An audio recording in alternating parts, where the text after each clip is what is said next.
Arena, Class 1 Cimbras.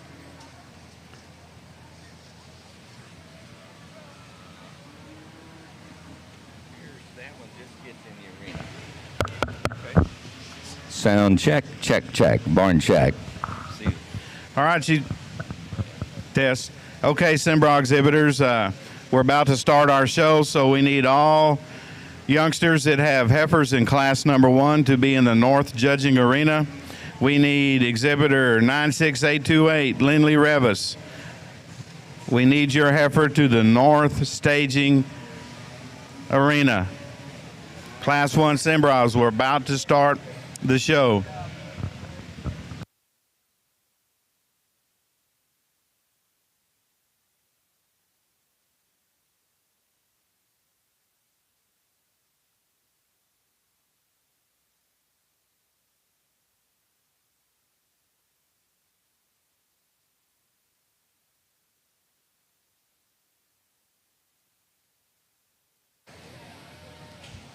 Donnie, Class 1 heifers are here and ready to go.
Sound check, check. Oh.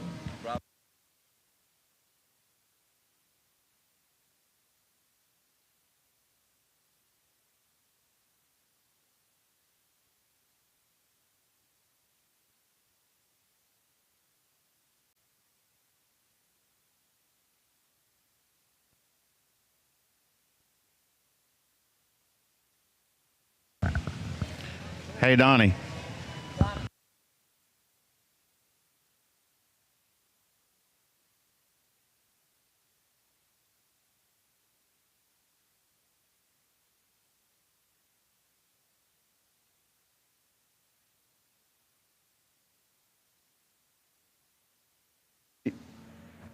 Ladies and gentlemen, we're about ready to begin in our Brahman show, and I'd like to take a moment to introduce our judge who will be working the South Arena throughout our day.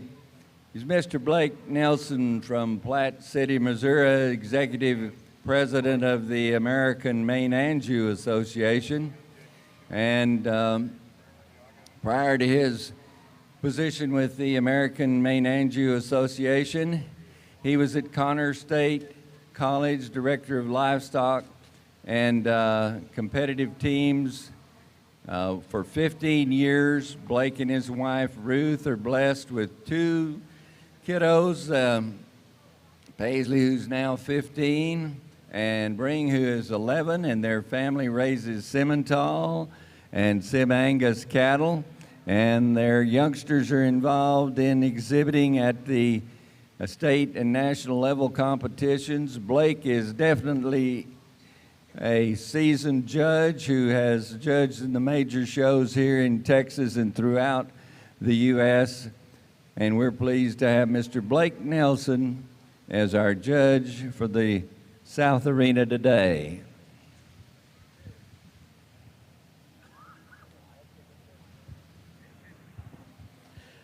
Thank you, Harvey. And this time I'd like to introduce all the exhibitors to our judge on the north side of the judging arena is Mr. Brady Jensen. Brady and his wife reside in Cortland, Kansas. They have 2 daughters, Kelly and Kirby. Brady currently serves as a beef regional manager with ST Genetics and represents Kansas, Nebraska, Colorado, Wyoming, and Montana. Previously, he was on faculty at South Dakota State University and served as a lecturer and the livestock judging team coach there. Brady completed his master's degree at Kansas State in animal science, where his focus for his research was on the genetic component involved in the feet and leg structure in Red Angus cattle. Before graduate school, Brady attended and judged competitively at Butler Community College and Kansas State University, where he was awarded the All-American status in livestock judging at both the junior and senior college levels. In his collegiate coaching career, he coached 3 high individuals at the national contest in Louisville, and also his team was the 2021 Reserve National Champion team there in Louisville. Brady and Atlee assist the family seed stock operation, Jensen Brothers Heifers in Cortland, Kansas. We certainly thank you, Brady, for being in San Antonio with us today to share your talents in the judging arena.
I'd like to take this opportunity to recognize our young people that represent the Texas Junior Simmental Cimbra Association that is helping as assistants in the ring today on the north side during our Cimbra show.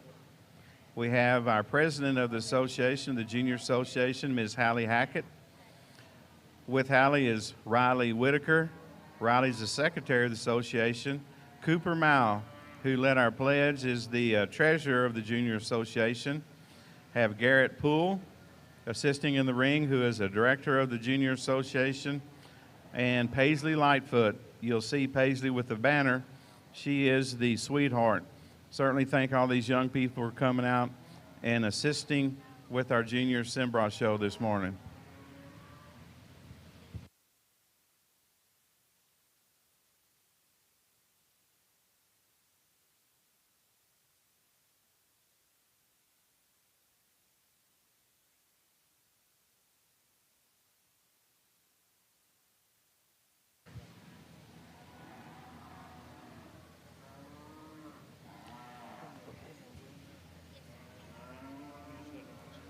Couple of reminders to the audience. If you were unable to be here, have friends and neighbors that couldn't make it, the San Antonio Livestock Show is again providing a free live stream service to any and all who want to follow the judging activities in all of the species throughout the barns. And if you need to pass along information on how folks back home can access that live stream, they can do it by logging in to Taylor Fort, that's TAYLORFORT.com/live, and you can access a live streaming of all of the judging as it takes place here in San Antonio during the junior shows. Also, fieldsphoto.com, they're our official show photographers, and in the cattle barn they have a photo backdrop area that is located over on the southeast corner of our barn, and that will be the location for official photographs. And again, that's fieldsphoto.com, and their photo drop is in the southeast corner of our cattle barn.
I'd like to recognize at this time the Texas Junior Brahman Breeders Association's folks that are on hand here assisting in the arena today during the Brahman show. They include Beth Lambert, serving as president, the vice president, Kayla Schock, the secretary is Brooke Wanura, and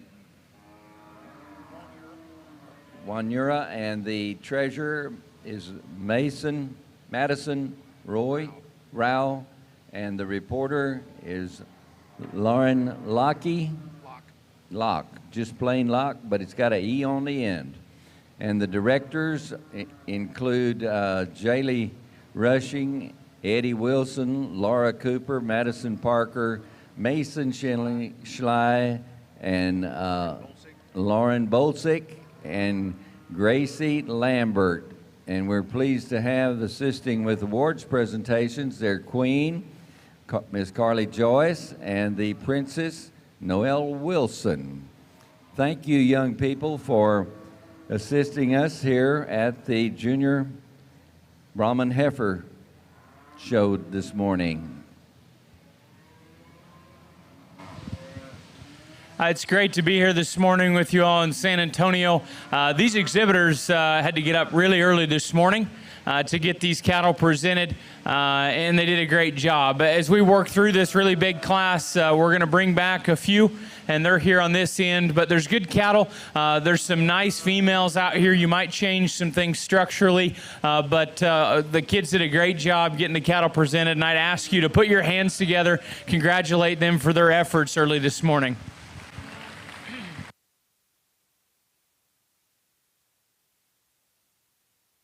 Attention in the cattle barn. Class 2 Brahman Heifers to the staging area. You can go ahead. Class 2 Cimbras, we need you in the staging area. Class 2 Cimbras, let's get your heifers to the staging area at this time.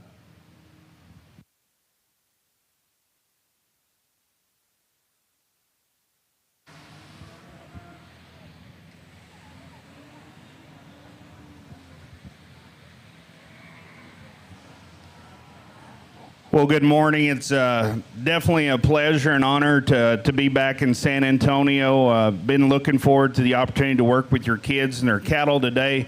Here in this particular division, starting out with the Brahmans, we got a really big class, and we don't always like to do this, but we're going to have to pull kind of this group. I want to look at a little closer and excuse the other kids just for space sake. But as they exit the ring, if you would, please give them a big round of applause for their efforts out here this morning, and look forward to having a good day. Thank you.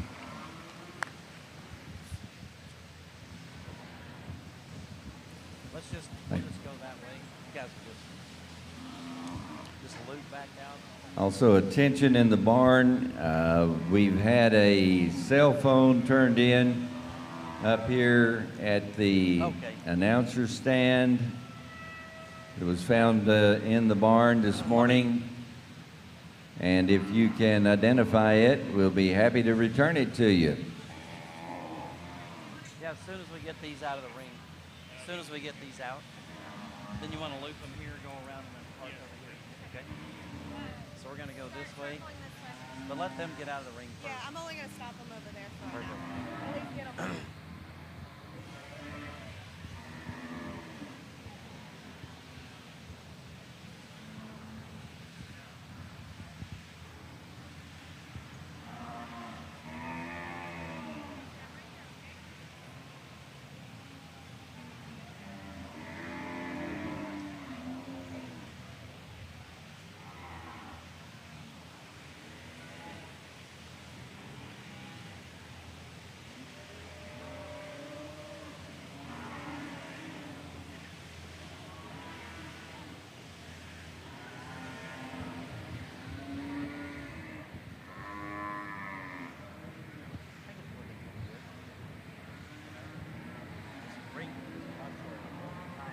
The whole arena one, the cattle barn one. Instead of the arena. Is that the arena, Mike? Class 2 Cimbras, we need you all to the north staging area. Class 2 Do Cimbras. that one. Class 2 Cimbras, we need you to the north staging area. We're missing quite a few in Class 2, so you need to have your cattle here. You're going to miss the show. Class 2 That one does. Cimbra heifers, north staging arena at this time.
I'd like to recognize the South Texas Brahman Association, and Mr. Glenn Rushoff is on hand. They're making special awards presentations here at each of our classes, and we want to thank them for their continued support of the young people who have top honors in these classes of Brahman cattle here in San Antonio today.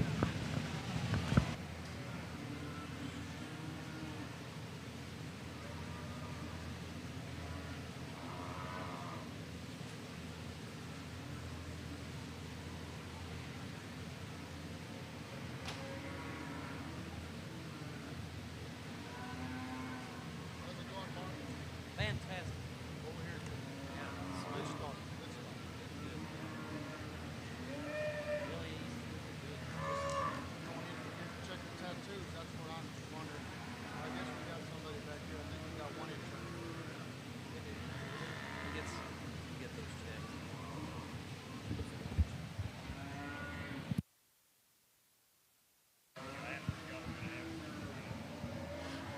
Well, we kick off the morning with a fantastic class of Cimbra heifers, and it was fun to work with these kids. A good set of heifers, and I think as we worked through them, there was always one that stuck out, and this is her here at the front of this set. I think she's beautiful in her balance. She stands alone in this setting in regards to a true female shape and character about her head and neck, and yet she's one of the really good ribbed heifers that has a lot of true dimension down her top. I like her pin setting and where her tail head sets between them.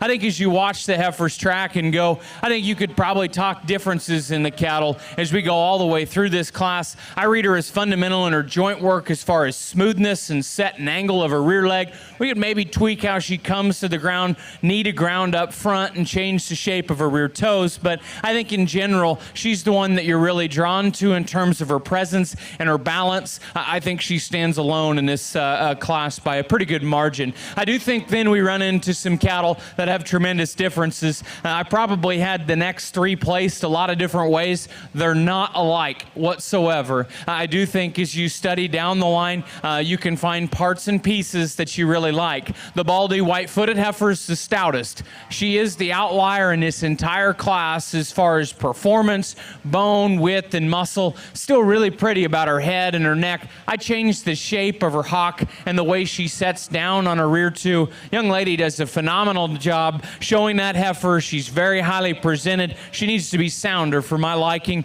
to run with the winner. The next heifer, this black female, is flatter shouldered, neater looking, and prettier profiling. I had her second for a long, long time. I just couldn't decide if there was quite enough heifer to get in second. But as far as angles, joint work, skeleton, and balance, I like that heifer an awful lot. The red heifer that comes in fourth, profile, looks like she should be second. As she moves, we need to see her more relaxed in her rear, in her shoulder and her hock. She's a little bolder at the point of her shoulder, but as far as true muscle expression down her top, out of her hip and stifle, and just her design and eye-catching presence, it's a very high-quality female. I'd like to make her softer and cowier, and then we could run her up just a little higher. Young lady that comes in fifth, that was the youngest heifer in the class as we worked through in ass stages.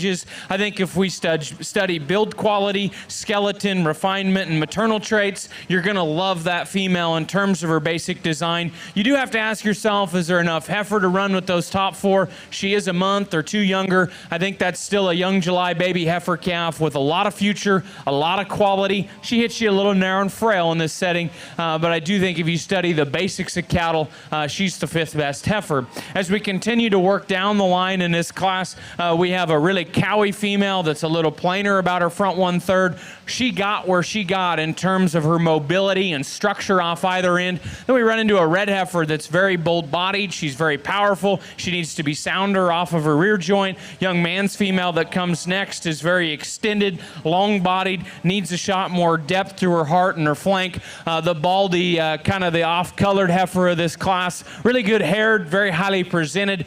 Man, she's stout. One of the stoutest heifers in the class in terms of bulk and power. She needs to be toned down in terms of her joints, just more feminine in her build. Next young lady's got a beautiful profiling heifer that needs more strength to her top line, but a very, very solid entry as we get into this class of Cimbras.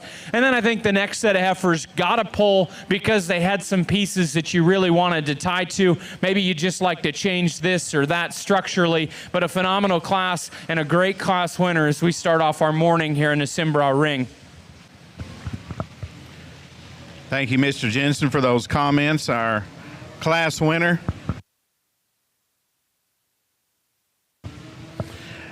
Winning Class 1 is Cameron Skaggs from Brazos County 4-H.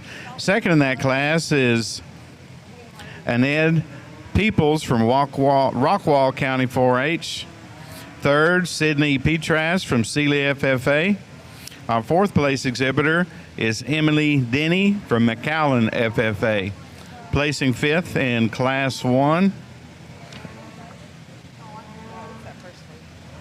is Bryn Pilot from Columbus FFA. Our sixth place exhibitor, Lycan Rich from Tarkington FFA. Placing seventh, Kendall Compton, Franklin FFA. Our eighth place exhibitor, Keith Rockall from Orange Grove FFA. Placing ninth in Class 1, Seth Gross, Snook FFA. And our 10th place exhibitor is Bailey Wilson from Washington County 4-H. Congratulations to all the youngsters that showed in Class 1. We'll now lead Class 2 into the ring. So Class 3 Cimbra heifers. Class 3 Cimbra heifers, we need your cattle to the north staging arena.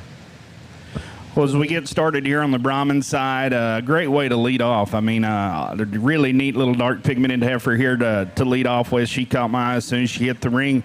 I think she is that one that kind of has, to me, the look I'm going for, the body shape, the type, and she's sure sound enough on her feet and legs. But we turn her to the side.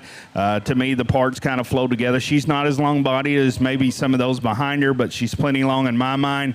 I like how she feeds out of a smooth shoulder into a good rib cage there and the way she carries it back through her rump and just smooth in her makeup. I like that one awfully well.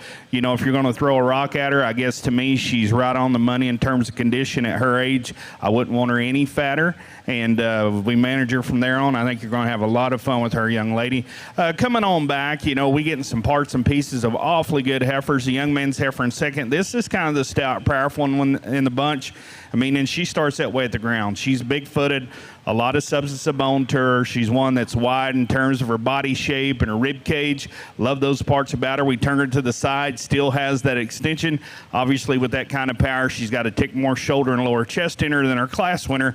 But I like that heifer awfully well. I think she's got a ton of good to her. To me, 3 and 4, those are the heifers I think have worlds of potential. They're just starting to hit their stride and they're going to get better. Young lady's heifer in third, just really a nice little feminine fronted female. I love the head on this one, the way she comes in her neck and shoulder. Female that's sure sound enough on her feet and legs, has enough bone, you know, just growing yet. So she's not quite as smooth right there in her jump muscle and over her growth bone and her hip. I'd like to smooth her out just a notch there, but the young lady does a nice job at the stick getting that shown out her. Young lady's red heifer, again, I think this one has as much potential as anything in the class. You see the length in her, you see the fact she has some levelness, some smoothness, plenty of width as you get in behind her. What she doesn't have today is quite that depth in her heart and midrib yet compared to the top end. I think as that comes with her age, you're going to do a lot of winning, sweetie, so good luck with her. Little lady coming out next, a heck of a little showman here, probably as big-bodied and deep-sided as anything out here. I love the flexibility in her structure as well. One thing we run into with her is she does get maybe just a notch plainer up through that neck and front end. You know, probably pushing just a nickel more condition. We'd like to just lean her up a notch in that brisket and clean her up through that front end. If I'm going to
class in the Simbra ring. I think we have 3 heifers that really stand out.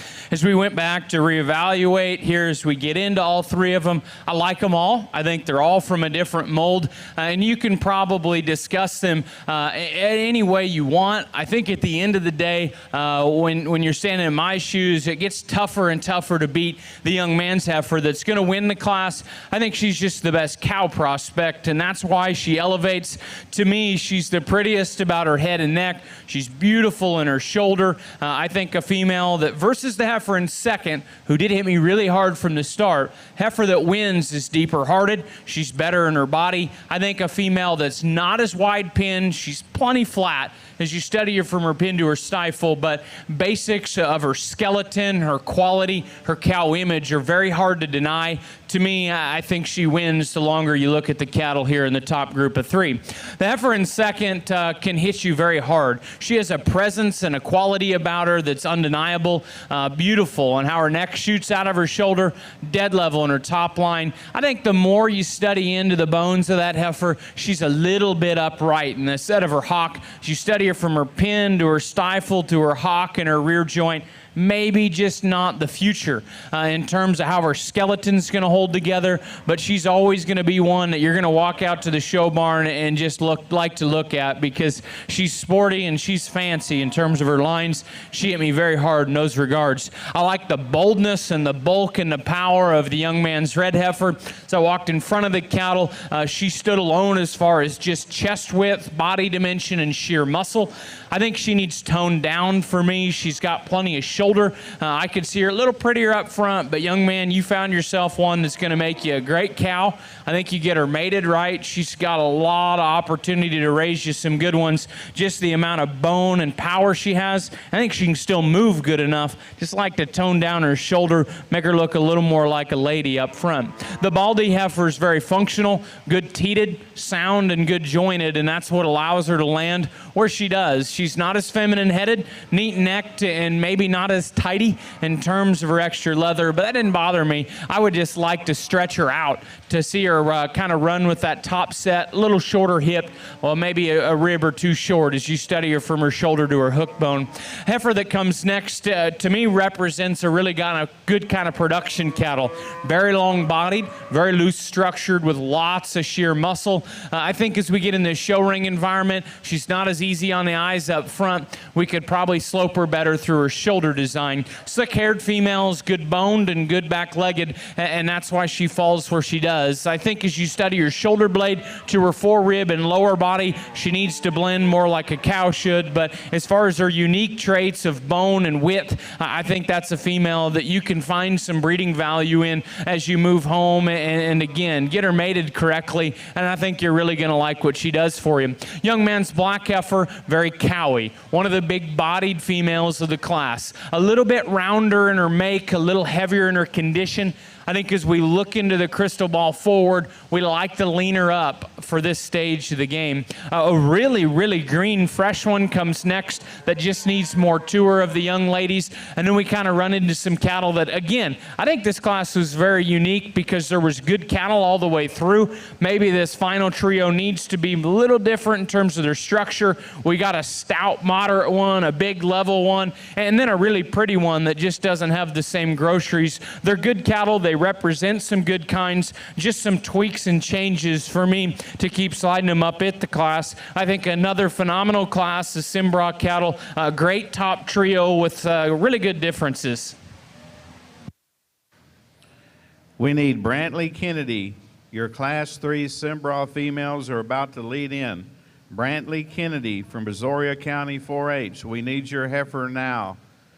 Brantley Kennedy, Class 3 Simbra females. I'd like to thank Mr. Jensen for those comments on our Class 2 Simbra females. Results of that class are Jacob Sansom from Brenham FFA, wins Class number 2. Second in that class is Levi Henley from Cotton Center FFA. Placing third, John Revis from Hidalgo County 4-H. Our fourth place exhibitor in Class 2 was Nyland Leal from Starr County 4-H. Placing fifth, Kenley Compton, Franklin FFA. Our sixth place exhibitor, McKinley Cardwell from Columbia FFA.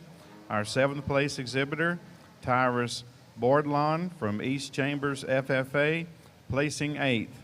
Riley Dement from Karnes County 4-H. Our 9th place exhibitor, Kix Beggs, Lockhart FFA, and placing 10th, Cannon Hill, East Bernard FFA. We're leading in and judging Class 3 Cimbra heifers. Brantley Kennedy, we need you to the show arena now. Let's bring all Class 4 Cimbra heifers.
another really fun class to get in and evaluate. And I left 5 of them out here in front of us because if you're around ringside and you've been trying to follow along, you're going to find 5 heifers that I think you can shuffle. It really depends on how you look at cattle. And I do think there was so much variation as far as performance that you really had to think through how you liked them and what you would rather land on in this environment. I think the longer I stood out here, the 2 cattle that just suited me the best, nose to tail, were the 2 smaller heifers to the top 5. I think for their age, there's plenty of performance. They're quite a bit leaner and greener in terms of their condition. It probably gives me a little faith that they're going to stay fresher longer into their show career, and the young people are just doing a great job getting them presented out here in this lineup. The paint heifer that wins, to me, it just offers the most eye appeal from the side in terms of the construction of her hip, her hind leg. I think a stout, structured female. She's not maybe the neatest about her head and neck, but it comes out high. Then she transitions smooth into her shoulder. She's balanced from her chest into her midrib and back into her flank. Maybe not perfect, but I think she's the closest to ideal in this setting. The next female hits you hard as far as her freshness. She's demanding in her head and neck and ear carriage up front. She's very bold and almost round in terms of her body shape. I think this female needs a little more bone, and we could stretch her hip bone out a little bit, and you're going to like maybe where she'll end up. Young man, you got a very, very neat looking female that you should be awfully proud of. Congratulations on winning or being second in this class. The red heifer that comes next, I think there was probably some show judges that would land on you, young lady. I think that you could have won the class just as easily as being third. I'll tell you why I ended up having you third was I need to see her sounder up front. She's wanting to come too far forward in her knee.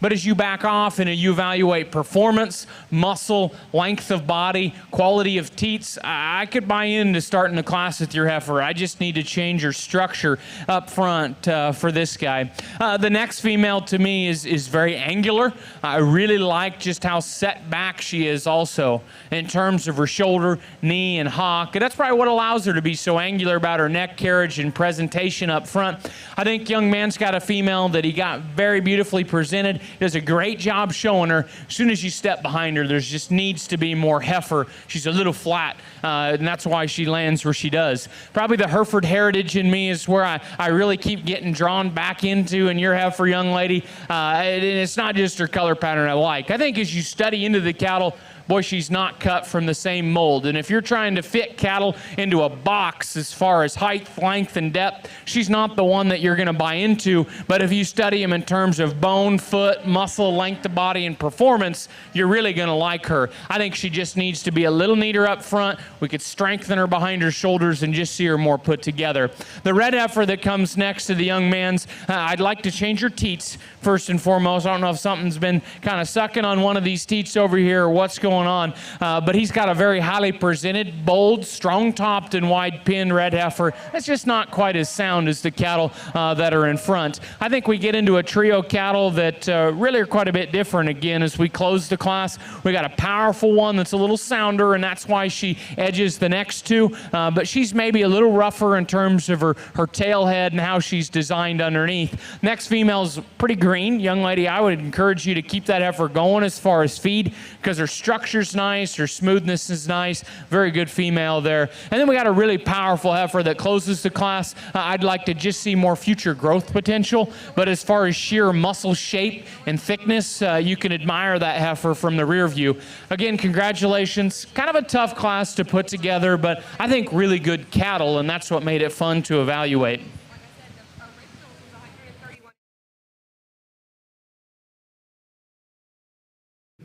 Before we give the placings, I'd like to call for some Class 4.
the young lady that wins this handle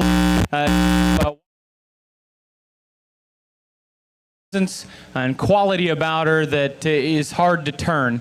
I think as you get into the balance of the class, there's some differences in some cattle that maybe are stouter and more powerful, but there's not a single female that comes with her kind of balance. Beautiful in her top line, nice up front. I could say maybe we could see a little more depth of heart, but I think as you just study strength of her top line, real muscle shape, quality of skeleton and niceness of design up front, she's pretty easy to find in this setting. I think from there, you could do a lot of different things. I think if you just want cattle to be bold-ribbed, wide-pinned, and loose-structured and present a female look up front, the young lady's female really fits that bill the next best in this setting. I think as you study your parts and pieces, she maybe doesn't put them together in maybe as high caliber of a package as the winner, a little off behind her blades. Young lady was doing a good job fighting her and getting her shown. She's not wanting to be the best partner out here, and she'll want to come up there in the center of her back. I like her teeth spacing. I like her joint work. I like her durability, and that's why she lands where she does. I think the next trio of heifers are very different with great trade-off. The female that comes in third is the soundest of this next trio of cattle. Study foot shape, quality of knee and hock joint, a very muscular female, a little more traditional in her body style as far as her depth of heart and flank, just not as soft rib maybe as you want them. But I think when you study durability to a bold rib cage on a heifer with some true dimension, you're going to like some parts of that female an awful lot. Star-headed female is going to be a nice cow prospect. She's good-bodied. She's sound-structured. Young lady's got herself a slick-haired female that's a little bit shorter-bodied. If I could stretch her out, I think that female would work real well in this class. You're standing at a three-quarter view, and you catch her from the rear view. She's really wedged, flat-shouldered, bull-bodied, and wide-pinned. Just need to stretch her out ever so slightly. The red heifer coming next, beautiful teats. I think, young man, you're going to calve this heifer out here in a year and really love what she drops down as far as an udder. I like her length of body. She's very feminine as far as her basic impression. Maybe not quite as tidy and balanced as some of the other cattle in the group, but she's a performance-oriented, feminine heifer with a good teat and udder underneath of her, and that goes a long way for this show judge. The next two heifers are eerily similar despite their color. The red heifer is a little further along in her condition, but they're the same kind. They're big-bodied, they're sound-structured, a little rounder in their hip design, a little flatter as you step behind the cattle, but a nice pair of heifers. Then we work into some with more true muscle and power that we'd like to change structurally, just a little more off either end. Again, a nice class with a class winner that really stuck out. Congratulations to these exhibitors here in our fourth class this morning. Thank you, Mr. Jensen, for those comments on Class 4 Cimbra females. Winning the class is Haley Bryan from ARP FFA. Second, Caitlin Hendricks from Mercedes FFA. Placing third, Kenna Klecker from Goliad FFA. Our fourth place exhibitor is Mallory Fitzgerald from Hardin FFA. Fifth place goes to Braden Railing, Hempstead FFA. Placing sixth, Travis Ellis from Orangefield FFA. Seventh place exhibitor, Dane Fitzgerald, Hardin FFA. Eighth place goes to Kaylee Rodriguez, Hampshire Finette FFA. Ninth goes to Avery Holland, Liberty Hill FFA. And that's our placings in Class 4. We're now leading our class winning and second place females from classes 1 through 4. From these females, our judge, Mr. Brady Jensen, will select our champion in our reserve in our heifer calf division.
blessed with some quality heifers. The kids have battled hard to get out here, and it really took an awfully good female to win each class. And I know there were some differences in maybe the kinds that we worked through in the division, but I would say as we get out here to our final drive, I'm very satisfied with how uniform this group of cattle is, especially as we look at them youngest to oldest, just in their maturity and where they're at. In particular, I thought Class 3 was really tough to put together, but boy, that heifer really fits nice out here.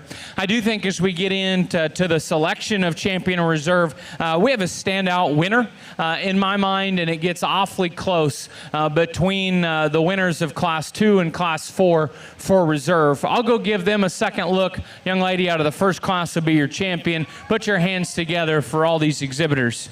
And there's your champion heifer calf, and our Cimbrough Junior Heifer Show goes to Cameron Skaggs from Brazos County 4-H. Congratulations, Cameron.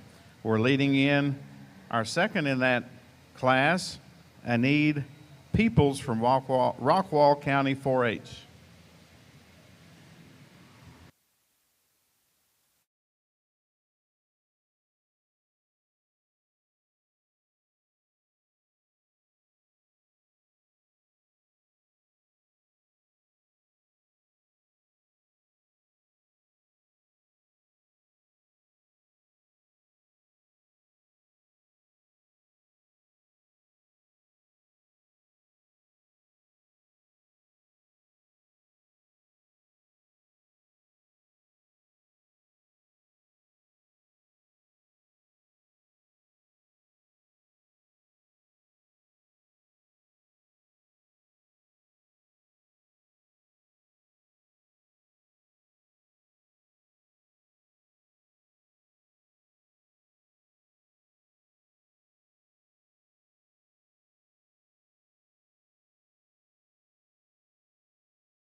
Now leading in Class 8,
just are functional. They have a good set of feet and legs. They're big-bodied cattle that are going to go and work for them beyond the show ring environment. And I think that's where we land on really the two, maybe four heifers here that work up. The two heifers that end up winning the class, I think, edge the two cattle just behind in terms of how they're sloped skeletally. But all four of these heifers hit me right as far as just body and cow utility. Young lady's heifer, to me, that wins, does so when she's on the lap.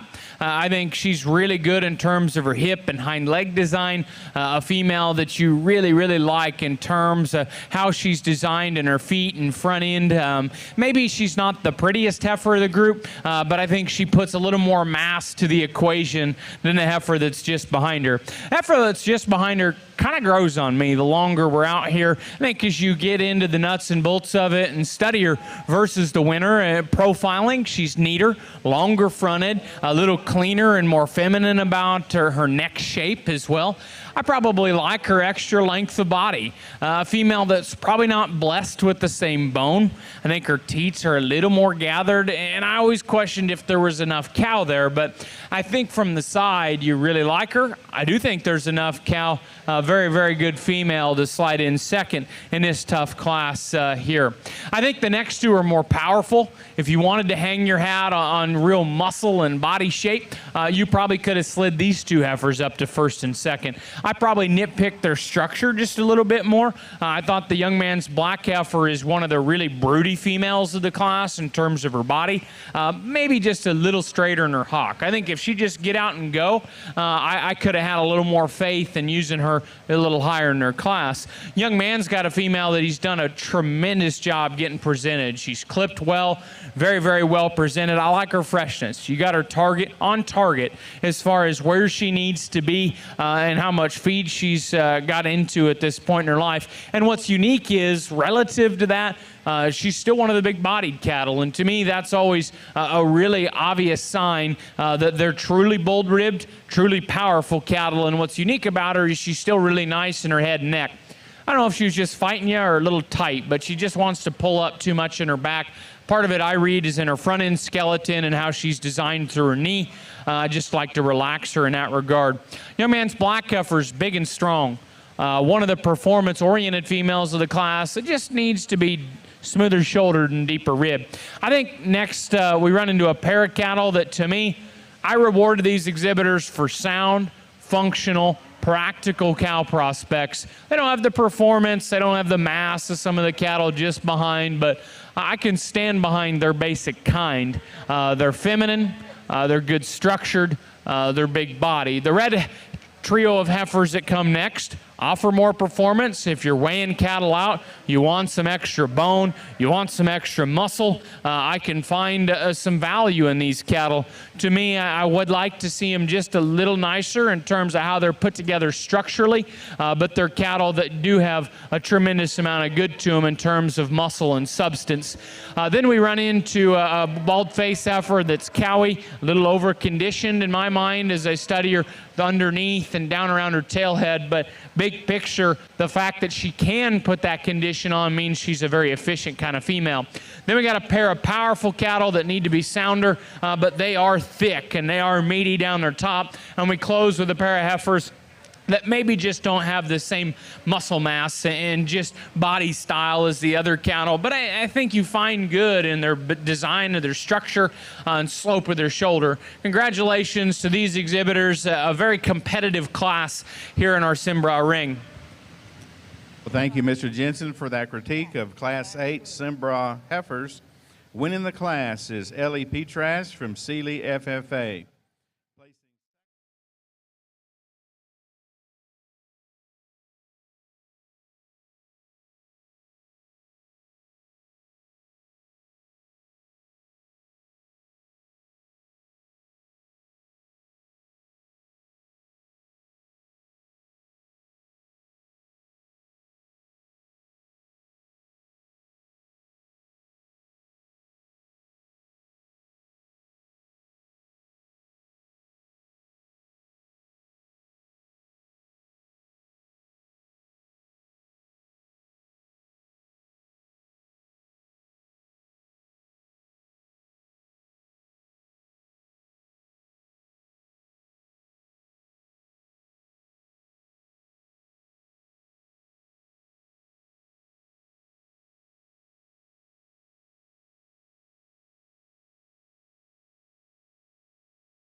So we get into our next class, a Cimbrough cattle, maybe not as many numbers, but good, solid quality as we work through them. Young lady's red female, to me, was easy to find. Right away, she's the female that just best combines everything you want. She's good-bodied, got some power, and I think structurally and balance-wise, she's superior in this set, just in terms of her neck shape, her condition.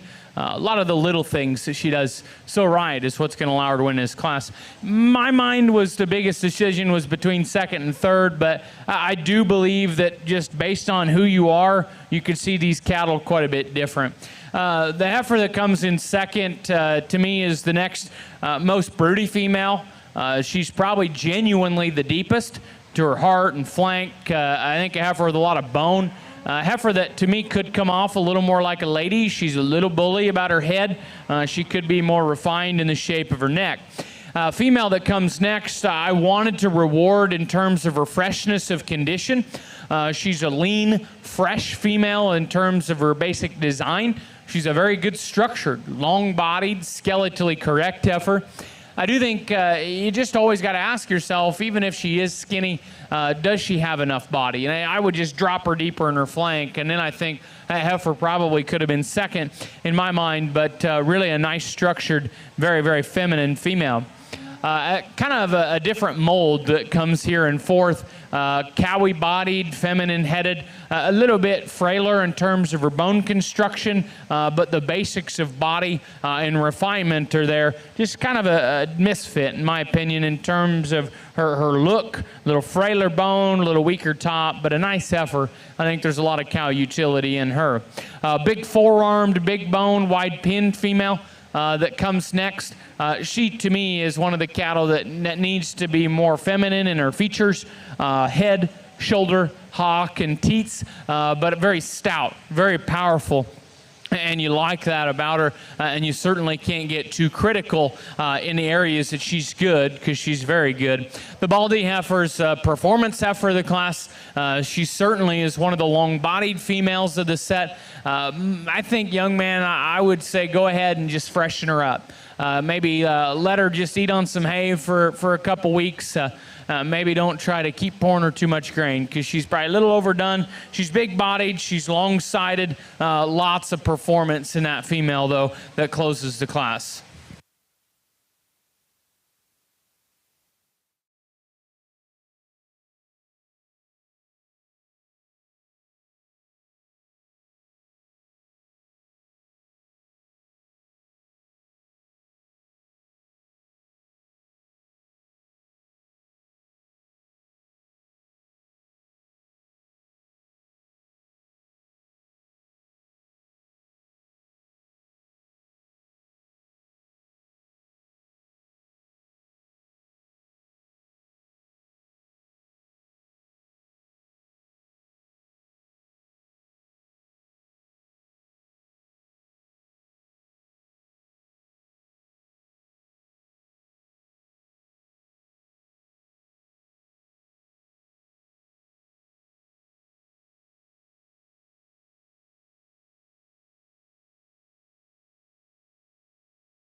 To get in and work with the young people on. A lot of good heifers, a lot of good showmen in this set of 6 cattle. The top 2 cattle rise for different reasons. They're both good. There's some differences in how they're presented. I do think the heifer that wins, just a little more balance and symmetry to her. Nicer headed and necked, stronger top line, leveler hipped. I'd like to maybe give her a bigger foot and just see her go with a little more comfort and flex, and that's where that for in second kind of gets me fired up. So they're just different. Young lady's heifer that wins has got more symmetry. She's a very, very good showman. Congratulations to you on winning this class. Heifer that comes second, if we're just designing hip and hind legs and sorting the cattle solely in that regard, this is the female that you're going to buy into. I think she just represents really good cattle. Great bodied, awesome in terms of her rear leg and hip design. We could just see her a little prettier up front. She's got a little more brisket, maybe just a little dewlap underneath her chin, and a little bit cowier headed. But young man, I like her. I think you should have a lot of fun breeding her and making a cow out of her when you return home. You should be awfully proud of that heifer that comes in second. Heifer that comes in third, really easy fleshing, big-bodied kind of female, maybe a little further along in terms of her condition, but I think that's what allows her to be closer to my kind. Just big-bodied, loose-made, nice kind of cattle. The next 2 females are very loose in their structural design. They're big outlined females that need to be improved in terms of just the turn of their rib design. Both are really big-footed cattle, though, that are very mobile, and they're kind of intriguing to study into as you buy into them in that regard. The black heifer that closes, really square-topped, really big-ended, could be a little softer in terms of her rib design and shoulder, but I thought just a very, very nice class cattle with some good differences as you work into the top end.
probably each have your own favorites. And, you know, both these two heifers up here at the top end, there's some give and take and going back and forth with them. For me, the darker red heifer.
All right, over here on the second division in the Simbra side, again, it's fun to work with the kids because they brought good cattle.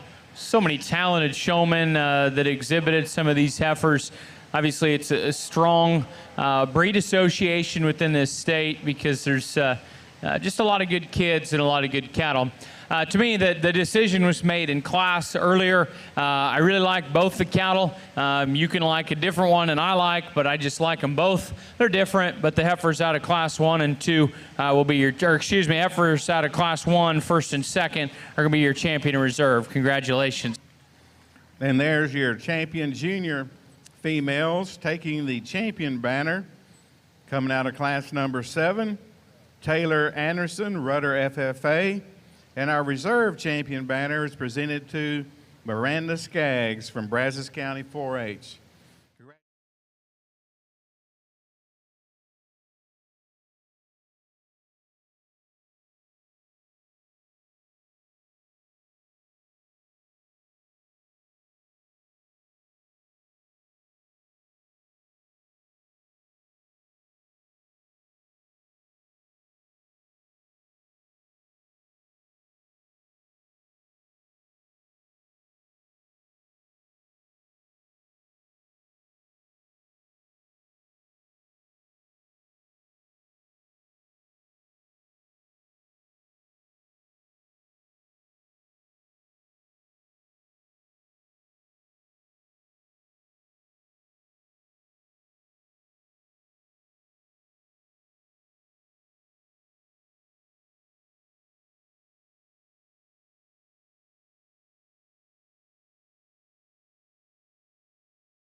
Get there, but I do think of the good heifers of the class, that female that surfaces does so in terms of freshness, correctness of structure, and real sheer power. Good foot. I love the slope of her knee and shoulder. I think she's the really strong heifer of the class in terms of chest width, forearm, top, and hip, and yet she does it in a cowie package because she's good structured, fundamental on the move. I think her freshness of condition allows her to come off just a little more feminine than some of the other cattle, even if maybe her head and neck aren't as attractive as some of the other cattle. Just her condition alone helps her service from a quality perspective in my mind. I switched second and third because I couldn't get over the teats of your heifer in second, young man, honestly. And then I watched him walk one more time and said, I still like the heifer. I just need to change your teats because I think she's closer to winning the class outside of that category as she is going third, and that's why I still slide her into second. Very powerful heifer, good-bodied female that's sound and functional and fundamental. I think she's just more genuine in her muscle shape, and she's so much more correct in the set of her hock than the heifer in third, and that's why he's going to go ahead and slide in second. Heifer in third, young lady does a great job getting her shown, and she has got what I would label a showmanship heifer. She is pretty, she's long neck, she's strong and level top, good out of her hip. I think relative to the udder quality we've seen in this class, I probably could improve it, but I like it. It's maybe more acceptable than some of the other cattle in terms of just the refinement of her teats. I just need to give a little more set to her back leg. If she could just have a little more flex and go and reach, I would have left you second. But beautiful profile, really big-bodied, high-volume female. Young lady's heifer that comes next, standing, is very intriguing. Really pretty fronted, really level in terms of her design, very feminine, maybe a little flatter jawed. I think where she got a little more in trouble for me is she's a bit more cumbersome in motion. Just wants to pull her top and get more uncoordinated, and now she travels off of her hock. The young man's heifer that comes next got some very good breeding value pieces in her. I think she's good-headed neck. She's really muscular out of her hip and down her top. I'd like to just square her up in terms of her top line, hip, and hind leg assembly. If we could do that, the traits that she puts together of quality look up front, freshness of condition, and muscle is very, very admirable. I think we get into some cattle here next that are a little different, more variation. I like the udder quality of the young lady's heifer next. She gets a little off in terms of her top line. The red heifer is very muscular, needs to be softer. The big blaze face heifer that's not enjoying her time in the show ring is big outlined and long bodied. She could be improved in terms of a shape perspective. And then we get into a trio of cattle that I think offer some levelness to top line. Actually, each of them do. You just maybe change how they're built in their rib cage and structure, but they're cattle that were showed appropriately, good and level in terms of their top line. Congratulations to the exhibitors in this class. Those top 5 heifers were very competitive. It was a fun class to evaluate. Thank you, Mr. Jensen, for that critique on Class 13 and our Simbra Junior heifer.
Class 8.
A really nice class. I think we have two very strong heifers at the forefront, and then three cattle that I think are very respectable just behind.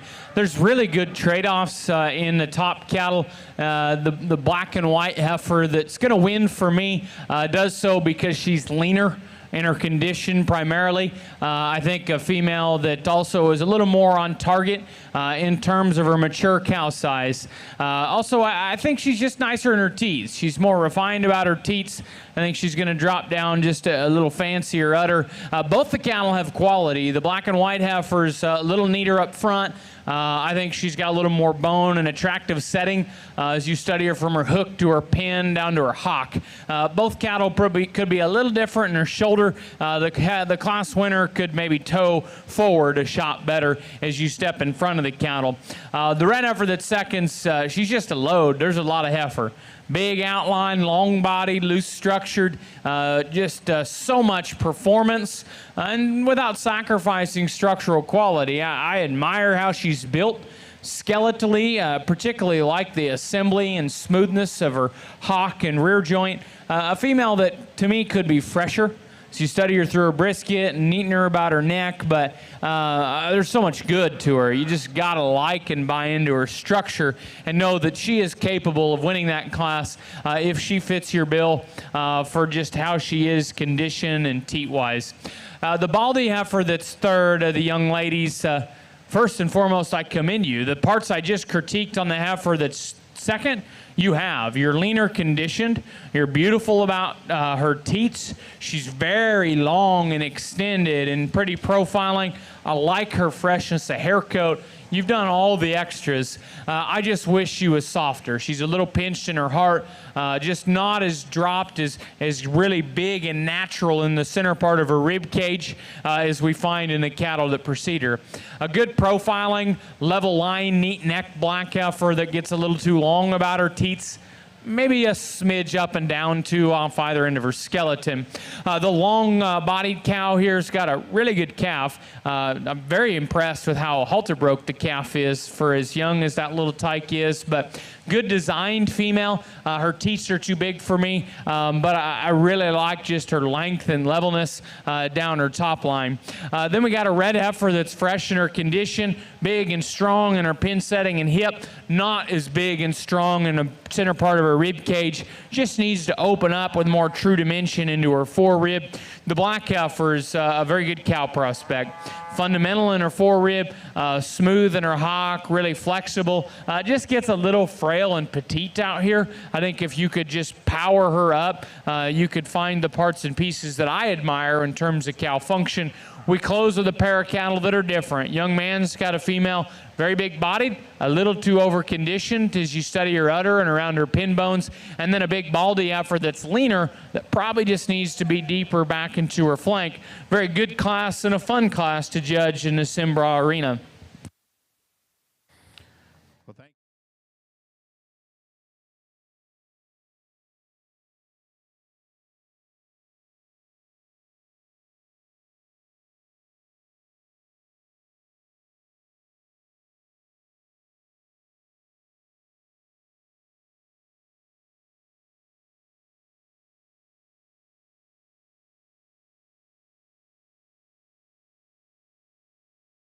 Smith, China Spring.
Division of the Cimbra cattle. Been a great show.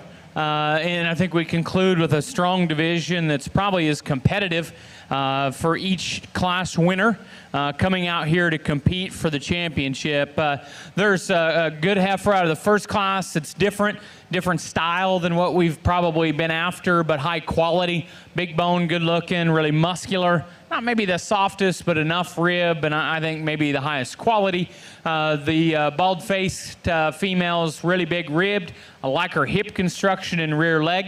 Maybe not quite right in terms of her shoulder, and she wants to twist out up front, but man, she's good cattle. And then the cow-calf that wins the last class, beautiful in terms of her look up front, great in her forerib and body shape. Maybe adequate in terms of power would be the best way to quantify her. We could shorten her front teats up. And I think her calf is solid, but maybe could be improved just from a few quality indicators as you study in at an early age. So I think you could go a lot of different ways. It depends on how you look at cattle. I think the best one is the heifer out of the first class. That's going to be your champion. Congratulations. And your senior champion banner is awarded to Carlos Guerra III from Hidalgo County 4-H. We'll lead in Aiden Glick, was second in that class from Columbus FFA.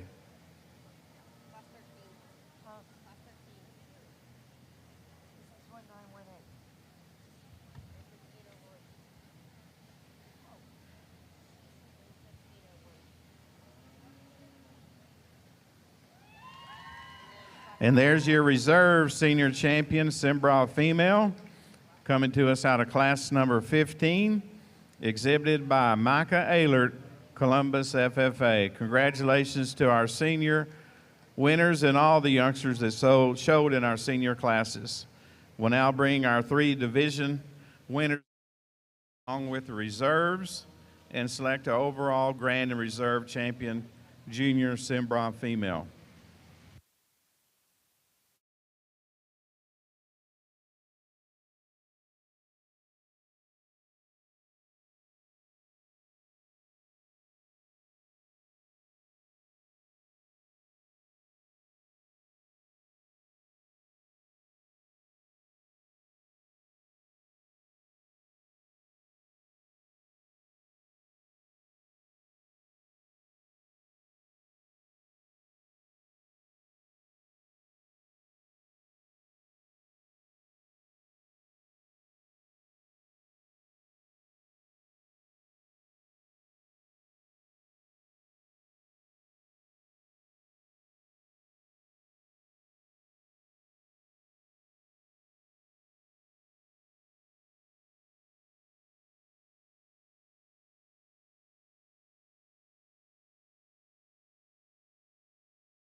Show.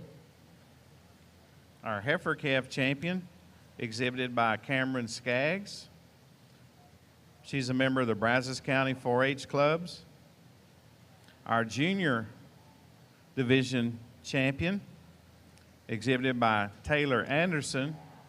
She's a member of Rudder FFA. And our senior division winner, exhibited by Carlos Guerra III, who's a member of the Hidalgo County 4-H. Recognize our reserves in each division. Our reserve heifer division winner, Jacob Sansom, member of the Brenham FFA chapter. Our reserve junior division winner is exhibited by Miranda Skaggs from Brazos County 4-H. and our reserve senior division winner, exhibited by Micah Ehlert from Columbus FFA. Congratulations to all these division winners, and our judge, Mr. Brady Jensen, will select from these females our champion and reserve Cimbra female in our 2023 Junior Heifer Show here in San Antonio.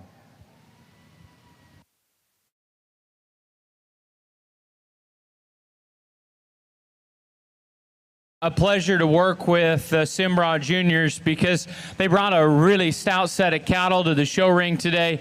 They were very highly presented, well shown. It was really a very smooth show here, but both in the ring because of ring help, but also because we had a lot of talented showmen. And it took an awfully good critter to make it out here. I think as we study the 6 individuals in front of us, they do things at a very high level. And I think when you think about the variety of types and kinds that we laid eyes on throughout the day in these particular classes, you can see how hard it is to make them this good in any breed, let alone this breed. I'm very confident in the 2 I land on. I can just tell you I like them. And if I was a Cimbra breeder, I'm not sure which one for sure you have to have, but I think best case scenario, you take both of them home and then you breed on them, and maybe that's the day that you actually know which one's the best one. They both do things at a high level, and they're both out of the same division here in the middle of the arena. Put your hands together. They're going to be your champion in reserve. And there's your grand champion, junior Cimbra female, comes to us out of the junior division, exhibited by Taylor Anderson, Rudder FFA. And our reserve overall Cimbra female comes to us out of that same division, Miranda Skaggs, Brazos County 4-H. Congratulations to all the youngsters that showed in our junior Cimbra Heifer Show, and a big thanks out to Mr. Brady Jensen for doing an excellent job of sorting through the females. Going to take a quick break for the judge before we start the Red Brangus. But you Red Brangus exhibitors, we need our first class of Red Brangus heifers in, at this time, the north staging area. We need all Class 1 Red Brangus females to the north staging area.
A really high quality individual to kick off our show in the Red Brangus Arena.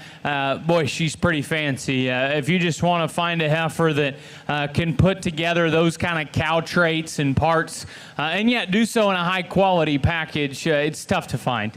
And I just think her rib, her levelness, her cow look, her function of her structure is just far superior in this class. Really nice female to just go ahead and start. Really good presented heifer that's got some intrigue that comes in second.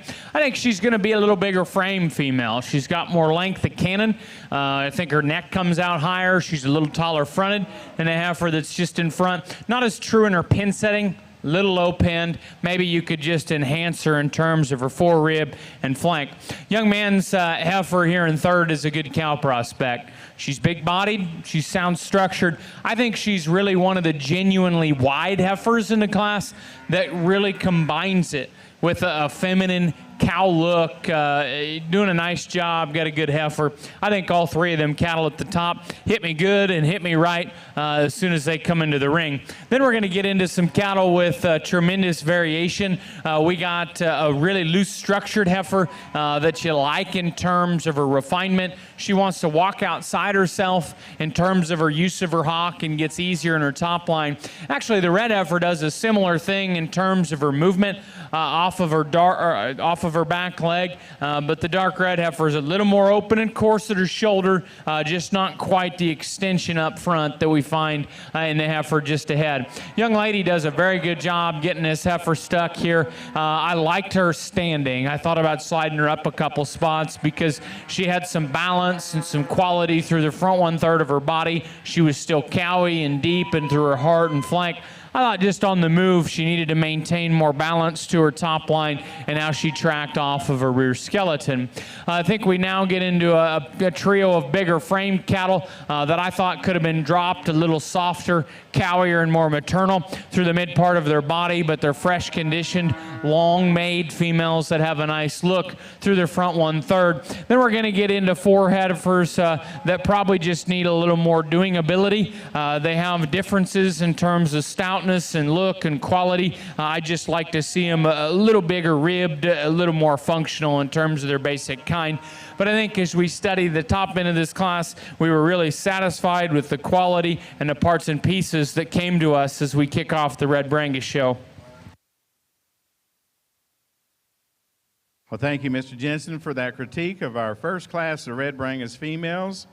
Winning our first class is Kinley Kirk from Robinson County 4-H. Second in that class goes to Presley Jacob from Royal FFA. Our third place heifer, exhibited by Henley Leisker from Flatonia FFA. Our fourth place exhibitor, Samuel Wilson, the Woodlands FFA. Jenna Schultz from Klein Kane FFA is our fifth place exhibitor.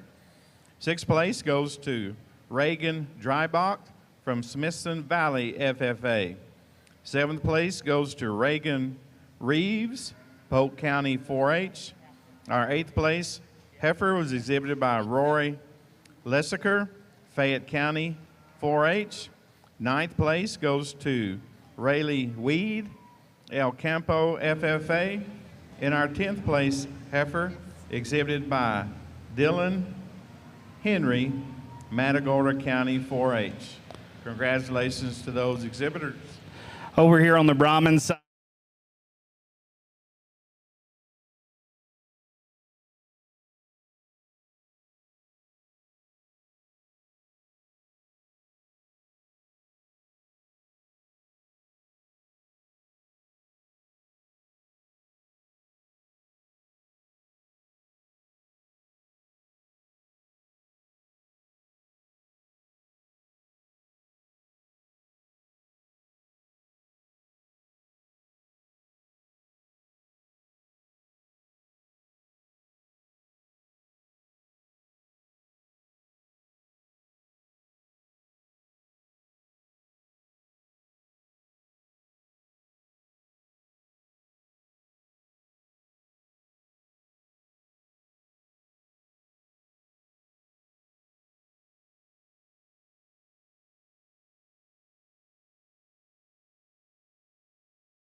5 head here in our Red Brangus Class 2. The heifer that wins is very fun to study. I think when you just stop and evaluate the cattle standing, she's as intriguing in her body wedge and just her design up front to body to pin set that we've probably laid eyes on. I really love her head and neck carriage. She's beautiful in her cleanliness of chest, and yet she's wide-chested and bold-bodied. What I really like is a 3/4 view on this female. She comes so genuinely powerful out of her hip. I think she's very intriguing from that kind of quality perspective.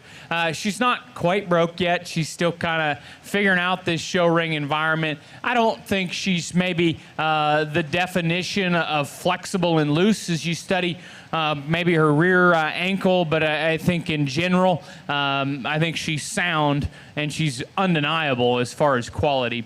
I think there's some differences in the next cattle. The young lady's got a female that if I was having them at home, I would like her refinement, her smoothness of joint work, her levelness of top line. I think that she's a little more youthful, and I think that just allows me to say that as she continues on and gets older, that heifer's going to always be competitive. Nothing really that wrong with her. Maybe not the biggest performance-oriented heifer in the class, just a very middle-of-the-road, good cow prospect that I can stand behind. The young man's heifer's got more frame. She's bigger-ended and wider-pinned, big foot and back leg in her. I'd like to just see her toned down a little bit in terms of her shoulder, head, and crest of her neck, but a good hipped, good hind-legged heifer there. Really broody-made female that's got some body dimension and thickness to her, maybe a little bit more conventional in her look up front, maybe a smidge straighter about her hock joint. And then the heifer that closes, here's a heifer that I think on some feed and more time on down the road, young lady, that heifer's got some design pieces that can allow her to maybe as a bred shift up a couple spots because she's beautiful headed and necked and flat shouldered and sound structured. Just maybe a little behind in terms of real thickness and body dimension today, but that's a nice set of 5 cattle in the Red Brangus show. Well, thank you, Mr. Jensen, for that critique on our second class, the Red Brangus females. Winning the class is Haley Peters, El Campo FFA. Second in that class goes to Henley Matula, East Bernard FFA. Third place exhibited by Truett Marks, Ellis County 4-H. Our fourth place, however, was exhibited by Cooper Smith, Brazos County 4-H. And fifth goes to Leanna May, Tarkington FFA. Now leading in class number 3 in a Red Brangus heifer show. So class 4, we need your heifers to the North Staging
Well, the cattle are a little spunky over here in the red Brangus ring, feeling their oats here just fresh after breakfast, I guess. But good cattle, some differences. Young lady with the red sweater on here has got the stoutest, most intriguing heifer.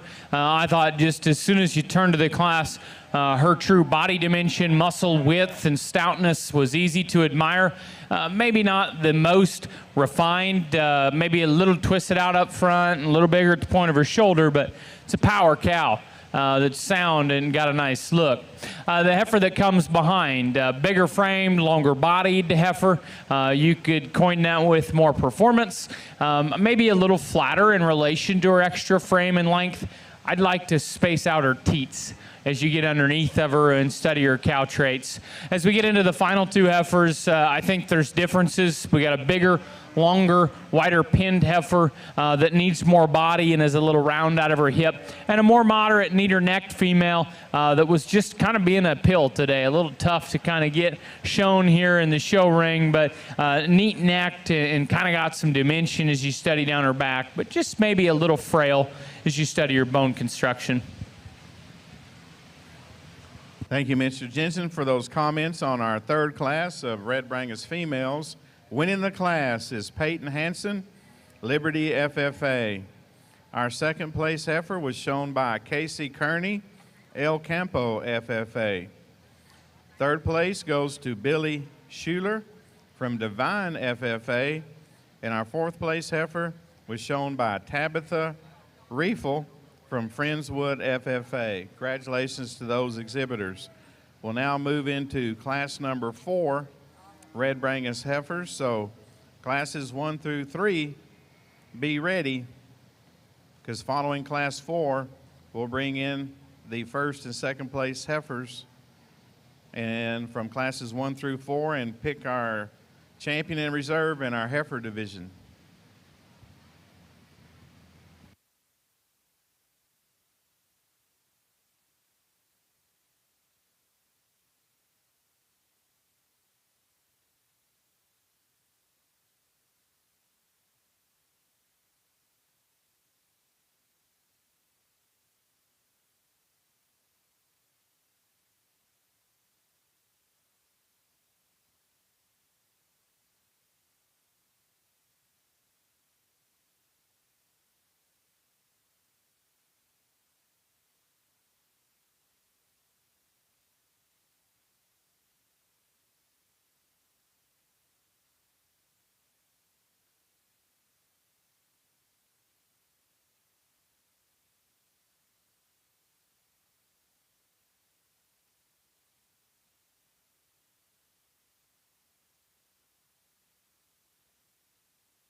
You know, again, we get out here in the Brahman ring and kind of get all shapes and sizes, particularly in this group. And I'll tell you that right off, this heifer that wins the class, in an ideal world, she's too big for me. But is she good? I think she's the best heifer by quite a bit.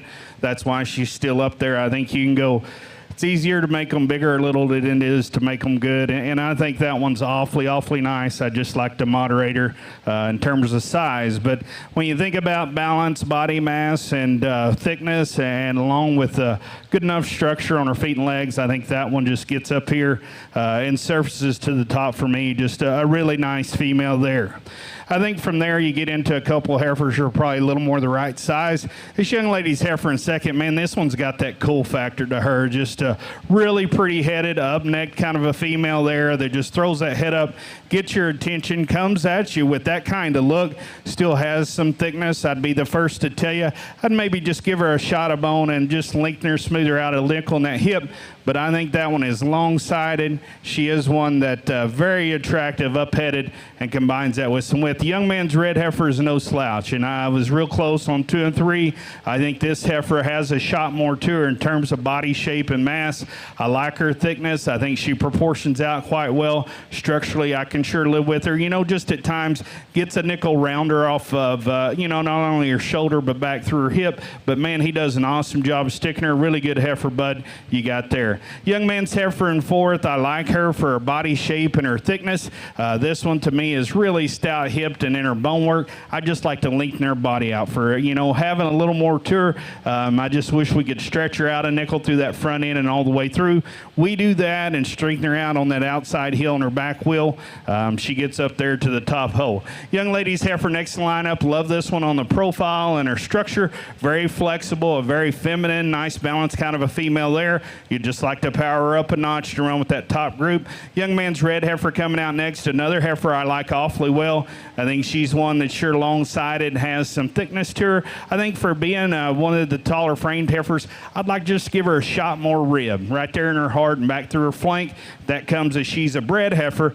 Sure might come together and look awfully nice because she's got the pieces and parts. Young lady's heifer coming out next. I didn't pull her quite as quick. I didn't get the best look until she stopped. But I think you see this heifer. You see the balance in her and thickness. She does come to the ground a little straighter in her knee and her hock than I would prefer, and that's where I'd change her up. The next heifer in the lineup, another one you can appreciate for having a pretty solid look from the side and having some body shape and midrib to her. I would like to smooth her up through that hip and see her just scoot a little better on those back two. The red tinged heifer, another attractive heifer that can be powered up. And we run into 3 heifers here that wrap up the class that obviously caught my eye for their eye appeal, structural flexibility, just leading a little more body volume and thickness, compete with that top end. Let's give those kids a hand, please.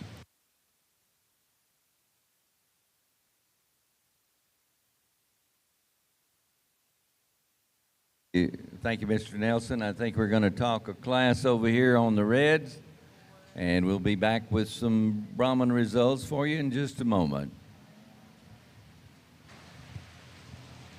3 head here in the red Brangus class, different styles in all 3 spots. Heifer that wins is just really nice balanced. Beautiful fronted, great big rib cage, and comes back to a pin setting and hind leg that you're really drawn to.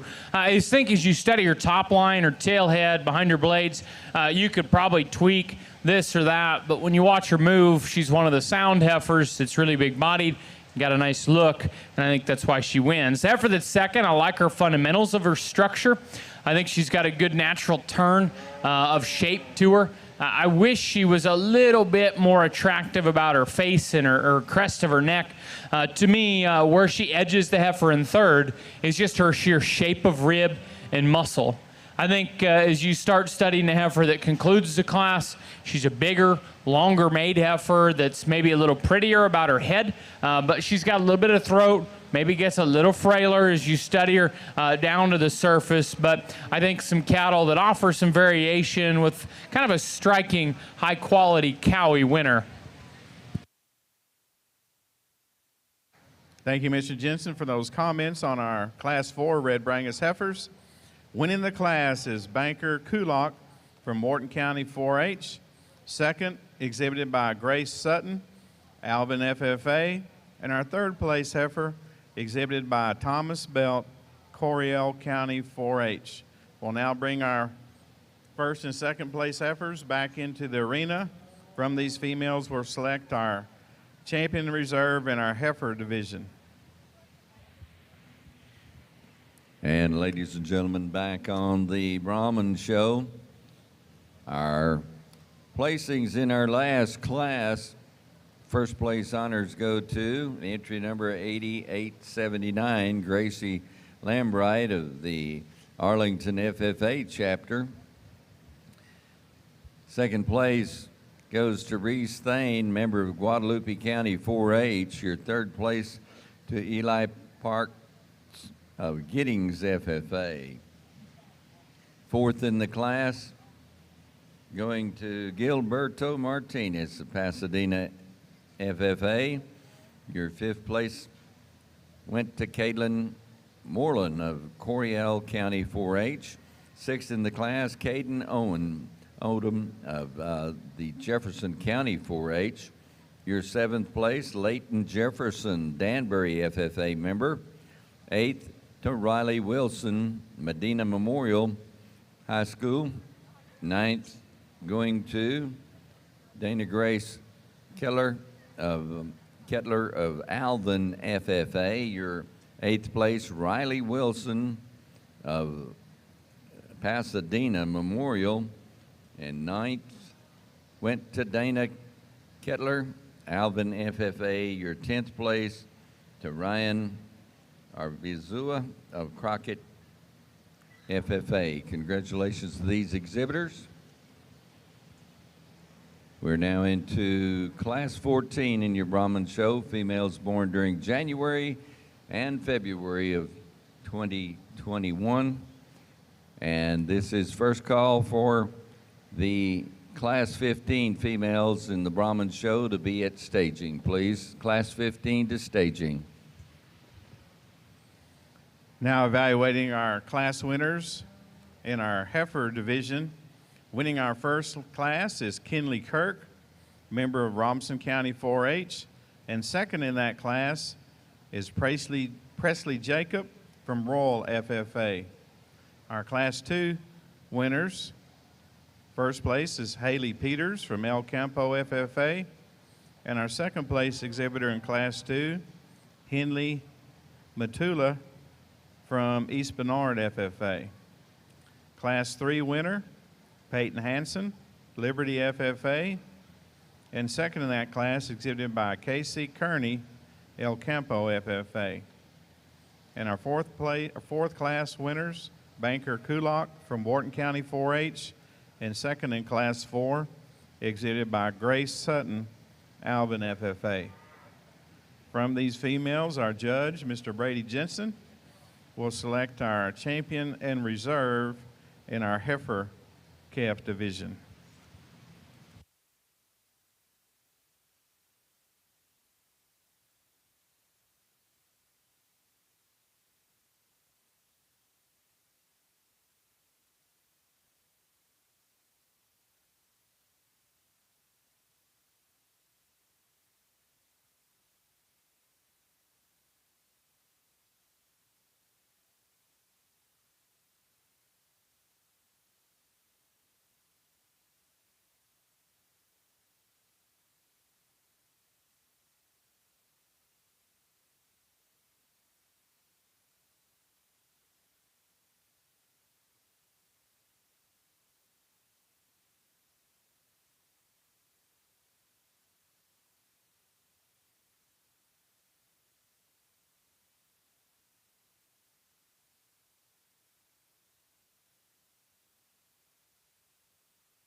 As we get in to the Red Brangus show here, we got really good cattle, great kids, and we had some tough competition to get to this point for champion Red Brangus. I don't think it's an easy decision.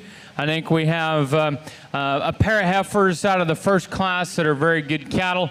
They represent the right kind. I like their youthful look and image. The heifer that wins was just a little sounder, and boy, she's not wanting to be a cow or show cow right now. She's kind of fighting the young lady, but structurally she fits me very well. She's maybe a little bit plainer necked or deeper throated for some, but I think she's smooth blending and cowy bodied and good hipped. A lot of neat parts in the heifer that was second to her. I think where the decision comes is where do you fit in the heifer that comes next. She is very intriguing. Where she's good, she's very, very good. But where I think she needs to be improved, it just has me a little concerned as I guess, look into the crystal ball and try to anticipate what she's going to turn out like as a big heifer. A little forward in her knee, maybe a little off in how she handles her hind leg, and probably plenty big, I think, when you start factoring in maturity and things like that. Then we get into the next two class winners, young lady in a red shirt, always did a good job getting that heifer stuck. She's stout and powerful, heavy boned, and really got a nice set to her back leg. And a big heifer that comes out of the final class, she's very long, she's very neat in her design, big ribbed and flexible, a little piecier in her top line. The more I stand here and the more I think about it, I think I'm just the most comfortable with the first and second place heifers out of this first class. Congratulations to those exhibitors. There's your champions in our heifer division, both coming out of class number 1. Our champion heifer calf exhibited by Kenley Kirk, Robertson County 4-H. And our reserve champion in our heifer division exhibited by Presley Jacob, Royal FFA. Congratulations to those exhibitors and all the kiddos who showed in our heifer classes. We need Madison Crossland from Hale County 4-H. You're about to lead into the North Judging Arena. We need your red Brangus heifer, Madison Crossland, Hale County 4-H. We need you now to the North Staging area.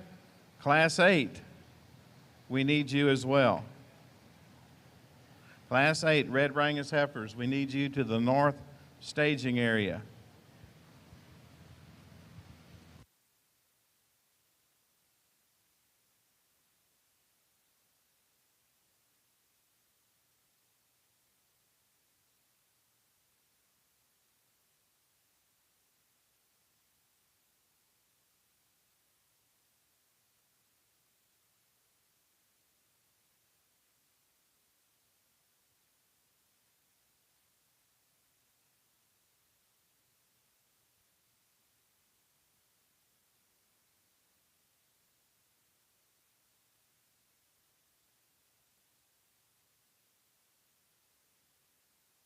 Well, we get out in this class in the Brahman show again. A really good quality in this particular bunch. But for me, this red tinted heifer that leads off, I just like so much about her. You love her cow character in terms of her rib cage.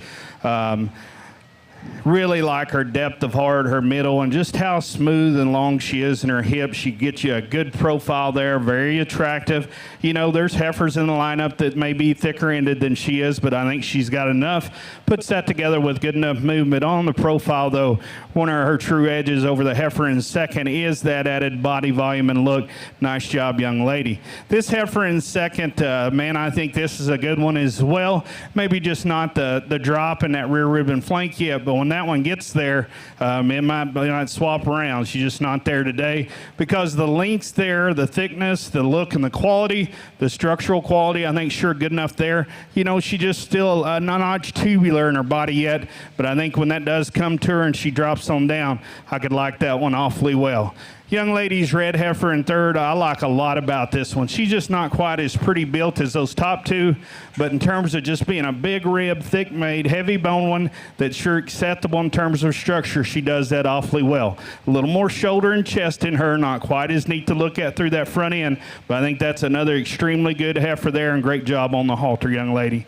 Young man's heifer in four, she was making it tough on him, but I think you can see some good in this one. Structural quality, she's flat in her joints. I can appreciate her there.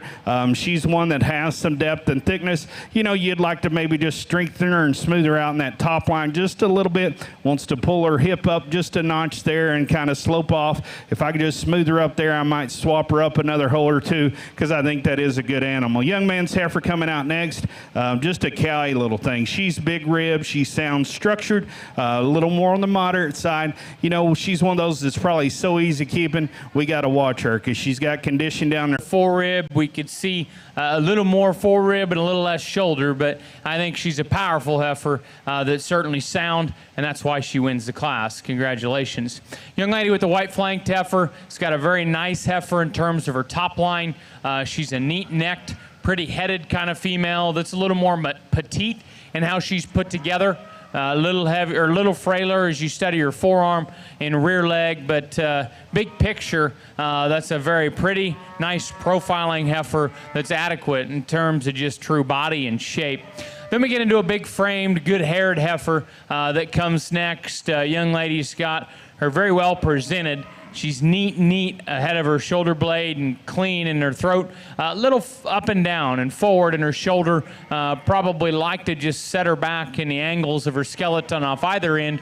She's high quality. I just wish she was a little sounder on the go. Then we close with a heifer that's got enough rib to her. She's practical enough through that mid part of her body. Maybe just a little bit plainer as we study her head and her neck. I thought a nice class there with a really stout, broody winner.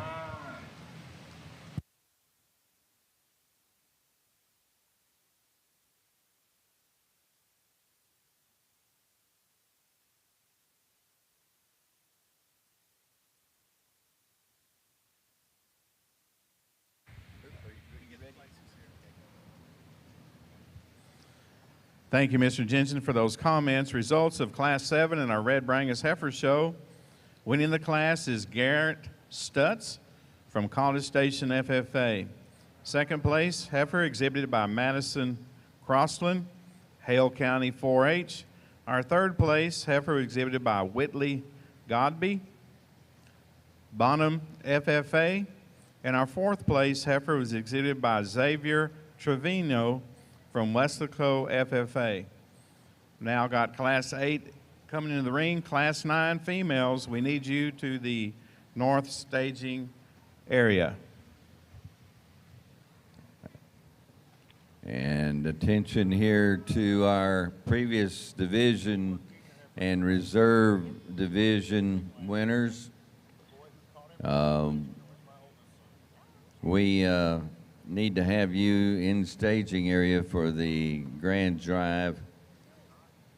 At the completion of Class 15, we'll do our senior heifer championship drive, so our two previous champs can check into the staging area. I made a mistake. There's no Class 9 in our Red Brangus Heifer Show, so Class 10, Red Brangus females, we need you in the north staging area. We're on Class 8 showing right now, no Class 9, so we need Class 10 in the north staging area at this time.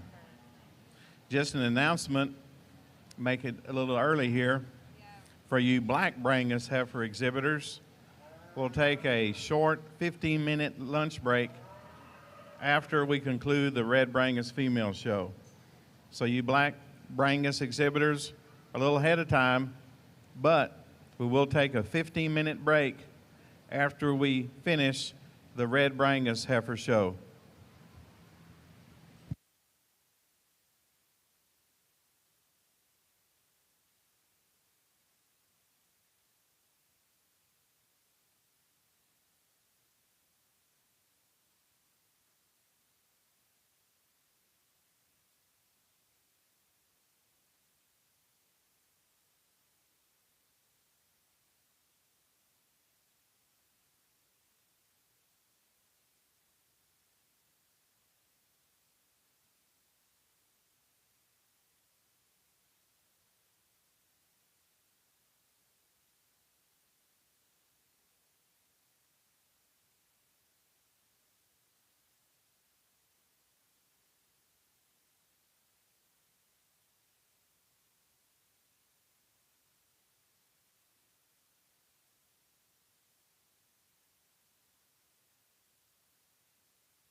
As we get into another class of 4, really good heifer to go ahead and start the class. Wonderful showmanship skills.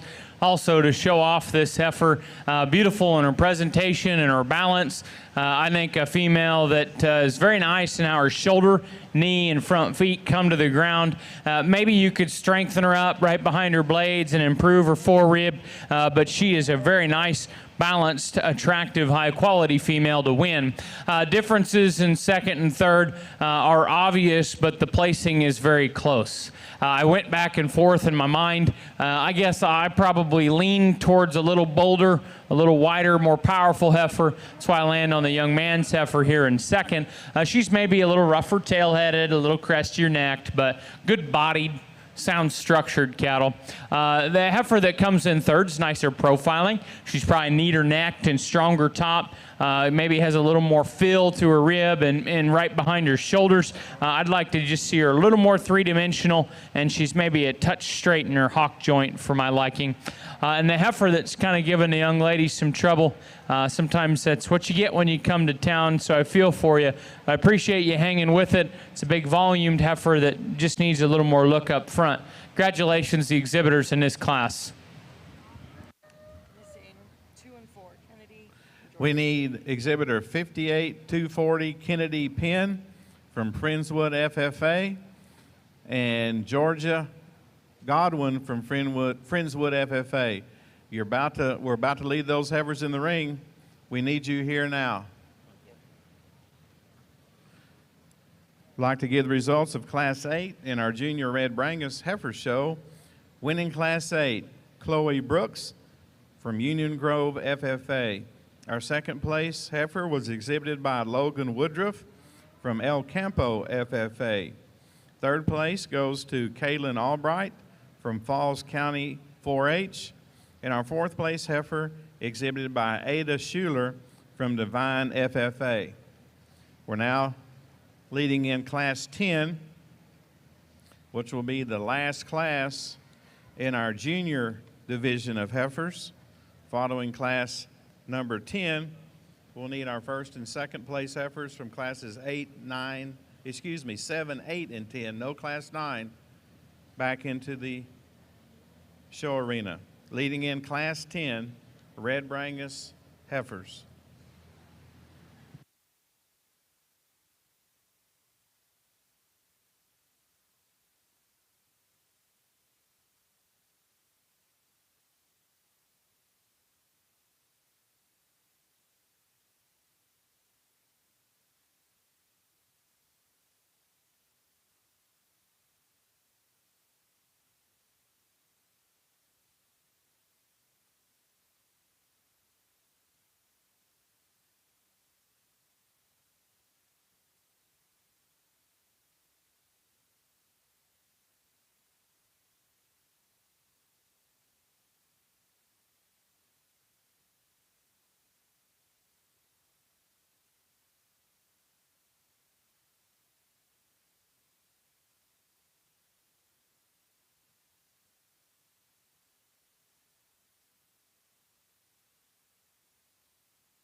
Another really good class here on the Brahman side, and really like this heifer we lead off with. I think you study one, just to me, this is where brood cow meets show heifer awfully well. Studying what she has, I think if you look at her, not only is she balanced, but one place I think she really excels, the heifer's right behind her.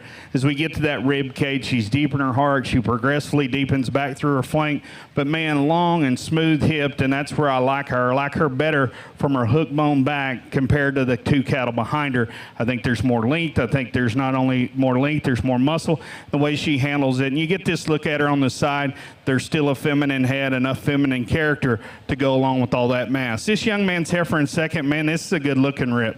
She's one that is really level all the way through behind her hump, smooth in her top line, extended. She has plenty of width to go along with that. She don't have quite that drop to her flank, and at times that's where you'd just like to see just a nickel more mid-rib, maybe further along with calf. I think would help her case, and I'd square up on her front too. The young man's heifer in third. I love the body shape and mass to her. I like her neatness of neck and shoulder.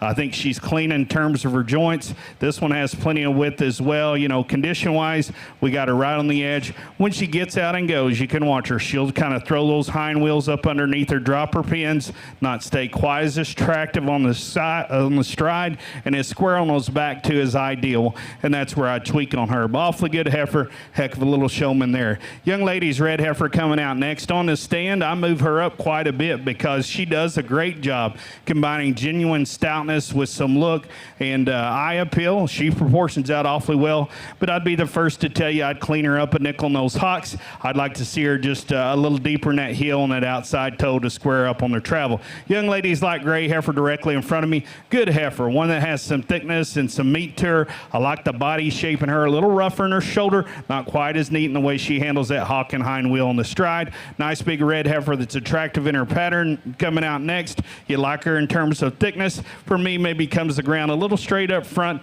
She's another one you might like to see just have a shot more to her to accommodate that added frame. A young man's next in the lineup, an attractive patterned heifer. Man, she's up-headed and good looking. She's one that's not maybe as powerful as you get right in behind her. More than anything for me, and I told him I'd like to square up in those toes. She's kind of crooked on those, and just see her move a little square on the ground. Then we run into some cattle, maybe not quite as far along in terms of calf, don't have quite that center mass, but good Brahman cattle. Let's give these kids a round of applause, please.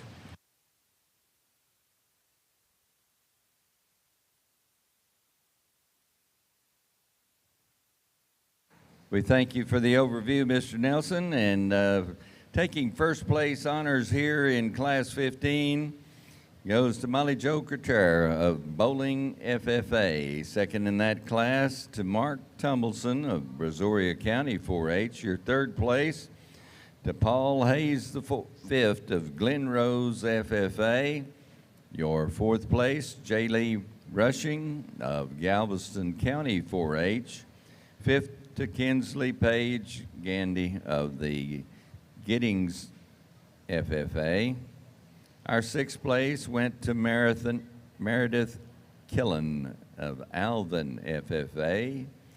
Seventh to Ryan Roy of Karnes County 4-H. Eighth place to Charles Wilson of Franklin FFA. Your ninth place ribbon to Devin Rios, a B County 4-H member. And 10th in the class to Hudson Matthews of Victoria West FFA. Congratulations to these exhibitors. We'll be moving them around, the first and second place winners for a division championship. Well, as we get into one more class of these red Brangus with a set of 4, again, it kind of same story as we've had in the last couple classes. So I don't want to sound like a broken record, but we've kind of had the same type of heifer win the last class or two. Good looking, extra bone, square made. This heifer's probably a little better behind your shoulders than some of them other cattle we've looked at. Maybe a little more dimension, a little cleaner fronted. Also probably a little bigger framed and maybe not quite as cowy at first impression, but good a female to go ahead and win. There is parts of the heifer in second that if we could blend her with the heifer that wins the class and take her intrigue and her softness and cowiness and put them together, I think you'd really like the cow prospect that you'd make. Love the slope of this heifer's shoulder and knee. Love the set of her back leg. She's just a little awkward in the upper portion of her skeleton. She's kind of low as her neck comes out of the top of her shoulder, just a little more, I guess, unattractive in how she handles her top line and tail head. Then we fall into a pair of cattle that maybe could be deeper flanked and neater balanced, but there's one of them that's quite a bit more powerful and opened up in her rib and dimension, and the other heifer that concludes the class does have a bold rib, but you just like to drop her softer, maybe a smidge frail for this show judge in terms of her bone work, but I think a nice class again as we continue to work through the Red Brangus show. Thank you, Mr. Jensen, for those comments. Winning Class 10 is Audrey Ivy from Eastland FFA. Our second place heifer exhibited by Jack Sullivan, Trinity County 4-H. Third place goes to Kennedy Penn, Friendswood FFA. And fourth goes to Georgia Godwin, Friendswood FFA. We'll now bring our class winners in for our junior drive, and we'll let Mr. Harvey announce our contenders in our senior division on our Brahman show. Well, as we get out of here in our last division in the Brahman female show, quality definitely didn't drop off any. And I got to commend you guys to haul these bred heifers later in the game and keep them going. I know it's tough. I respect that game. It's awfully hard. I mean, do that with my kids. And it's one of those things, as calves, they're always supposed to look good, or at least by yearlings look their best. But making them look good at this age, that's not making them look good. They are good if they've risen to the top here. An impressive group here with your three class winners. I'm going to go ahead and talk each one. I haven't done that in divisions, but I think these are the quality females you sure ought to, just to let you know where my mind's at. Young ladies heifer out of the youngest class in that division.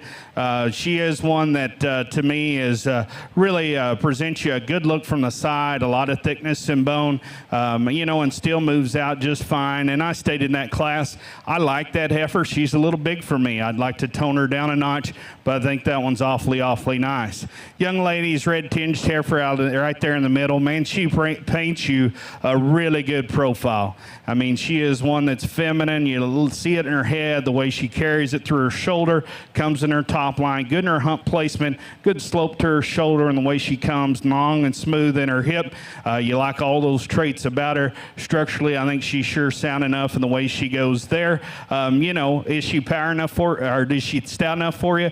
For me, that's where you look at her. I think she has enough, but that's where you might just tweak her if we're building an ideal beast, but that one's awfully nice. Then we get the young lady's oldest heifer in the bunch, and being the oldest heifer, sometimes it's hard to keep them fresh and together, and this one's fresh enough in my mind.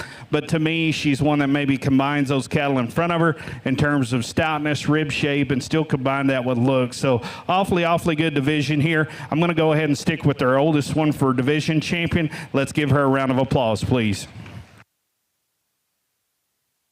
Ladies and gentlemen, your division champion here in the senior division, representing Class 15, entry number 84599, exhibited by Molly Jo Cotera of Bowling FFA. We'll move in our second place for reserve consideration. That's entry 77598.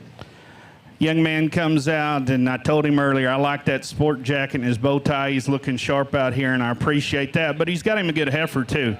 Got a nice look. You like the added thickness and shape to her. Is she just flat out as just feminine as some? Maybe not, but there's lots of value in her. The other one that hit me awfully well, young lady's heifer right here in the middle, be reserve division. Let's give her a hand.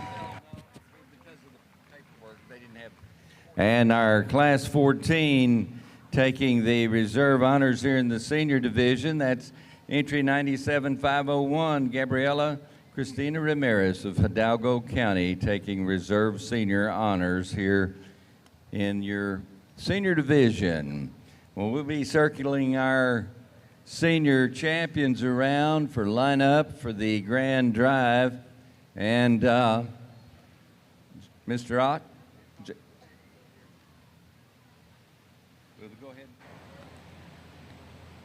All right, we have a nice lineup of red Brangus heifers over here, all of them a little different. We got a powerful cowie one out of Class 1. It's a little plainer to look at, but you like her function.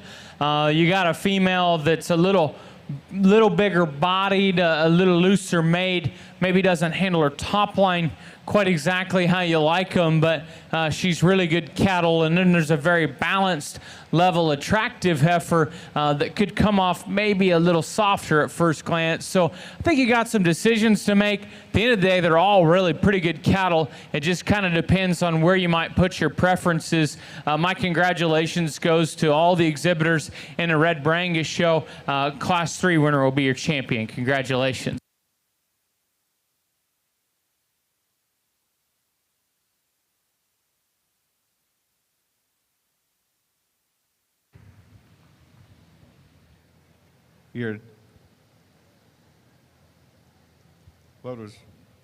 Your champion in our junior division, junior heifer division, comes to us out of Class 10, Audrey Ivy from Eastland FFA. And our reserve, give us just a second.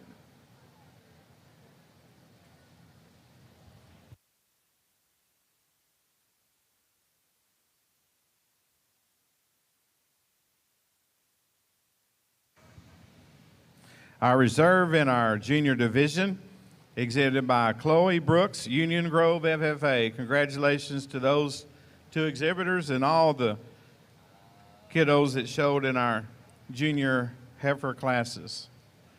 We'll now move on to class number 13 in our red Brangus. That will start our senior classes. Classes 14 and 15, y'all be making your way. We've got small classes in our senior division, so let's get all the red Brangus heifers that have not shown yet to the north staging area. We need Kennedy. Nope, wrong class. These three.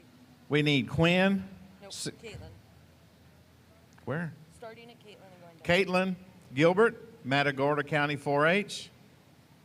Marcella Garza, Willis FFA. And Roel Mercado from Progresso FFA. We need your heifers in Class 13. We're walking in the show arena. Need Caitlin Gilbert, Marcella Garza, Roel Mercado. We need your heifers to the north staging area at this time. Class 14 and 15.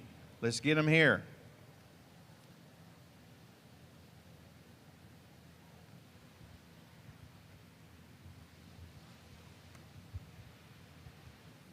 Well, ladies and gentlemen, would like to advise the Beefmaster folks that we will be observing a 20-minute lunch break after the conclusion of the Grand and Reserve Grand Champion heifer selection here in the Brahman. So the South Arena will be observing a 20-minute break before we resume with the Beefmaster judging this afternoon. I'd like to share with you the showmanship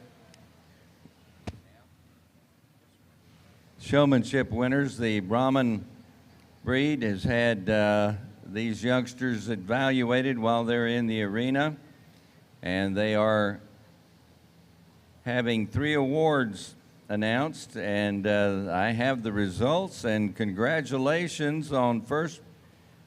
Well, we're going to start with the 3rd place honor. They're going to get a $75 award to the 3rd place top showman, and that is Max Simpson of Rio Hondo FFA, taking 3rd place. The 2nd place top showman gets a $100 award, and that individual is Cameron Boatwright of Gonzales County 4-H.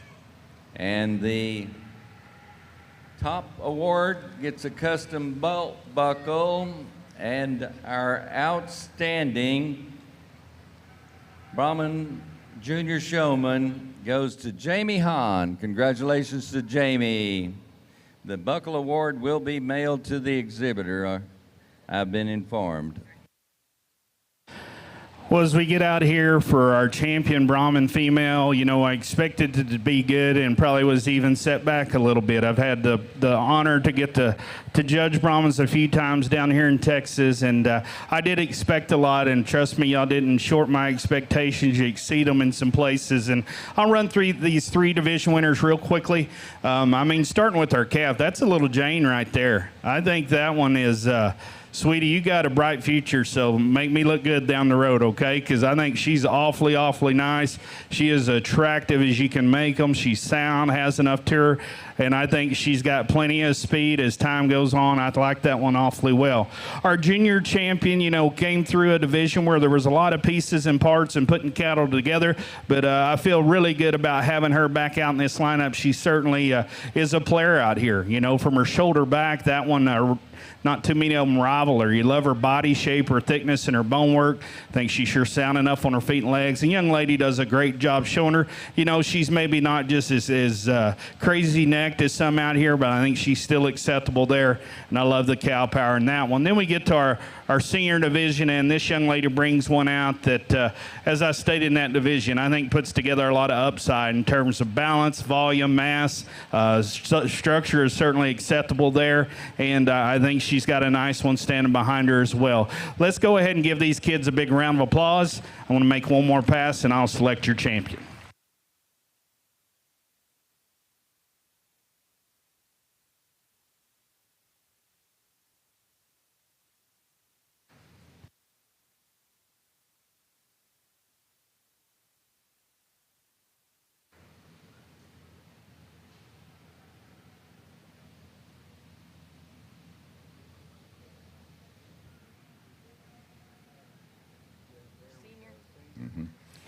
And ladies and gentlemen, your senior division champion exhibited by Molly Jokater, Bowling FFA, taking the grand honors here in the junior Brahman show.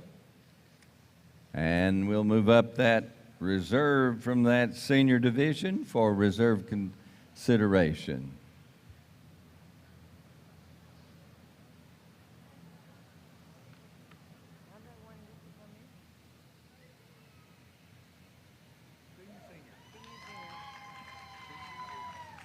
And reserve grand honors going to the reserve in the senior. And that was exhibited by Gabriela Cristina Ramirez, Hidalgo County 4-H. Molly Joe's heifer, known as BRC, Lady Glitter Sparkles, 115/5. And the Gabriela's reserve grand, female known as LMC, LN Astria 28/1. All right, smaller class again here in our Red Brangus show, but we start off with a good cow prospect. I think she stands alone as far as show ring presence because she's the neatest and most refined, and yet she's the most powerful in her body and muscles. So that's a tough combination to turn. Beautiful cow prospect to go ahead and win the class. The heifer that comes behind, a big-bodied, moderate female, really going to be an efficient kind as far as just keeping herself in the right rig and condition. Her teats are a little coarse, and I could strengthen her behind her shoulders, but a moderate, stout, sound critter for second. I thought the next three critters you could probably shuffle around however you may. I thought just as far as body volume and smoothness of joint work and flexibility, the heifer in third suited me the best of this final trio. Then we have a really heavy structured big-ended heifer that's a little flatter in her forerib, and we close with a big-bodied female that's probably a little overdone in terms of her condition. You can see it down through between her front legs, around her udder and around her tail head. High-volumed heifer that just needs to be freshened up. Very solid class of Red Brangus cattle.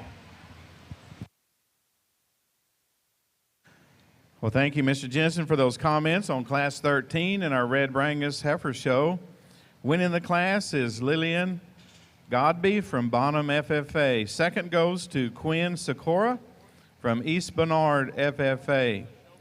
Our third place heifer was shown by Royal Mercado, Progresso FFA. Fourth place goes to Marcela Garza, Willis FFA. Fifth place female exhibited by Caitlin Gilbert, Matagorda County 4-H. Move along to Class 14, just 2 entries. So Class 15, we need your heifer into the North staging area. Again, as I announced previously, we will take a 15-minute lunch break on the north side following the conclusion of our red Brangus female show. So you black Brangus heifer exhibitors, be thinking about that. It won't be long. We've got 2 more classes in our red Brangus show before we pick our senior winners. So 15-minute lunch break, North Arena, following the red Brangus show. Then we'll start the black Brangus female show.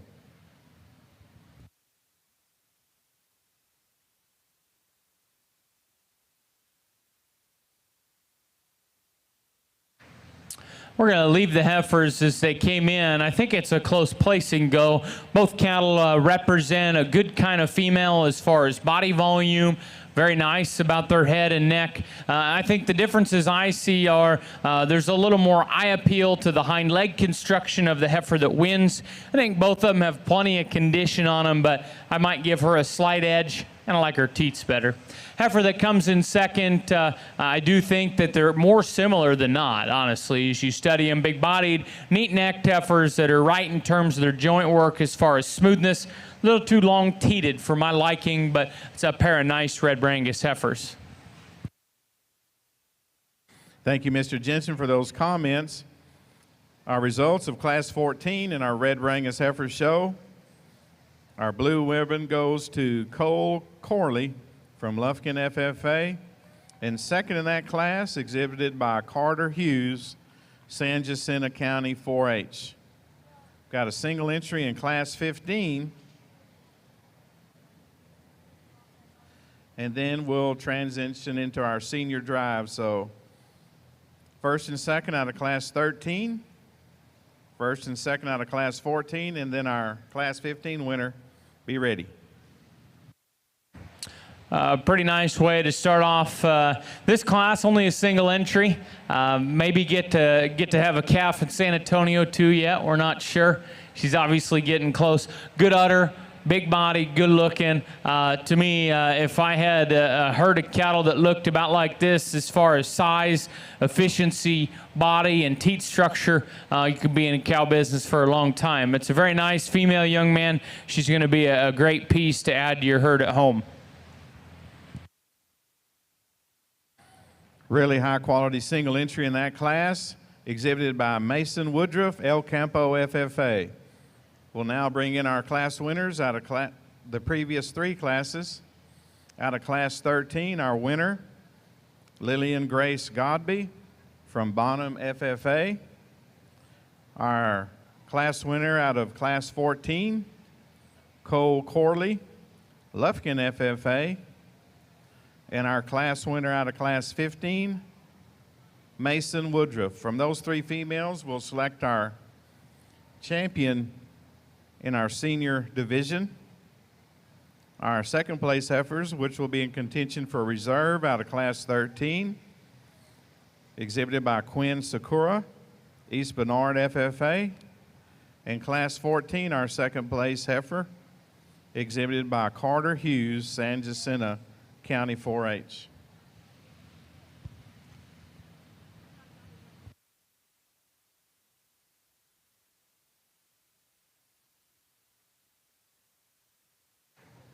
Your exhibitor in our calf and junior division, we need you in the north staging area.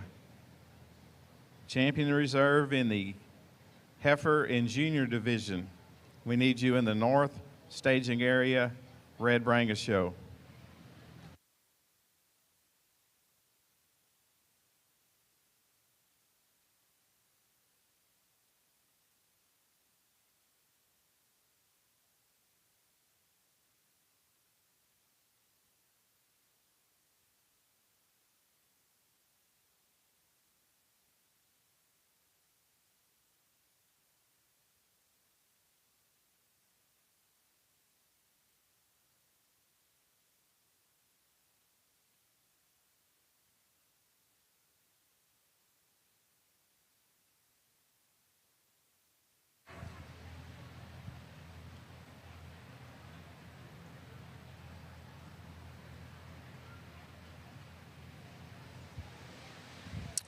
A really good last division in the Red Brangus. I think you could do a few different things at the end of the day. The kids brought a really nice set of cattle, and they're very well presented. So I'll show you the two I like. Please give them a big round of applause and congratulations for being class winners in seconds.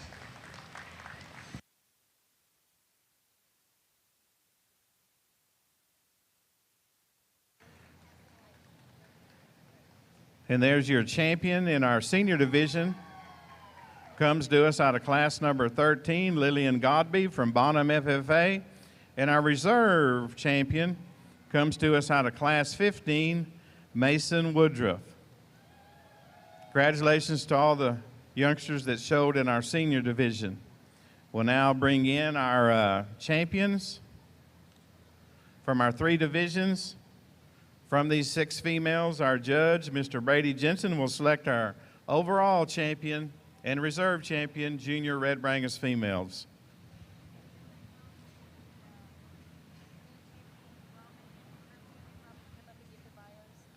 You youngsters that showed our grand and reserve overall champion Brahman female, would you please come to the announcer's booth and pick up your bios? We'll need that for the presentation of the scholarships and the overall drive this evening. So if you were, we need our 2 champions in our Brahman division.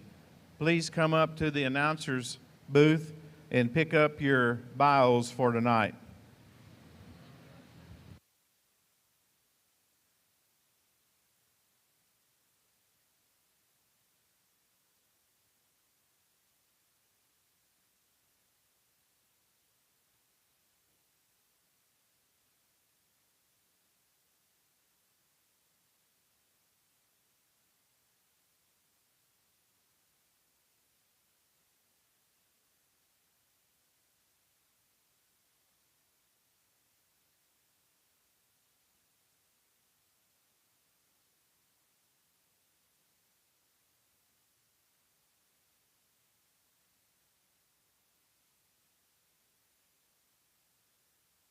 We're now leading in our division winners in our Junior Red Brangus Female Show on the North Judging Arena. Our Heifer division winner is Kinley Kirk. Kinley's a member of Robinson County 4-H. Our Junior division winner is Audrey Ivy. Audrey is a member of the Eastland FFA chapter. And our Senior division winner, exhibited by Lillian Godby of Bonham FFA. Also leading in the ring are reserves in our respective divisions. Our reserve in our Heifer division, exhibited by Presley Jacob. She's a member of Royal FFA. Our reserve champion in our Junior division is Chloe Brooks, a member of Union Grove FFA. And our reserve in our Senior division, exhibited by Mason Woodruff from El Campo FFA. From these heifers, our judge, Mr. Brady Jensen, will select our overall grand and reserve Red Brangus females.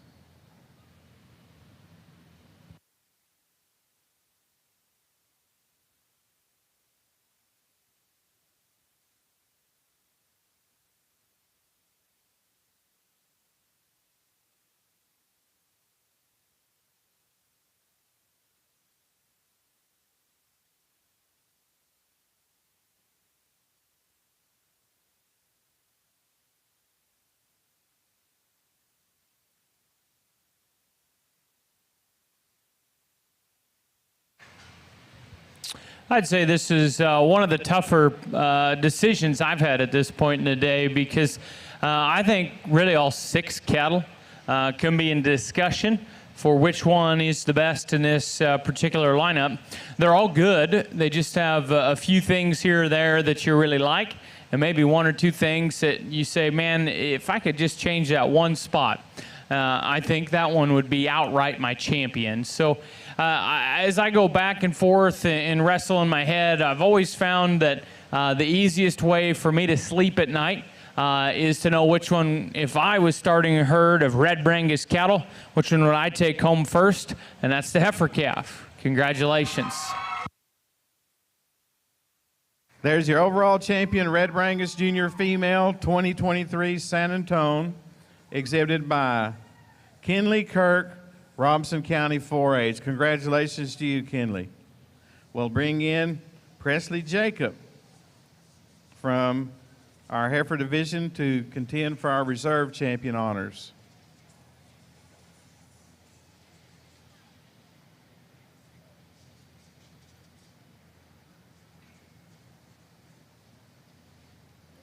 And there's your reserve overall champion, Red Brangus female. Also coming out of the heifer calf division, exhibited by Presley Jacob, Royal FFA. Congratulations to all the youngsters who showed in our Red Brangus Junior Heifer Show, and Mr. Brady Jensen for doing an excellent job of sorting through the cattle today. Again, you Black Brangus exhibitors, we'll take a quick 15-minute break and start in on our Brangus show. So about 12:05, 12:10. Estimating starting time for the Black Brangus show. 12:05 to 12:10. We'll start our Black Brangus Junior Heifer show.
Attention in the cattle barn. Beefmaster exhibitors, be thinking about it. Lunch break's about to conclude. And I think we're about ready to receive cattle in Class 1. This is a very large class, so it'll take a while to get our class set. So if you want to start working your way toward the staging area gate on the south side, we'll try to get you worked in.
tell you one better than that is to.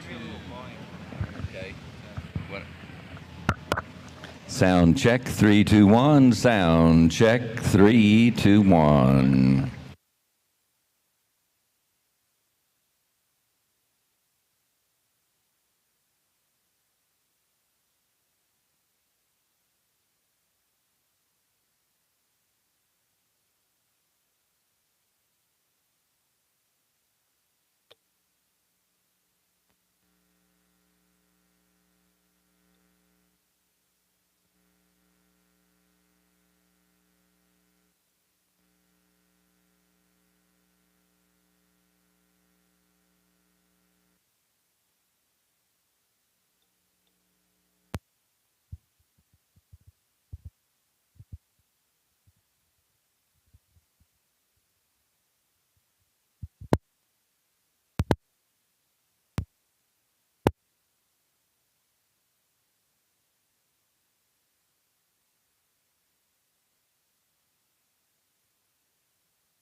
Attention Beefmaster exhibitors, this is final call for entry 83-516. Blake Hacker, we need you at staging, please. Foster FFA member. We also need to have entry 70258, Brent Britton of Carson County 4-H, and Olivia King with her entry 63378. Olivia King from Rudder FFA. Final call for staging Beefmaster Class 1. Thank you.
If we do need some help, I could put you on this mic here. Go down there and help us. Well, sound check 3 2 1. Sound check. Mic sound check 3 2 1.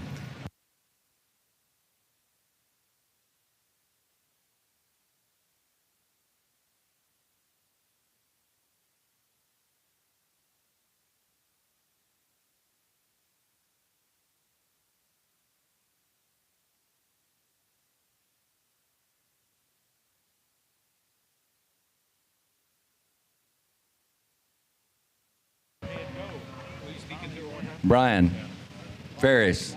He's gone.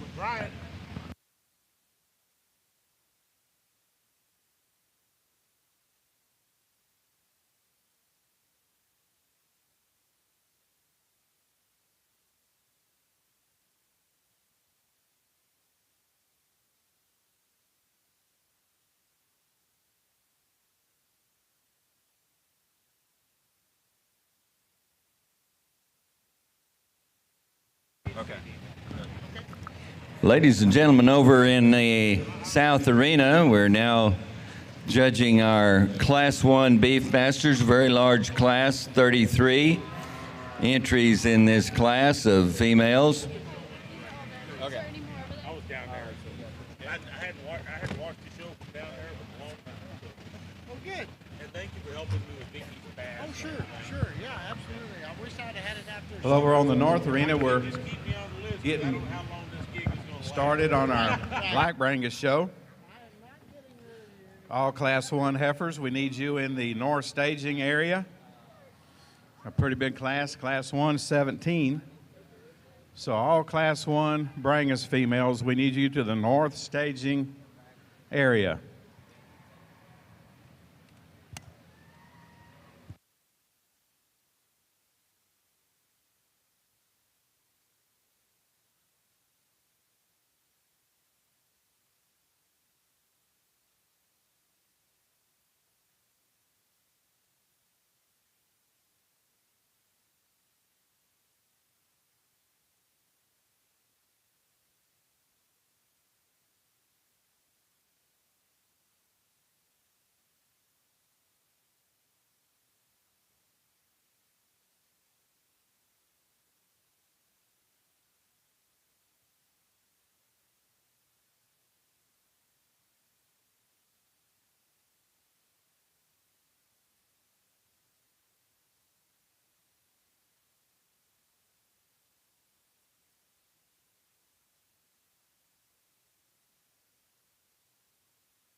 So again, an extremely large class starting off the Beefmaster show. We're going to go ahead and circle them out one more time, and I'll make my final pulls. But as we do that, let's give these kids a big round of applause, please.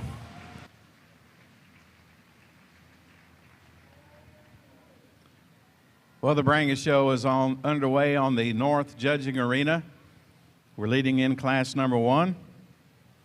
And again, our judge today, who's already judged our Cimbra and our Red Brangus, is Mr. Brady Jensen from Cortland, Kansas. And we sure thank him for taking time to share his talents with us here in San Antonio today.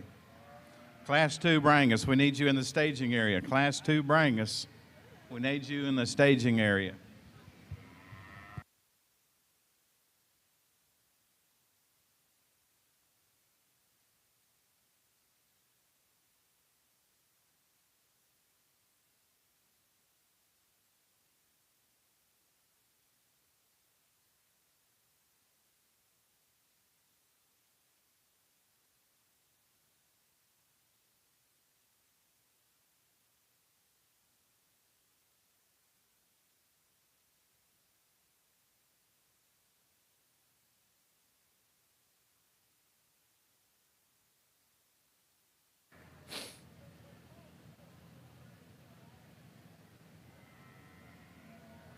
I'd like to take this opportunity to recognize the young junior members that you'll see out in the show arena assisting the judge and the San Antonio staff with these heifers during our Brangus show.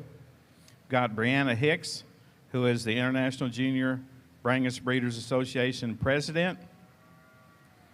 We've got our vice president of the association, Molly Hackstead. The secretary of the association, Isabel Parkey. The reporter of the association, Savannah Hansen. We've got Jenna Schultz, who is a director of the association. Cade Whitten, director of the association. And the most important that we'll need for the pictures later on, Clevie Allen, who's the sweetheart of the association. Thank you, young people, for coming out and assisting with our Brangus show.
Attention, Beefmaster exhibitors in Class 2, we need you to staging.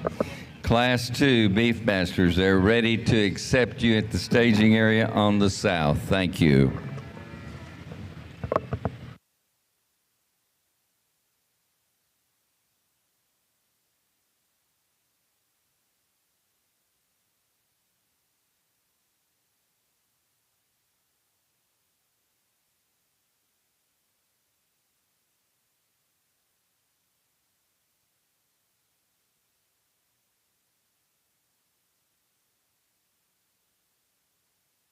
We need Hannah Roberson, Class 2 Brangus, North Judging Arena. We're missing your heifer.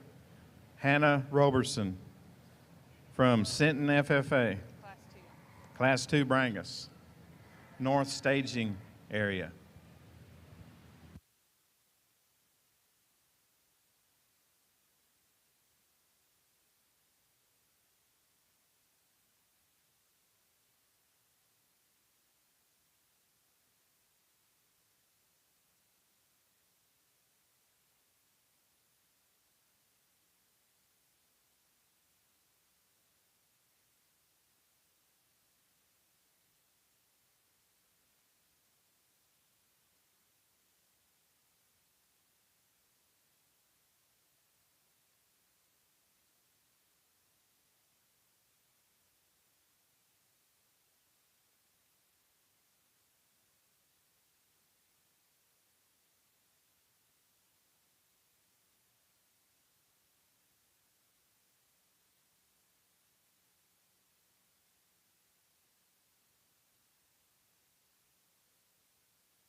Well, as we start off our Beefmaster show, do it in a great fashion. Not only was the first class a large class, it was a deep class. And I'll tell you, for me, these first couple of heifers, I think, are awfully good. Some trade-offs in them for me. The young ladies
I promise the lunch break didn't put me to sleep. What has taken a little extra time is that these first couple heifers in his class, I'd say first 5 heifers in his class are phenomenally good, and they're very different.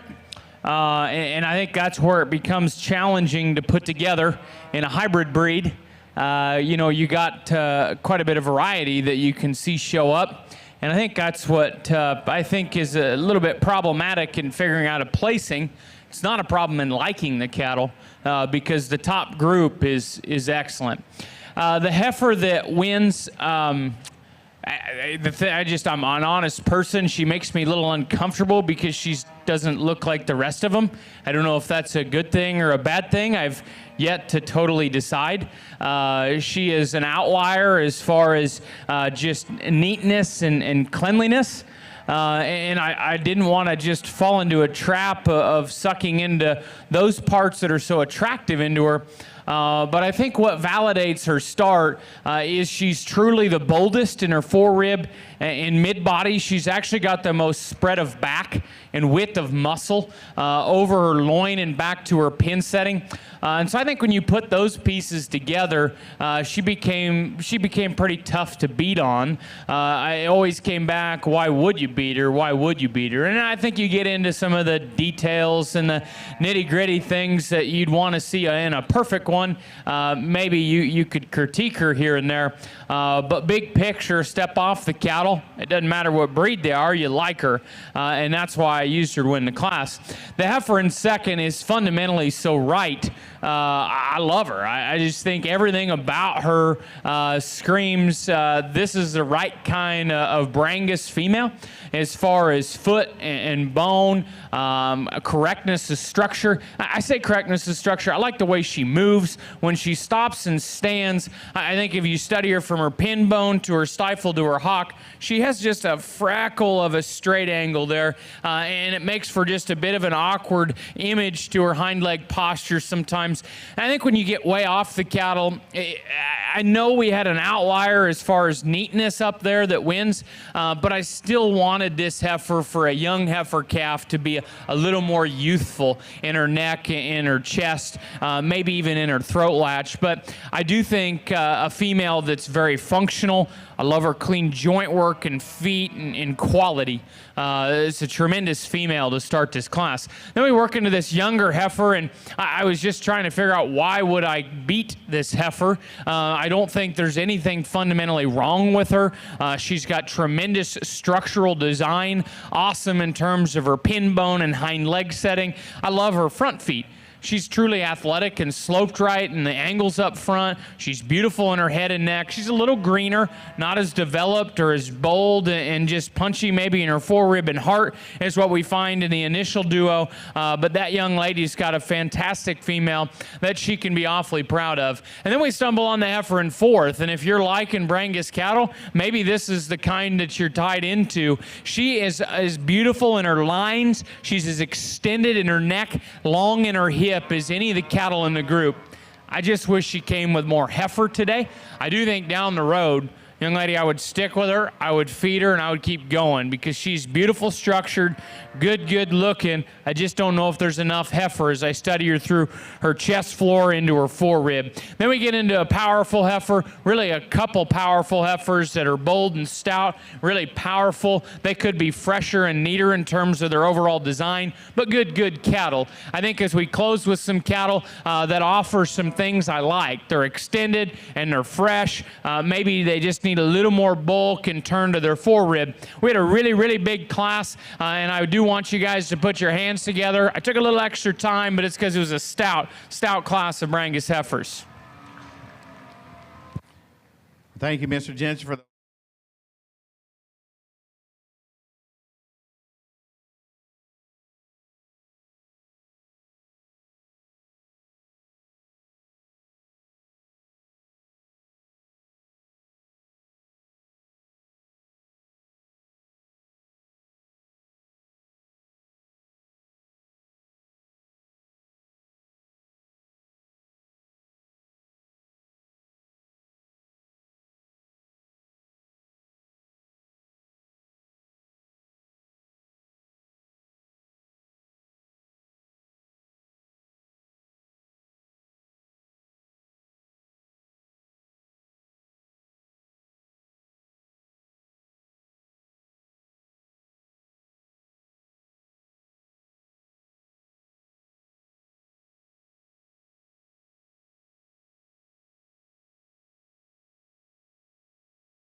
We settle into a smaller class here, but a good class and a nice class winner.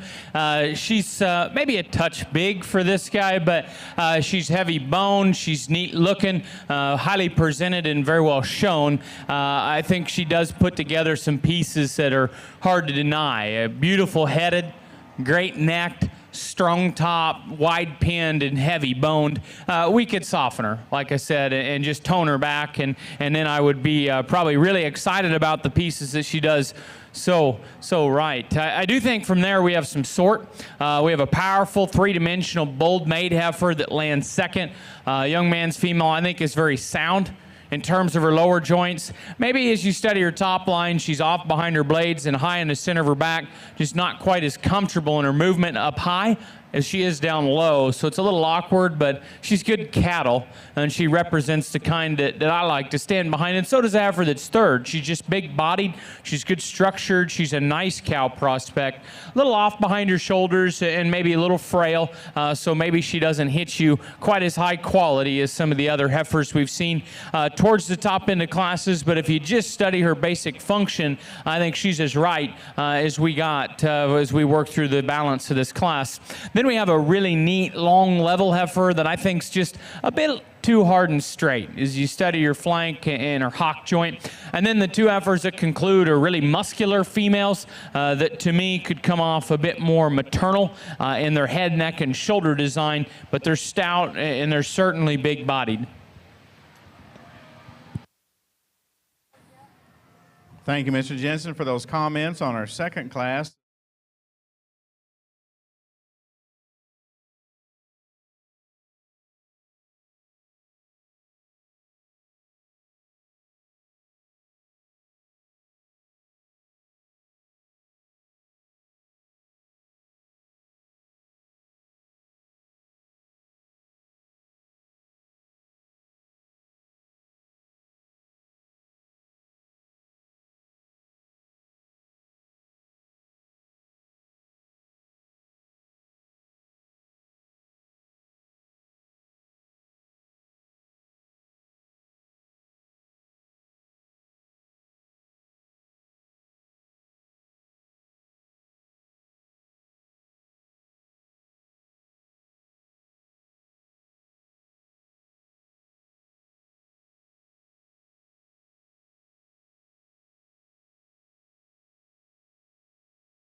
In the next set of Brangus cattle, I think we have another good class. 3 powerful females, I think, that surface. All of them you could tweak as far as their balance and structure, but good cattle that I like quite a bit. I think when we talk about putting all that power in one package that yet looks female is where the young lady's heifer, to me, rises up. She's just a little nicer in her head shape and neck, how it comes out of the top of her blades. I think she is genuinely the truest four-ribbed and strongest top heifer of this class. I think as you watch the cattle walk, she wants to rotate her pin and hock a little outside herself and maybe needs to be more comfortable on the track. But just as far as her body dimension and sheer power, with a neat little head and neck, I think is awfully challenging to do. That's a good heifer calf that's full of power and body shape to go ahead and win. Really, the same could be said for the next 2 cattle. They're powerful cattle. They're the kinds you like as far as blending power with enough structure. We're just really getting into the fine details on why we're placing them the way we are. I like the extra length of body. There's parts of the heifer that in second strike me better is from a balance perspective or length of hip, how she sets down on her back leg. I would say I like her length of neck, but I don't know if I like her neck and head shape. If we could just pretty that up a little bit, watch her go a little more comfortable in her spine, I think we could allow her to say she's a player with the winner. The heifer that comes in third, if you're just evaluating looseness of structure and body depth, she's going to be your favorite of this trio. She just gets a little piecey the longer she stands. You got a really beautiful heifer that gets a little easy behind her shoulders, so don't let her settle in there too often, but I like your heifer an awful lot. She just gets a little plainer versus the heifers just ahead. I'd probably shorten her teats up as well. Then we kind of run into 3 cattle that are a lot more similar than they are different. I thought that these 2 heifers had a little more body to them. Up front, this young man's heifer is slightly and comparatively sharper in her neck set, and then the young man's heifer, I think right here, has got more length and depth of body than the heifer that concludes. The heifer that concludes is a green heifer with a neat look that's not wanting to be a show calf today, but she's a good heifer that you should be awfully proud of, and I would recommend keeping her on feed and letting her develop, because that's going to be a nice project for the rest of her career. Well, thank you, Mr. Jensen, for those comments.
Another fun class to evaluate. Lots of talent and showmen in the show ring here. I really enjoyed working through this class because I think we had some sorting to do. Lots of different kinds of cattle, some with some positives and some that you'd like to change.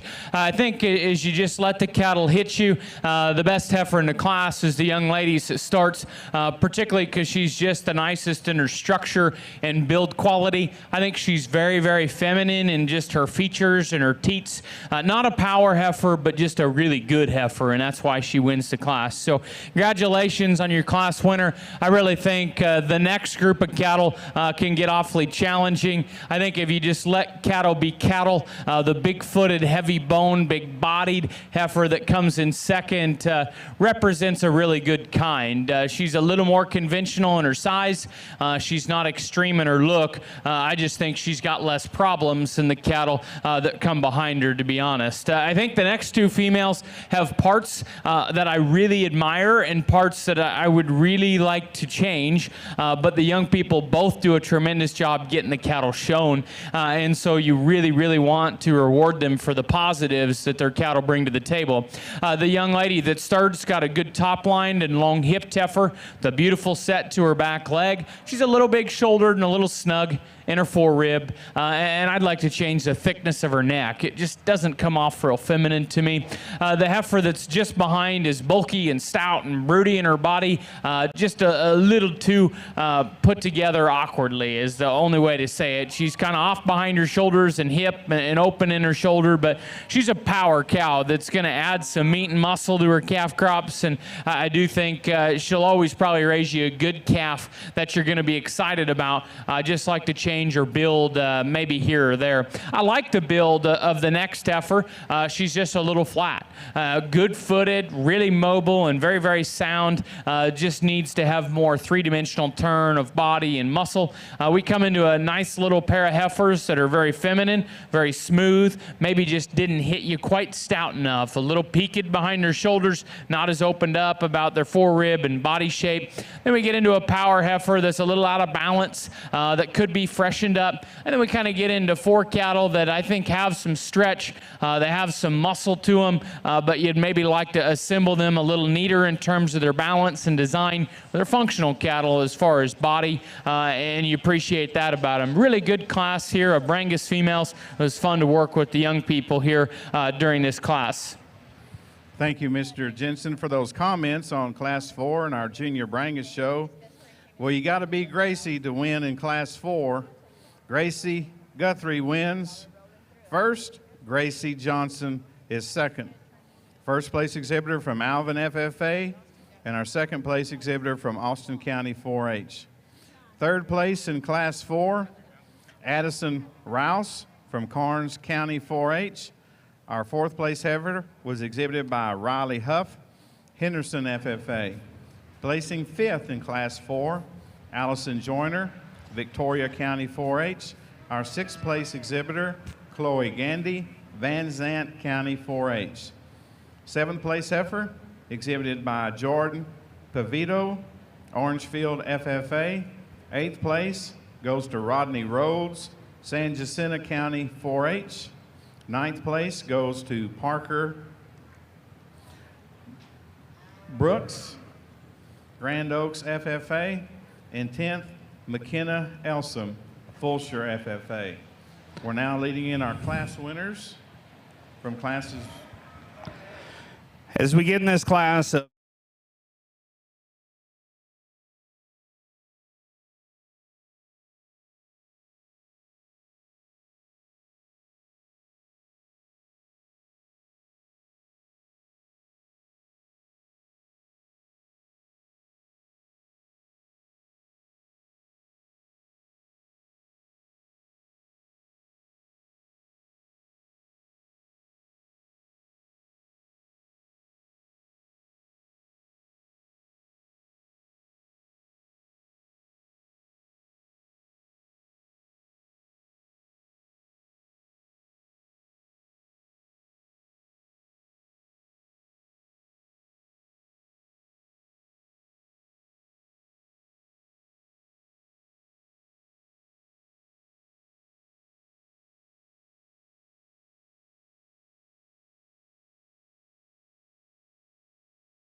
We've had a phenomenal Brangus show to this point. After lunch, it was a good way to come out of lunch. We started off with a bang, and the quality really continued. I've been very impressed with the Brangus Juniors. They're doing a tremendous job, and they brought a lot of really good cattle here to show to you guys and to me here in San Antonio. I have my mind made up, so I'll show you the two I like. Please put your hands together and congratulate these exhibitors.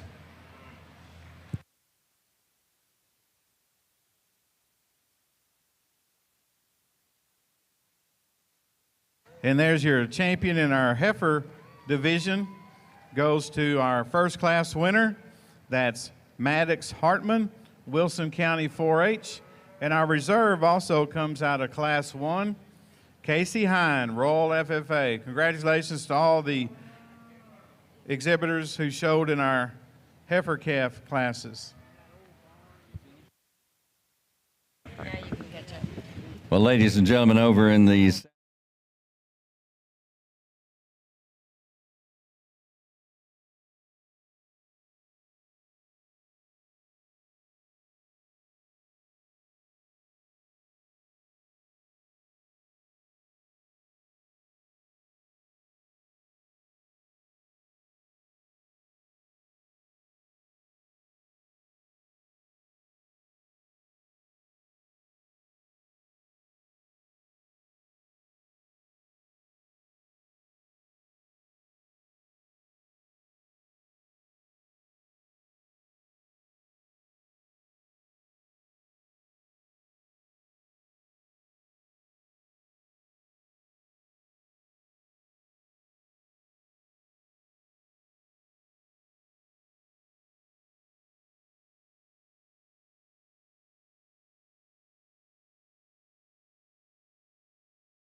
One of the right, I like her dimension and just a turn of rib, really good in her top and hip line. Very nice heifer to go ahead and start. The next two cattle are big-bodied females that are a little plain to look at as far as like just their neck and their throat, but I can really appreciate just the doability that they bring to the table, and it probably goes with their little extra leather up front. I think as their show careers are over, the young men will have some cows that'll maintain flesh, hopefully breed back, and just offer them some good longevity as they turn them out into their breeding programs. The young man in second's heifer is a little nicer to look at in terms of her hip and top line. Young man's heifer in third is probably a little stouter, but a little round out of her hip. So just some nice differences in those cattle. Then we run into a stout-boned power heifer that's a little tight in terms of her forerib, but she's extended and neat on the profile. I like to give her more set to her hock and reach it to her structure as you watch the cattle go. Then you have a freeze-branded heifer that's really good teated. I think she's going to drop a phenomenal udder for the young lady when she decides to calve a real extended female that's maybe not blessed with the same stoutness and power that we find in the cattle just ahead. Then we really have four heifers that I thought I ranked them in terms of just their initial look of quality, but they're all bulky and stout. There's a lot of performance, and particularly the young man in the cowboy hat and the young man just behind, very bold, powerfully made cattle that just need to have more feminine character up front. And then we close with a pair that's a little different structurally, but they're functional cattle still. Maybe just pull their hock in and a little plainer in their hind leg design, but like I said, functional cattle with a good foot underneath of them. So congratulations again, a good set of kids and cattle in that class.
excellent cattle in each class.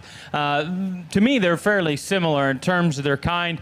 They're cattle that are equipped with the right structure and body to make cows, and yet they have some extras. A few of them are more powerful. A few of them are a little nicer looking. I was struck pretty hard with one heifer in particular, and I think there's a couple different ways you could go for reserve, but I think there's a nice power cow to slide in for the reserve. But put your hands together. I'll show you the two I like and congratulate these Brangus exhibitors.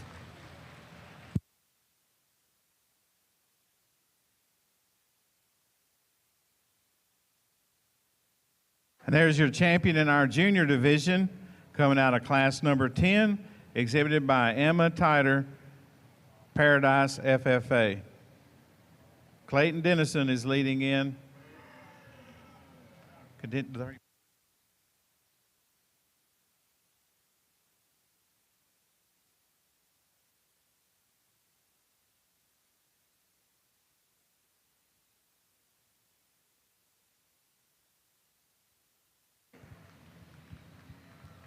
And there's your reserve in our junior division, coming to us out of class number 8, Jace Krauskoff, Pleasanton FFA. Congratulations to all the juniors that showed in this division. Now bringing in class 13, first class of our seniors. Class 14, be making your way to the north staging area. Beefmaster exhibitors, we've got class 8 in the arena. Right now on class 7, our placings were: first place goes to 63-11-15, Kaylee Beeson, Thorndale FFA. Second goes to 74-979, Avery Grace Moreland, Grapevine FFA. Third went to 69-94, Brock R. Stone with Norman G. FFA. Fourth went to 95-910, Eli Gross with Chisholm FFA. Fifth went into number 58-888, Corey Donnell Williams with Dickinson FFA. 6 to 52-530, Hunter Otto Frosch of Giddings FFA. 7th into entry number 70-797, Walker Garrett Dublin, Jacksonville FFA. 8th entry 79-083, Ryder Allen Cleasel, Fayette County 4-H.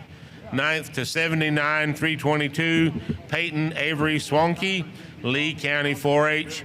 And 11th, what 11th? We have two 11s. We have two 11s. That's right. I went through 10. Good.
Very solid pair of heifers that surface in this class. They're a little different, but they're good cattle. The heifer that wins, she kind of trips my trigger when she walks in, just comes in with a pretty little udder and teat coming into her, and I think a beautiful heifer from a refinement and quality perspective.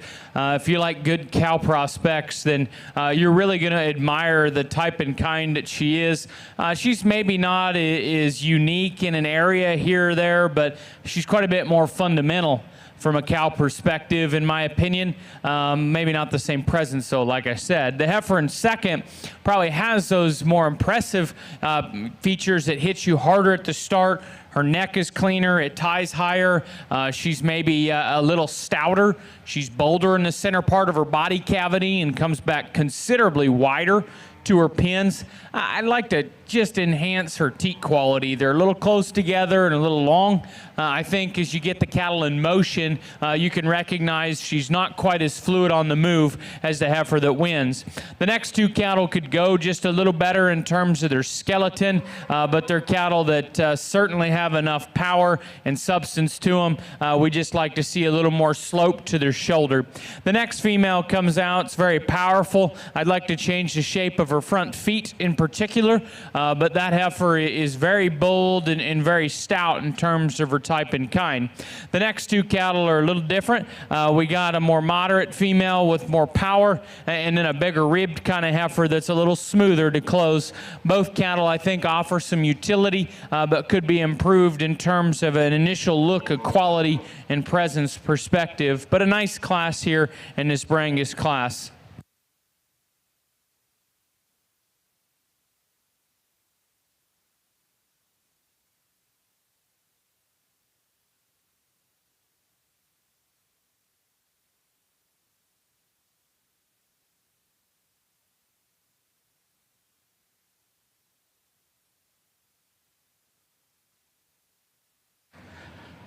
Well, as we get over here on the Beefmaster side, nice pair of heifers here at the top end for me. This young lady's light red heifer, just really an attractive pattern one there, and that's where she excels the bunch. You get this shot of her. She's one that's feminine about her head and neck, drops back to a big old rib cage and a nice smooth top line in her. I think plenty of width to go along with that. Structurally, I think she's acceptable. The heifer, spotted heifer in second, maybe just a nickel sounder through that front end, but I think she's sure acceptable. When she gets her stop and pulled together on the profile, she has the edge for me. I really like this red spotted heifer in second from her shoulder back. I think she's true in her heart and rib cage. I like her thickness. She's a big bone, flexible, easygoing kind of heifer. One you might just extend her out a notch through that neck and smooth her up in her lower shoulder. I think an awfully good heifer there. When we get her head up, sweetie, I think we sure get a lot better look. An awfully nice heifer there in second. Young lady's heifer in third. One I think's got the pieces to be an awfully good bred. She's one that's extended through her front end. She's sound on her feet and legs, has some thickness, just doesn't have, really that lower third, that rear rib and flank. We find the top two cattle to compete with them today, but as that one becomes a bred, if that'll come into her, I think she'll be awfully nice. The young man's red heifer in fourth, real practical cow, one that's big-bodied, sound structured, a little deep and waisty through the base of her chest, not quite as attractive on the profile. The big, stout, sock-footed heifer coming out next. She loved the muscle, bone, and performance. Just a little piece in terms of boldness and coarseness through that front end, not quite as attractive in her hawk and tail head. Then we run into a couple of red heifers here, actually about three of them that you can like for having some length and stoutness. Just like to maybe just see that one prettied up. Young lady's heifer coming out next, one of the bigger framed heifers in the class. Great job on the halter. She's one that's presents you a decent enough look from the side. I just wish she had a little more stoutness to go with that added frame. Then we get into some pieces and parts in these younger cattle. Let's give these kids a round of applause, please. Yes. Go ahead, Joe. Over on Class 13 placings, and first place went to number 84570, Quinn W. Burns, Bowling FFA. Second goes to 83334, Colt Bailey Clark, El Campo FFA. 30 went to 63003, Cade Randall Whidden of Needville FFA. Fourth goes to entry number 86944, Matthew Carson Phillips of Washington County 4-H. Fifth went to entry number 63064, Avery Ranji of Royal FFA. 6th went to 86,095. Bryce William Tessman, Nordheim FFA. And 7th went to entry number 62,867, Rihanna Crocker, Fulshire FFA. We have class 14 in the arena. Class 15, you should be in the makeup area. All right. And ladies and gentlemen, we're now judging in your Beefmaster show your Class 9 females that were born between July and August of 2021, and we have 6 head in this class. You Beefmaster heifers in Class 10, you need to be reporting to staging. Class 10, please report to staging and check in your cattle, please. We'll have the results from the Class 8 that was just judged, and congratulations goes to Emily Ty Britton of Carson County 4-H for the Blue Ribbon, first place award in this class. Second place went to Savannah Skaggs of Erath County 4-H. Third in the class to Amanda Alger, Nacogdoches FFA. Fourth place to Emmett Mathis of Springtown FFA. Our fifth place to Skylar Reese Lavender of Columbia FFA. Our sixth place to Cade Stone, member of Norman GFFA chapter. Our seventh place to Addison Mulganey of Grapevine FFA. Eighth went to Jack Dunsling of the Columbus FFA chapter. Ninth to Peyton Linderman, Nacogdoches County 4-H member. And 10th place to Elton Thomas Carwell of Pflugerville FFA. Congratulations to all the ribbon winners in Class 8 of your Beefmaster show.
Mia Steele, Woodlands for FFA. We need your heifer in the staging area now. Mia Steele.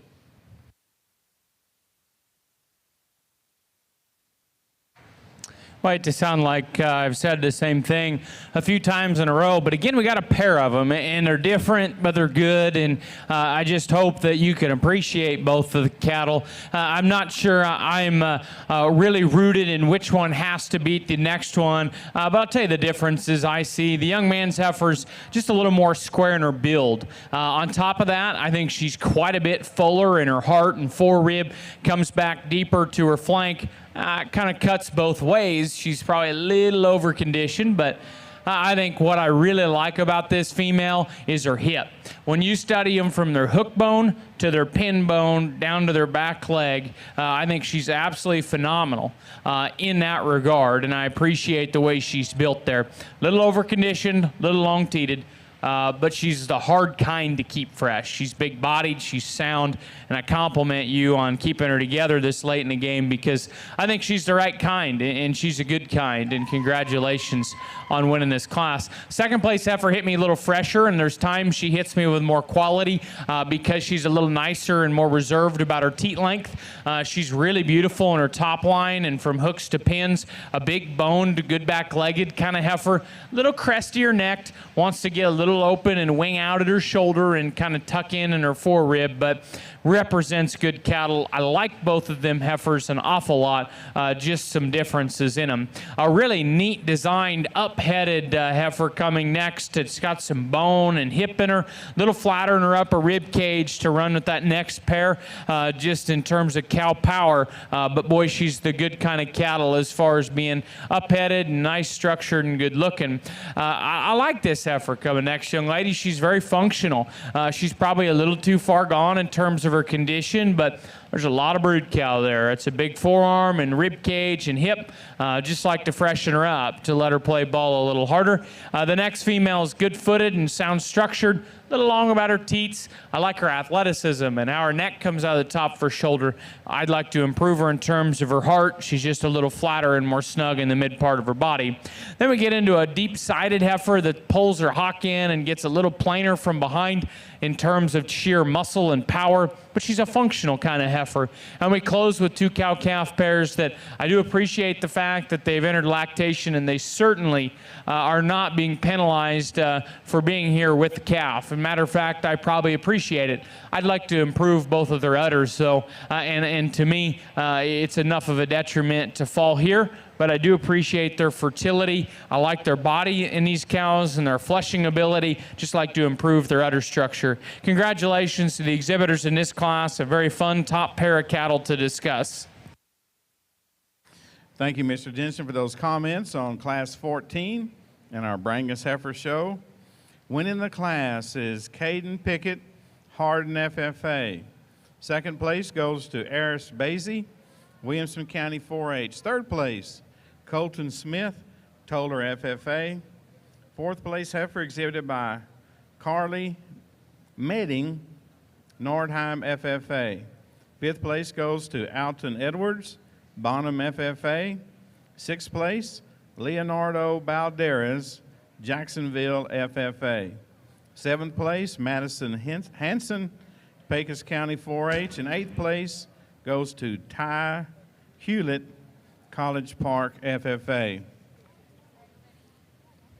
Over here on the Beefmaster side, a heifer that gets out here to win, and I think just needs to get there because of the group. She combines, to me, stoutness of build with enough balance and proportion from the side, long-sided female, big back, thick-rumped, heavy-boned. One for me that I think has just a shot more real rib-shaped to her. I'd be the first to tell you I'd square up in the way she moves on those back two, but I like the extra stoutness that she moves out with. Young ladies, dark red heifer in second. You can appreciate the angularity through her front end, the neatness in her top line and length. A deep-sided female, like all those parts about her. She wants to swivel in her hock just a little bit in the way she tracks on those back two. I'd just like to maybe stouten her up a notch down low. The young man's black heifer in third. From her hook bone forward, I like this one. She's extended through her front end. She's true and genuine in the shape through her rib cage and has some thickness. Just wants to get steep out of her hip and kind of throw those hind two up underneath her. I'd like to just strengthen her up there. The young lady's red heifer coming out next in the lineup.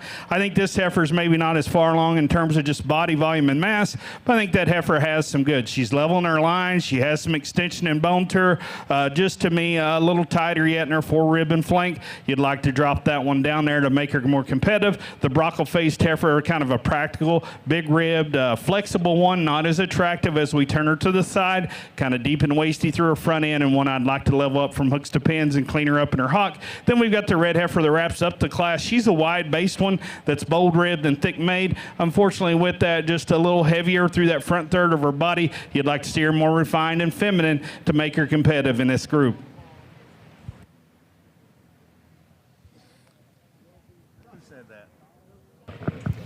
Thank you for the overview in Class 9, Mr. Nelson.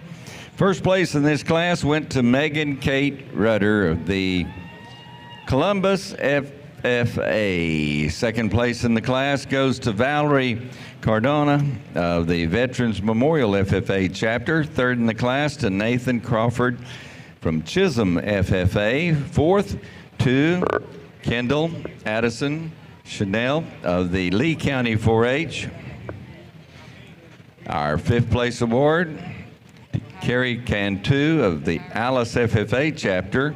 Sixth to Morgan Hussey of the Penelope FFA. Congratulations to all of our ribbon winners here in Class 9. Class 10 moving into the arena at this time. No. Other than their Lost four to pick up. We're currently judging Class 15 in our Brangus show, which is the last class of the breed.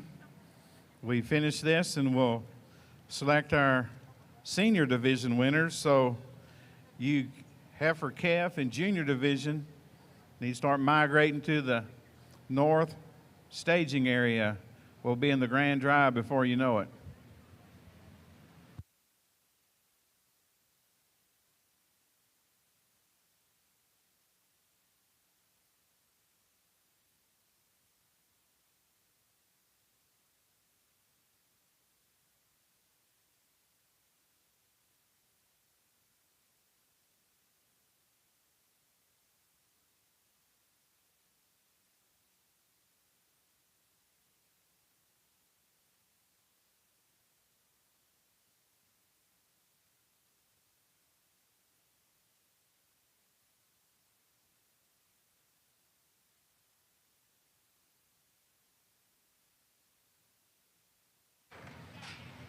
Flip the script from the last class. We're going to start the two pairs. I think as we get into these age females, it is important, and these two I'm going to reward for their udder quality. And I think it's just very important that we're asking cattle, regardless as if they're in the show barn or not, that we try to get them headed down the right path reproductively, and that's my opinion. But I think both cattle are good up top. They're a little different. I like the more moderate cow.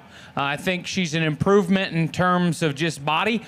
She's a little deeper hearted. I also think she's a little more reserved in the size and shape of her hock joint and her head. I think there's just a little more of a sensible cow look about her. Obviously, she's got the big old calf of this group, but very nice female to start the class with. I think she's just very solid, middle of the road kind of cattle that can work in a lot of environments. The next female's got more stretch and length and performance. Maybe she's a heifer, a cow that's got a little too much set to her hind leg. She's a hard-working cow. You can tell that based on just her leanness. She's not really filled in with lots of muscle down her top, but I think she's putting a lot of effort into raising that calf, but a very solid cow, again, for second with a good udder. Maybe not quite as good as the winner, but really a good udder.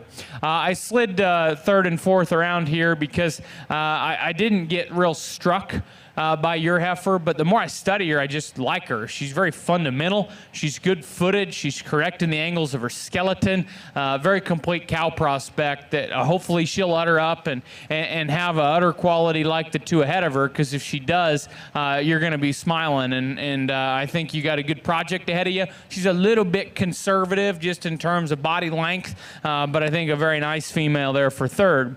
Heifer that comes in fourth is more powerful, and that's why I initially pulled them the other direction. I think the more you study them, the fundamentals aren't as obvious in this heifer. She's a little off in the shape of her feet and teats, a little rougher in terms of her shoulder design, but it's a powerful cow. A lot of body and a lot of dimension. The heifer that concludes the class, powerful, she's stout, maybe a little over-conditioned in my opinion, but there's a lot of beef there in terms of the mid part of her body. Congratulations to these exhibitors, a really solid top pair of cows.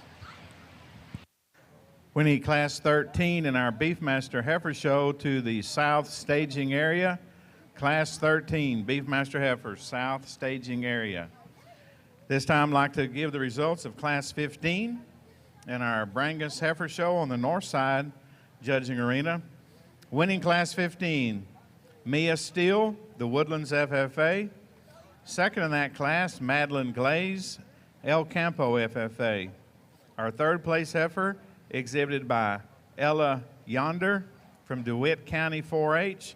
Fourth place, exhibited by Holly Seasongood, Wilson County 4-H. And our fifth place goes to Alyssa Scott, Lander FFA. We're now bringing our class winners from classes 13, 14, and 15, as well as the second place exhibitors to the north judging arena. From these 6 heifers, our judge, Mr. Brady Jensen, will select our senior division winners.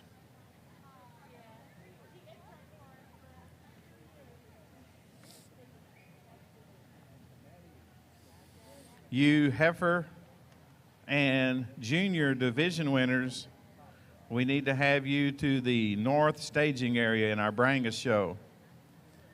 Our calf and junior division winners, we need you in the north staging area.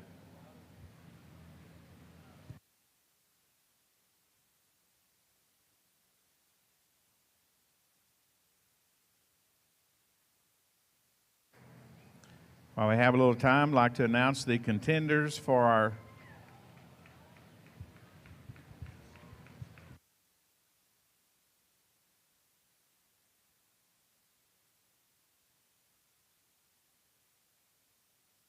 Who we get out in this class of these bred Beefmaster heifers. Nice group, really nice group, impressive. But for me, the young man's heifer that leads off, she gets there pretty fast in my mind because you don't have to give up any power to get some pretty and function, and she does that awfully well. I mean, he gets her parked like that. She's got the look of quality. To me, just a female that has plenty of refinement through that front end, comes back to a genuine body shape. I love the smoothness in her top line, the hip and hind legs she plants, you know, even her teat size and spacing. And I think whenever that one gets to be a heavy bred, she's going to have a really pretty udder as well. Just an awfully good heifer to lead off with here in this class. From there, you know, I think there's 3 heifers that are all pretty tough. The young man's heifer we got in the second, I think she gets there because I like the fact she has just a big old middle in her, a lot of substance, a lot of width. She's a little more flexible than that heifer in third, and I think she does tie in better through her shoulder. She's just a little smoother there,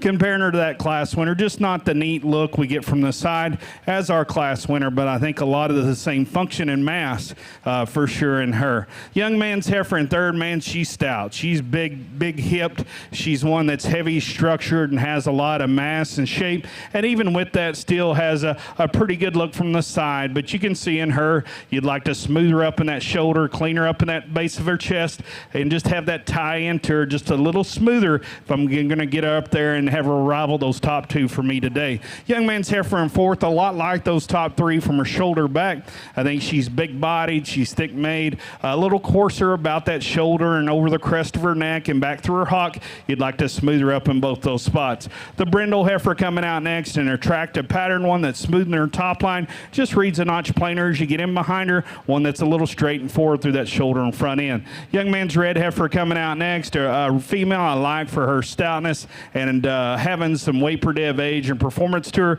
just a little piecey in terms of her profile. You'd like to neaten her up through her chest, back up through her shoulder and over her top. The black heifer next in the lineup, a pretty clean fronted heifer that has some thickness to her. For me, gets a little short and steep back through that hip. One you'd like to see maybe just have a shot more depth through her heart and through that rear rib. Young man's black heifer next in the lineup, pretty on the profile, presents you a good look, but just narrows up too much coming and going. Then the heifer that wraps up the class, a heifer there that's pretty flexible in terms of her structure. You like her length of side, just gives up too much in terms of performance and mass to this top group of bred heifers.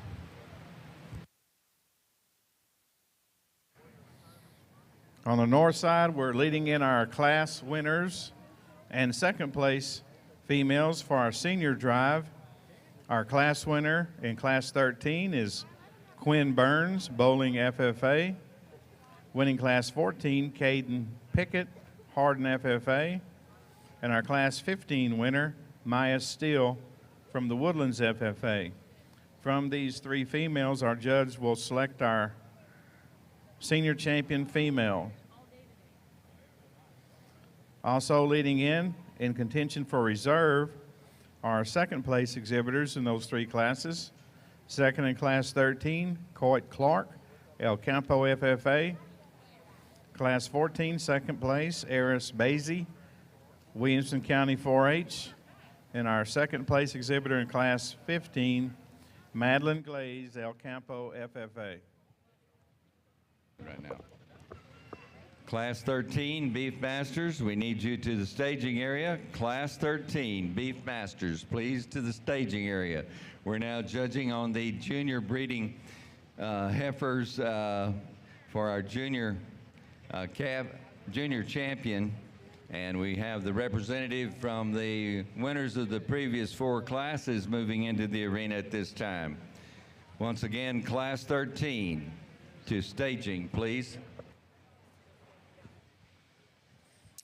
We had a strong Brangus show, and as we get out here for champion, I think it remains strong, and there's some good differences in the cattle. I think it's not an easy decision to find a senior champion because there's some good parts and pieces to each of the kids' cattle out here. I think they've done a great job getting the cattle stuck and shown. I guess I'm going to reward freshness and utter quality and use the young man's heifer up front to win. Congratulations to him. The young man just behind will be reserve.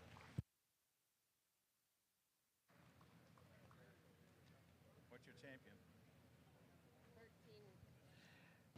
And our champion in our senior division comes to us out of Class 13, Quinn Burns, Bowling FFA. And our reserve champion in our senior division comes to us out of Class 14. That's Caden Pickett, Hardin FFA. Congratulations to all the youngsters that showed in our senior classes. We'll now bring in our champions and reserves from our heifer, junior, and senior divisions. From those 6 females, we'll select our overall grand and reserve Brangus junior females. And ladies, you going to get the mic? Good. Well, as we get out here in this division of the Beefmaster show, just really pleased with the lineup, the way it came together. The first and second, I think, an awfully good group of cattle. But I think with that being said, there's one of these heifers just, to me, daylights everything. I think she's awfully good. It doesn't matter what color you make her. Young man's oldest heifer is going to be our division champ. Let's give him a hand. Lane Hagen. And ladies and gentlemen, your division champion going to Lane Hagen's entry number 85411. Lane Hagen, member of the Lavaca County 4-H.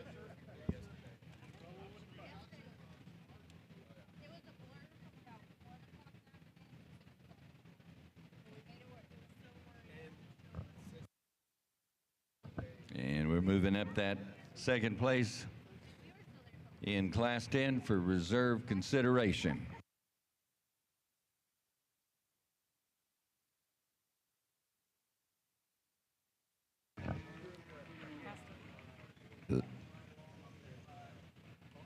Ladies and gentlemen, our reserve coming out of that Class 10 as well.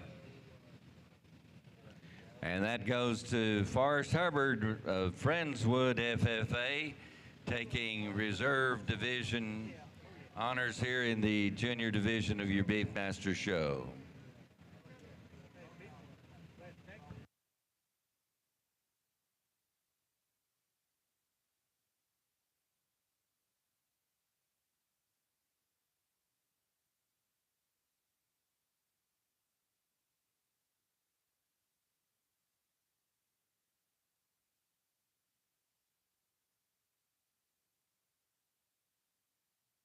Ladies and gentlemen, this will bring us to our final division in the Beefmaster show, Class 13. This is your final call to be here. Have 22 entries of females that were born between the 1st of March through the end of April of 2021.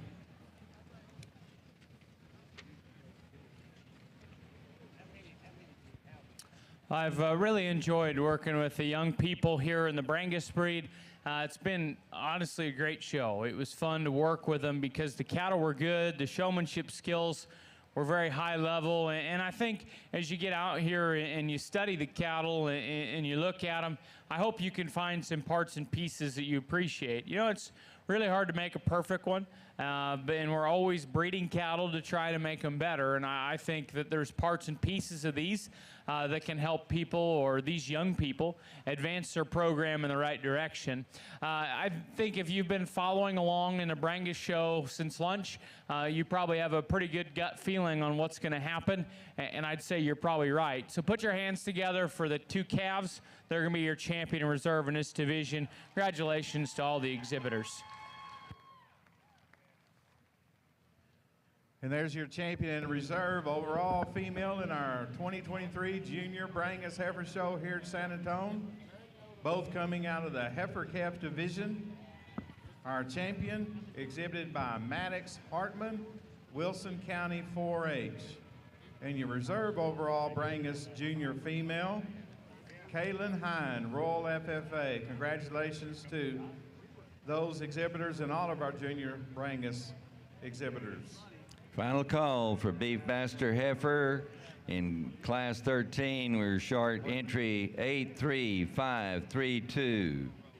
Mackenzie Whipple of Columbia FFA. Final call. They're moving your class into the arena at this time.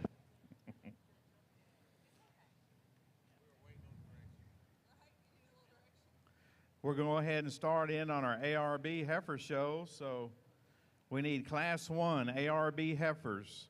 Start making your way to the north staging area. Class 1 ARB heifers.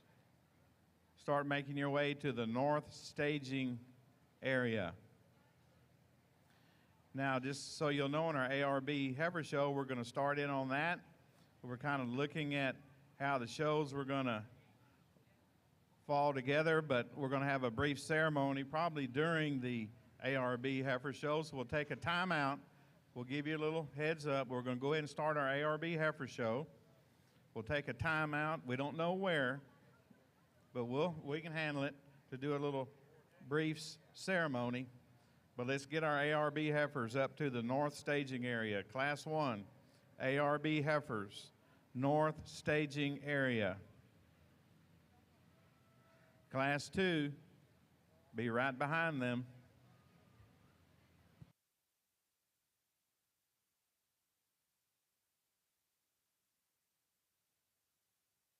We need Class 14 in the staging area.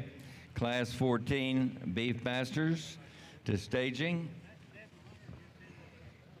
Ladies and gentlemen, in the Beefmaster Arena at this time, we have 22 entries in Class 13, females born during March through the end of April.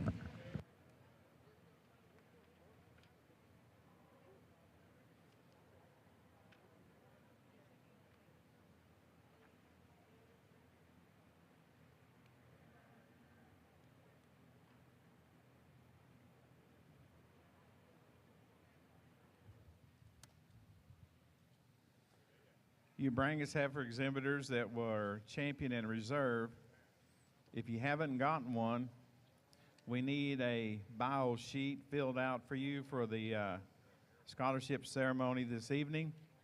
So please get those bios filled out as soon as you can and return them to the announcer's booth.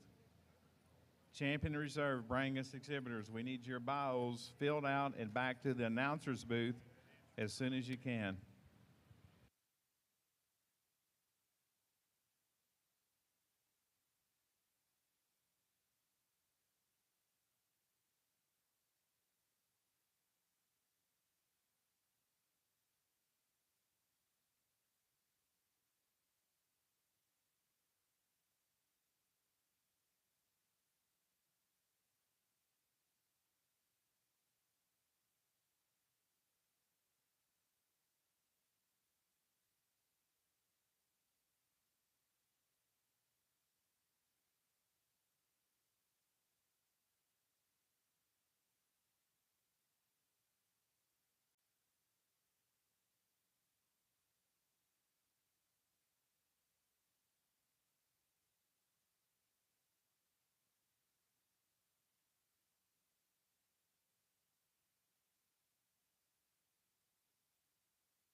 I don't, there it is.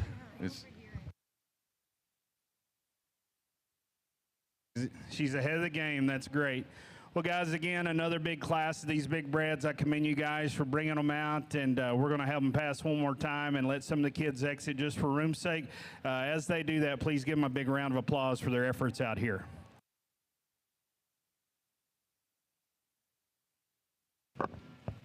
ARB Heifers, Class 1, we need you to the north staging area.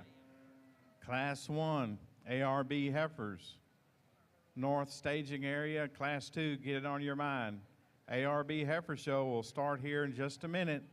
Class 1, ARB Heifers. We need you to the north staging area. Class 1, ARB Heifers.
Landon Langenbaugh from ARP FFA. We need your heifer.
Another really good class in the first class as we get started in the ARBs.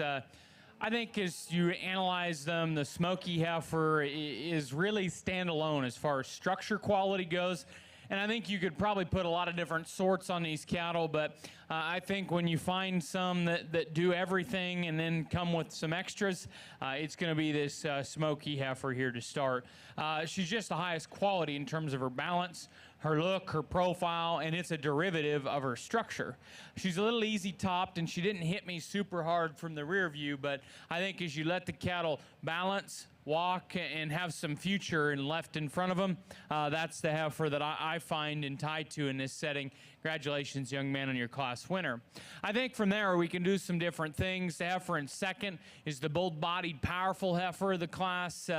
She needs to be more feminine in her neck, a little far forward in the angle of her shoulder, but I think just a really bold-made, powerful heifer that's functional enough, has enough quality, maybe just not equipped with the same look and elite skeleton as we find in our winner.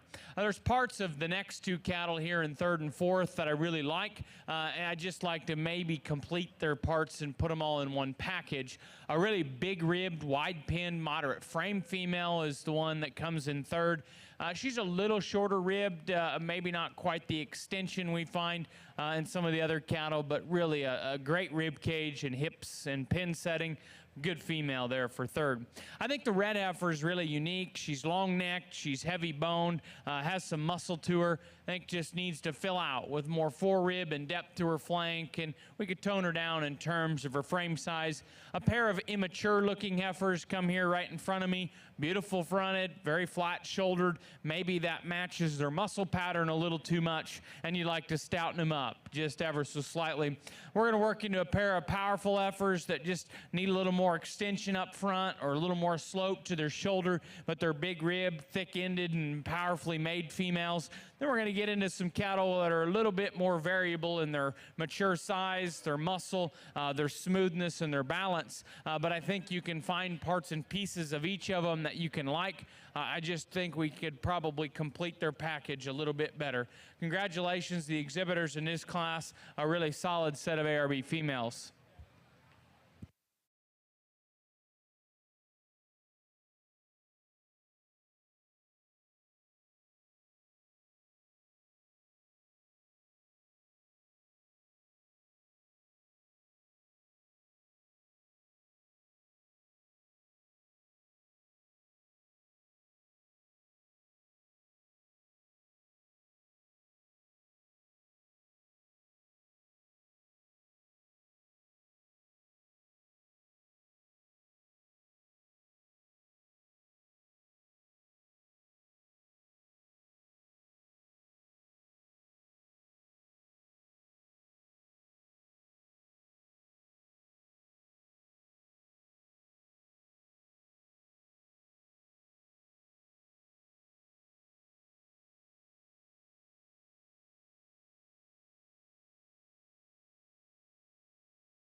Interesting class to put together. I like a lot of the cattle. I'm not sure there's one that just comes out and grabs me like we found in some of the other calf classes to this point, but the one that grabs me the hardest is the young lady's heifer that starts. I just don't know if she completes it after I look at her for a long time, but what she does is awfully intriguing. She's, to me, the outlier of the group in terms of look and balance, and she has got ginormous feet and legs underneath of her. Really an intriguing outline kind of black heifer here that presents a very, very nice look from the profile. She could maybe hit me a little cowier to the mid part of her body, but that's a heifer that's easy to like in terms of her superlatives. Congratulations on your class winner. Heifers in 2 and 3, I think offer some good cow parts, but maybe just didn't hit me with enough quality. So that was kind of the problem we ran into in figuring out how to put this class together.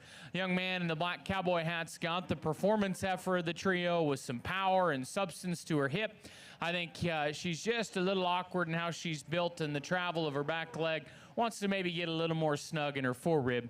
Big-bodied heifer, the young man's comes next. I think if we were strictly sorting them off of forerib shape and mid-body, you'd start the class with this heifer. A lot of just cow look in her, but she just gets a little bit short-necked, a little crestier at the top side of it. She represents good cattle, though, and that's what brought her into that top group of 3. Black and white heifer is really unique in her shapes. On top of her, she's big-backed and wide-pinned, really, really heavy-boned and still clean-jointed. A little plainer up front and wants to get awkward in the handle of her spine. The red baldy female is another one of them power heifers. It's got length of body and performance. She maybe doesn't come as fit in the group in terms of just youthfulness and presence from the side, but a big-ended, powerful heifer. Then we get a pair of black cattle that are more reserved in their bone work, but they're big-bodied, functional made cattle that just need a shot more power. And then we close with a trio that's different. There's 2 power heifers that need to be sounder and more opportunity for growth potential, and the heifer that closes just hit me a little plain and frail, but she's a good cow prospect. Really a nice class again. Interesting top trio.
and uniqueness.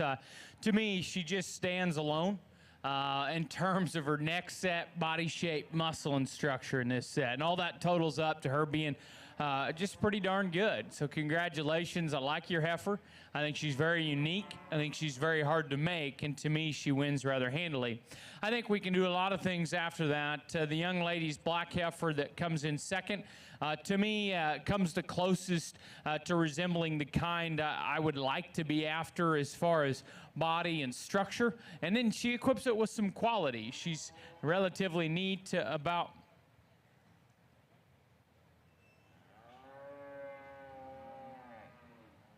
Heads up, loose heifer, north side.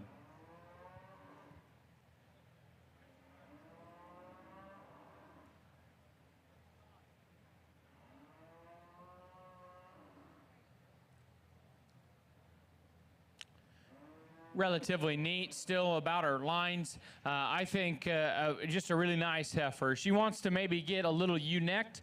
She's maybe a little conventional in terms of her mature cow size, but there's a lot of things right in her skeleton, her angles, her body depth. I appreciate just her cow look over the 1 1/3. The 1 1/3 has some intriguing pieces. She's big and long in her scale, beautiful in her head and neck.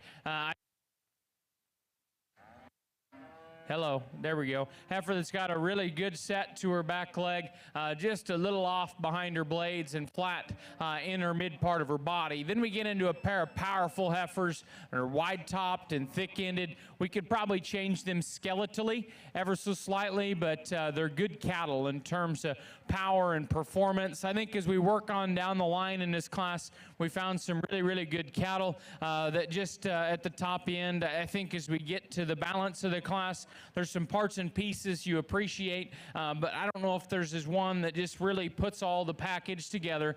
Congratulations to these exhibitors. A good class with a strong class winner.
into these composite classes, and I think as you work into this top pair of kind of smoky or I guess gold-colored cattle, depending on which one you're looking at, they certainly are of a different mold than some of the other cattle out here. So they always kind of stand out. And then I think as you weigh and measure things out, it's hard not to be intrigued by the breeding value and the opportunities in the cattle here in front of us. I like the forerib and depth of heart and flank of the young man's heifer that wins.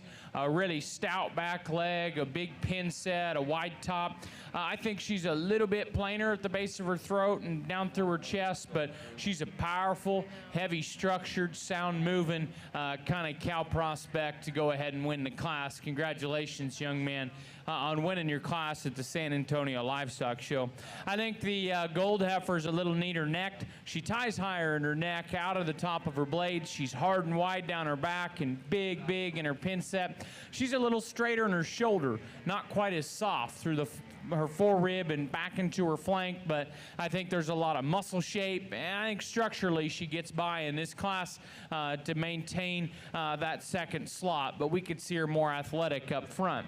The black and white heifer is a little looser made, and I think if you just study into structure, you might want to slide her up a spot because she's got a good foot.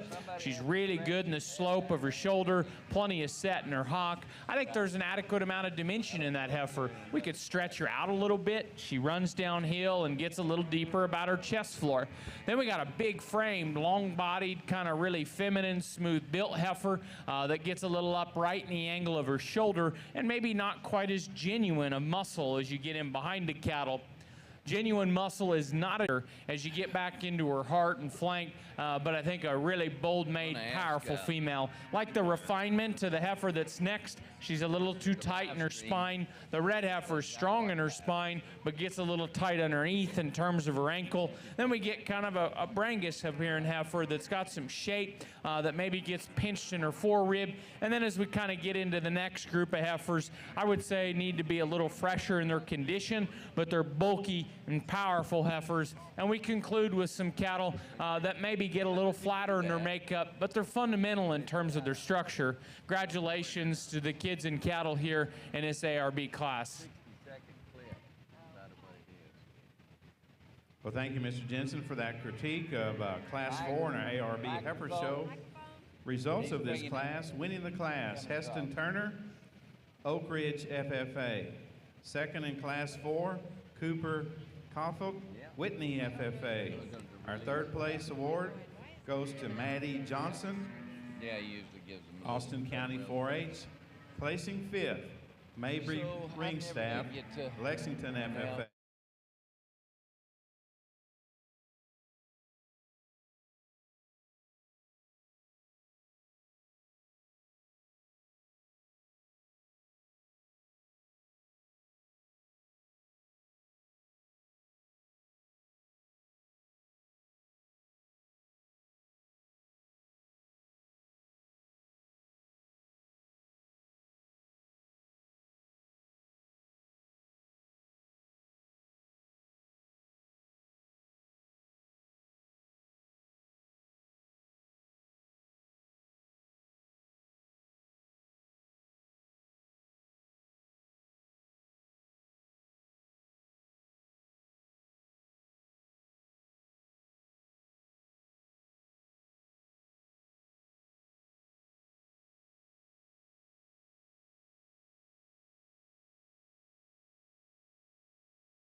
RBs, a lot of variation in type and kind, but a lot of good cattle. And I think that's replicated out here in our Champion Drive because there is good cattle, and I don't know if one of these four is similar. And I've been kind of going back and forth in my head on how I like these, and I like them all. And like I said earlier this morning, I think when it gets hard, the thing I've always learned in getting into a situation in a show ring where you could probably go a lot of different directions.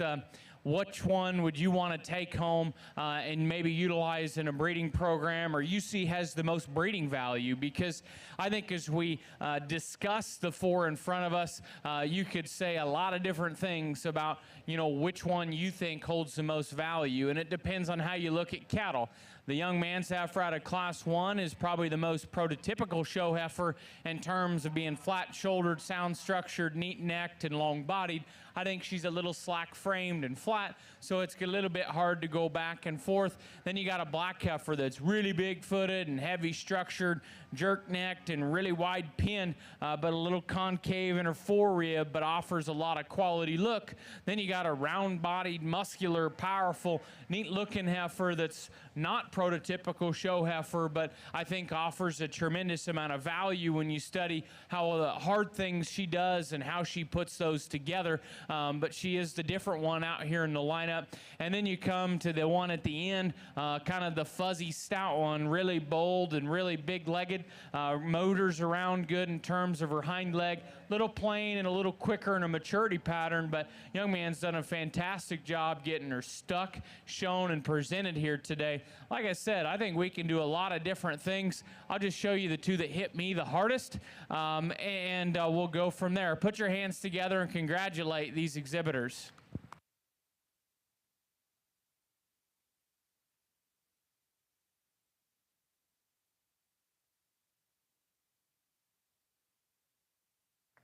And there's your champion heifer calf.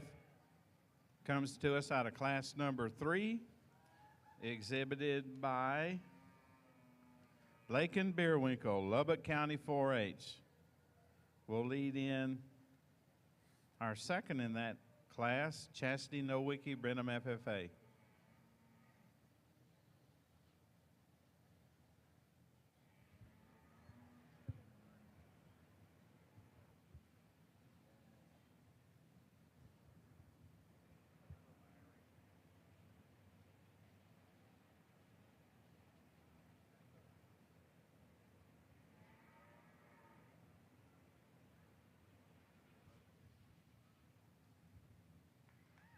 And your reserve heifer calf comes to us out of class number 4, exhibited by Heston Turner, Oak Ridge FFA. Congratulations to our champions in our heifer division, along with all the exhibitors in our heifer classes. We'll move along to class 7, ARB. Lead those in the arena. Class 8, we need you to the north staging area.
Well, as we start off this Gert class, swap those three around just a little bit, getting a better look. And, this heifer that I lead off with, I was probably getting a little hard on her because I wish she hooked in just a little higher there at the point of her shoulder.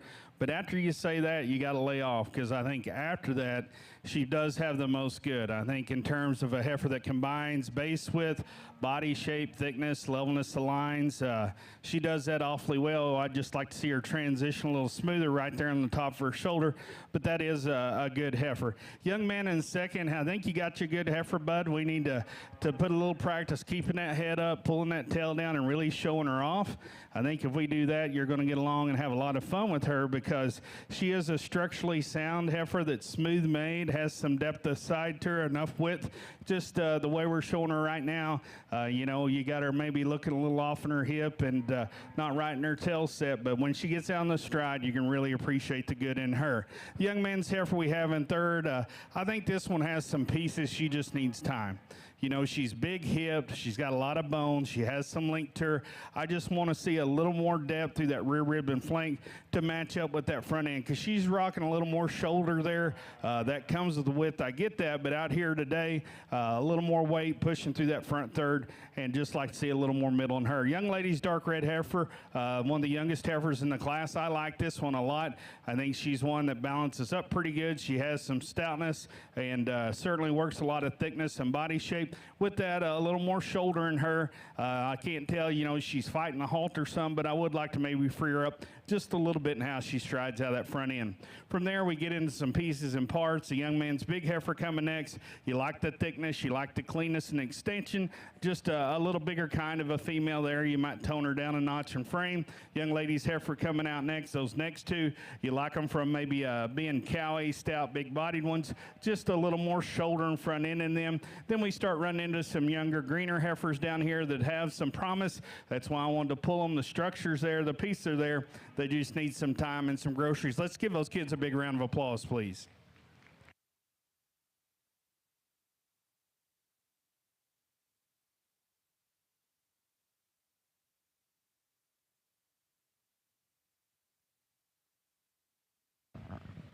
And ladies and gentlemen, here in our first class of Santa Gertrudis, and the winner of the buckle sponsored by Wonderlick Farms of Brenham, Texas, and the blue ribbon in this class was Carrie Lemon of Alba Golden FFA. Second in this class went to Jace Carpenter of Van Zant County 4-H. Your third place to James Mason Carlo of Hooks. Fourth place in the class to Fredona Joseph of Liberty FFA. Our fifth place award to Baylor Kimbrough of Shelby County 4-H. Sixth in the class, Kayla Goff of Brazos Wood FFA. Our seventh place, Briley Rhymes Krause of Karnes County 4-H. Eighth place to Ellen Hardy of the Lake Creek FFA chapter. Ninth place to Emma Pinkerton, a Victory FFA member. 10th in this class went to Miles Wheeler of Victoria County 4-H. Congratulations to these exhibitors, and thanks to the buckle sponsor, Wonderlick Farms. In our Santa Gertrudis Arena here in the south, we now have 14 females in Class 2, females that were born during March of 2022.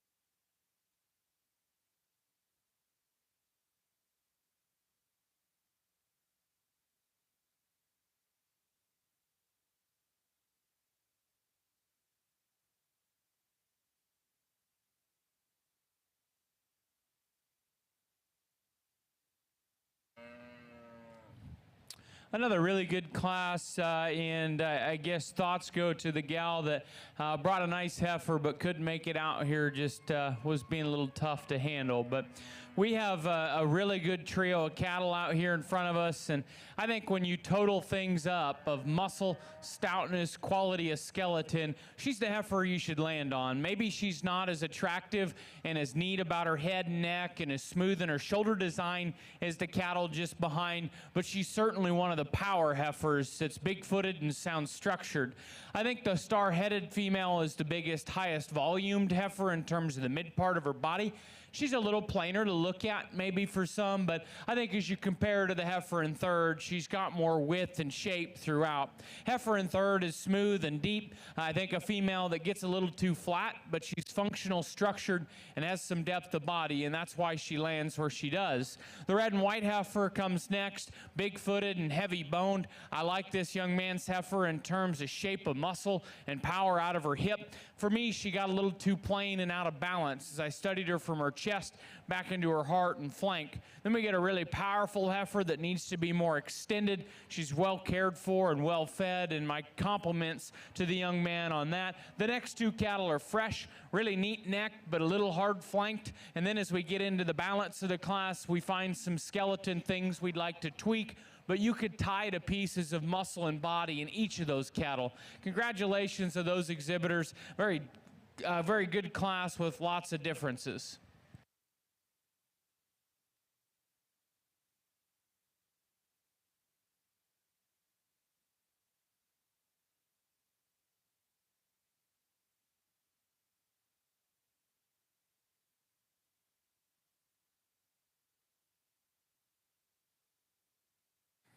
Thank you, Mr. Jensen, for that critique of Class 7. Our class winner in Class 7, Bianca and Sarah, PJSA High FFA. Second goes to Kaylin Dozier from Waller FFA. Third, Cole Janasek from East Bernard FFA. Our fourth place exhibitor, Troy Bettis, East Central FFA. Placing fifth, Caden Muir, McLennan County 4-H. Our sixth place exhibitor, Taylor Kalina, East Bernard FFA. Seventh, Kai Davis, Klein Kane FFA. Eighth place exhibitor goes to Carlos Rodriguez, Terry FFA. Placing ninth, Madison Cook, Clear Springs FFA. And our 10th place exhibitor, Laney Machit, Van Vleck FFA. Now leading in Class 8 in our ARB heifer show. So we need Class 9 heifers to the North Staging Arena. Only 3 in that class, so it'll go pretty quick. So Class 10 ARB heifers, be getting it on your mind.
Attention in the barn. We would like to have the bio for the reserve Beefmaster turned back in here at the announcer's stand. A reminder to everybody, we will have a Supreme Championship judging for the American breeds at the conclusion of our shows here in the North and South Arena this afternoon, bringing back all of the Grand and Reserve Grand Champion heifers. So be waiting for that as well, and we'll fill you in with details on approximate start times as we get closer and can predict those with some degree of accuracy.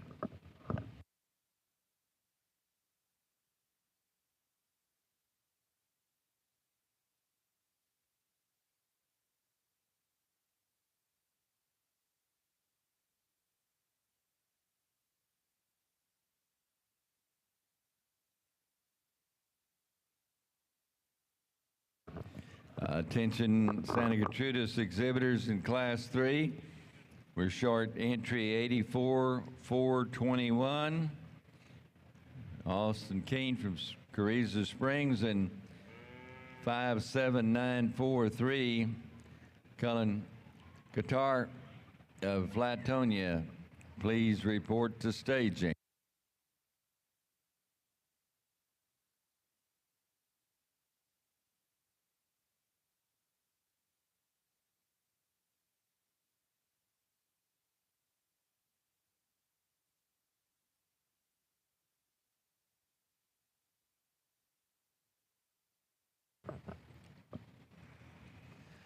Well, we got a good class here. I had fun working with the kids in this group, and the black heifer that wins, to me, does so in a rather dominating fashion. Congratulations, young man. You got a really nice heifer.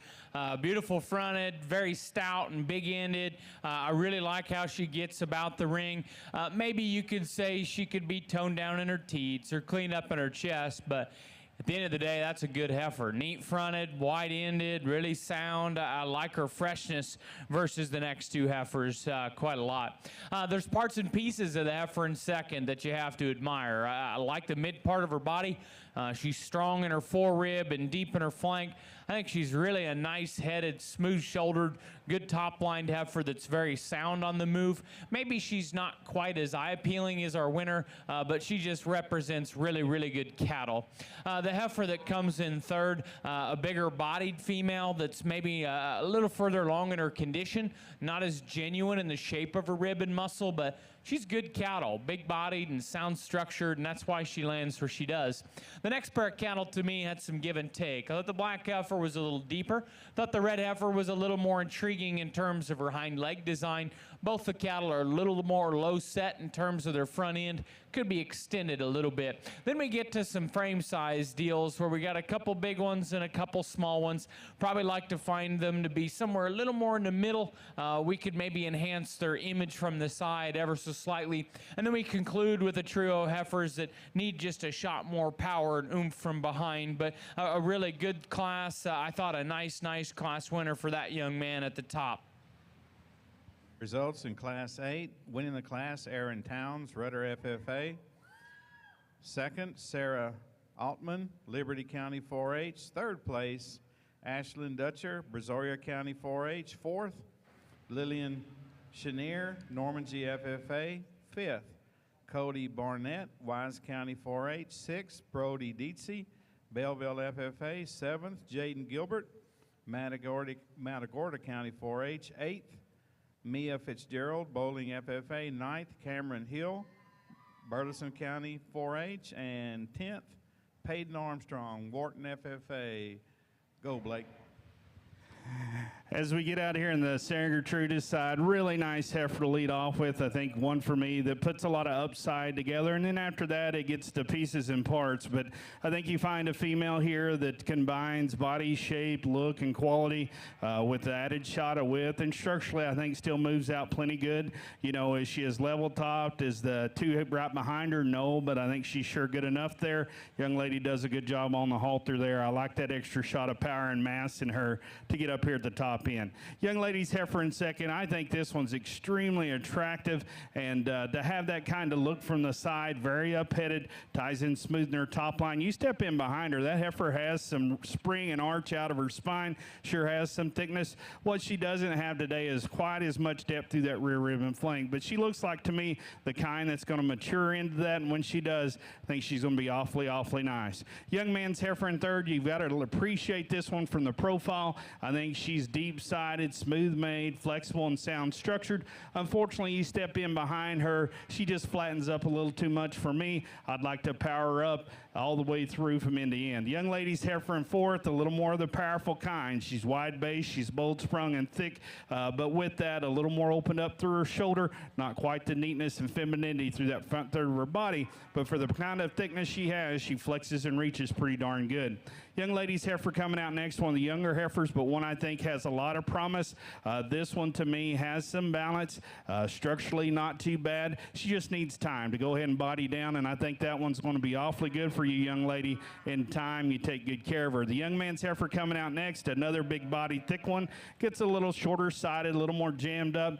The young lady's light red one directly in front of me. I think this one has some pieces to be awfully nice in time. She's long-sided, really good in her hip, and has some thickness and look, just a little tubey yet in terms of her rib cage. Then we get into some cattle, to me, maybe read just a shot planer on the profile. Don't have quite that overall mass as that top end. Let's give these kids a round of applause, please. Thank you very much, Blake. You need to do anything? You got them? All right. First place here in Class 2, and the buckle provided by Straight Ranches of Streetman, Texas, goes to Allie Kimbrough of the Shelby County 4-H. Second in the class to Kaylee Cornelius of Timpson FFA. Your third place award to Tip Nichols, Blooming Grove FFA member. Our fourth place went to Jordan Trant, Idahola FFA. Our fifth place in the class to Adeline Joe Bronikowski of Franklin FFA. Sixth to Caleb Brom of Louise FFA. Your seventh place in this class went to Haley Hibbert of Hempstead FFA.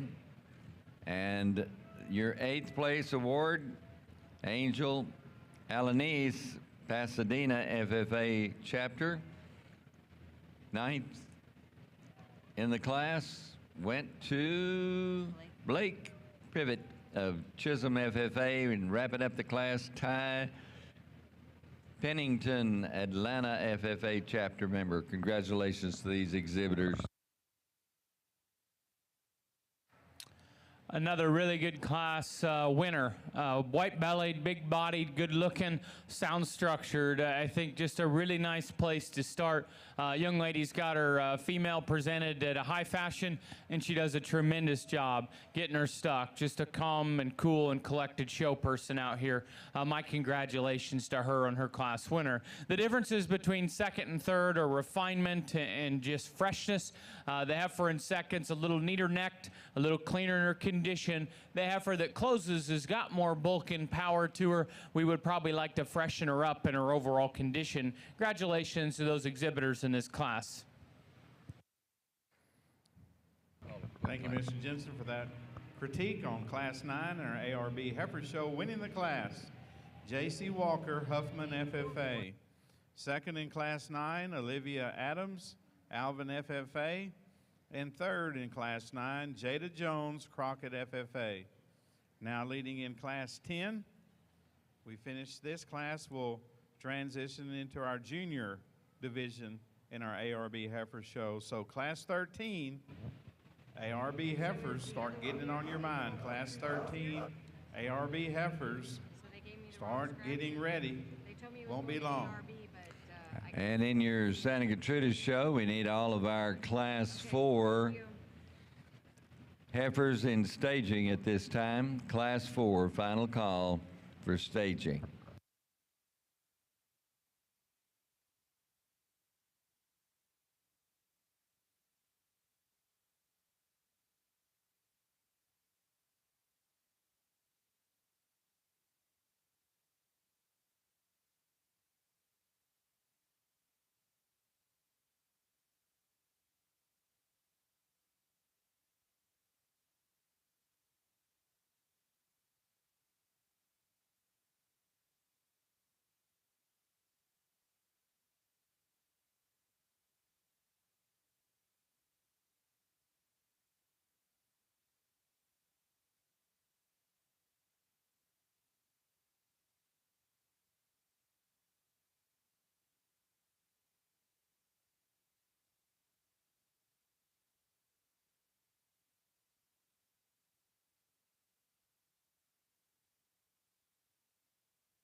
These three heifers are very competitive. For just three head, I do think that this is as close of a placing as we've had, maybe in a few classes. To have this from first to third maybe be as interchangeable as what we have here in front of us.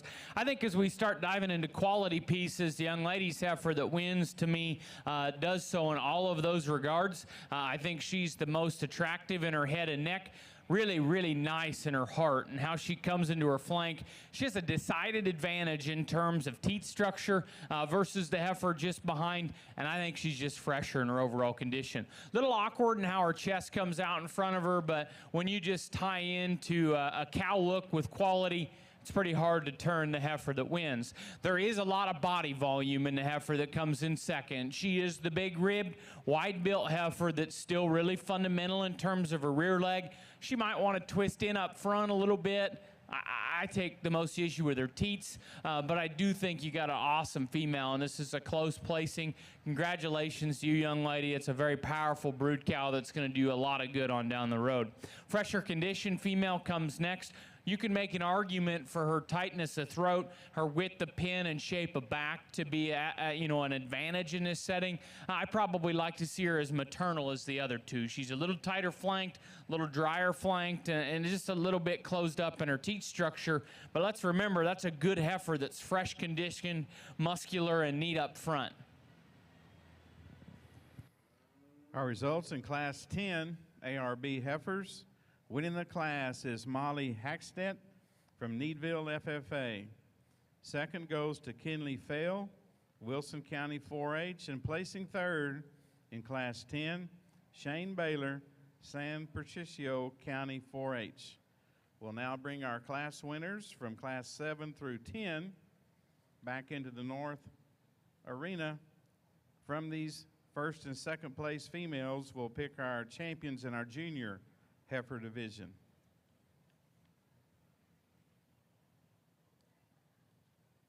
Class 13 ARB heifers, we need you to get close to the North Staging Arena. Class 13 ARB heifers.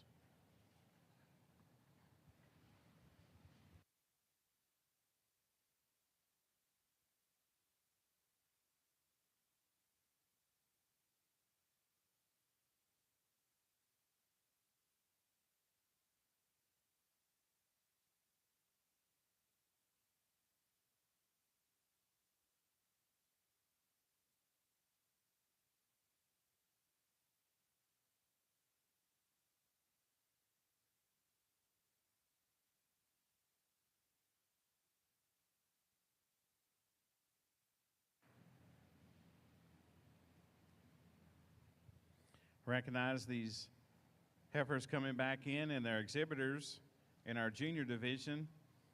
Our winner out of Class 7, Bianca Ansira from PJSA High FFA. And second in that class is Kaylin Dozier from Waller FFA. Class 8, first and second place heifers. First, Aaron Towns, Rudder FFA. And second, Sarah Altman, Liberty County 4-H.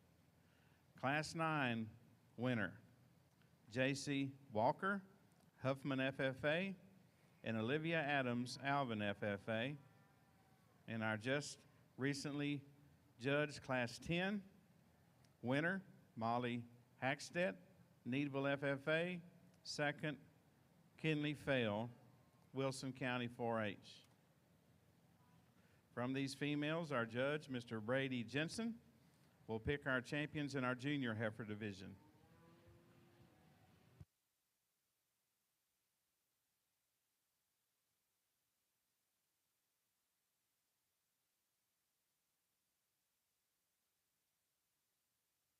As we get out here in this Santa Gertrudis class, a really nice top end of a cattle here. And for me, the young man's dark red heifer, she gets there because I think she's a notch sounder. She gets out and goes, moves quite a bit better out of her shoulder and front leg. And I think you study this one, she's a big rib hefter. She's long-sided. She's smooth in the way she's built.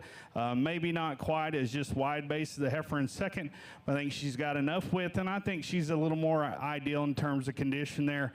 Just a nice heifer to lead off with. Young young man's heifer in second. I like that added thickness and body shape she has. I think she's one that balances up okay. Maybe could just stretch her out a notch and relax her in her top on the move, but I think that's an awfully nice one. Young man's heifer in third. You like the thickness and the length. She just needs a little more time. She's a little more pinched right in behind her shoulder. Doesn't have quite that softness we find the top end, but sure not a bad heifer. Young man's heifer we have coming out next. Another little heifer here that has some bones, some density to her, and sure has some depth and width, just not as pretty on the profile, and that's what we run into some of these cattle. I think there's plenty of thickness in some of these cattle coming next in that lineup, just a little rough in their overall build. Then we wrap up the class with some cattle you'd sure like to see a little more body and volume in them to make them a little tougher in this division.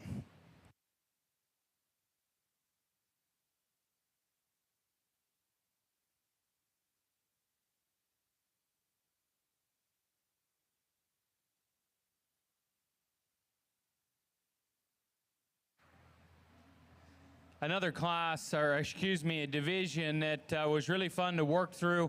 I think we got good cattle all the way through. I do think I've landed on 2 cattle that I'm very comfortable with. They fit the mold that I like. They're going to make cows, but they're equipped with a lot of quality, and they do some little things right that really satisfy me. It's been fun to work with these kids. Like I said, please give them a round of applause and congratulate them on their efforts. I'll show you the 2 that I like.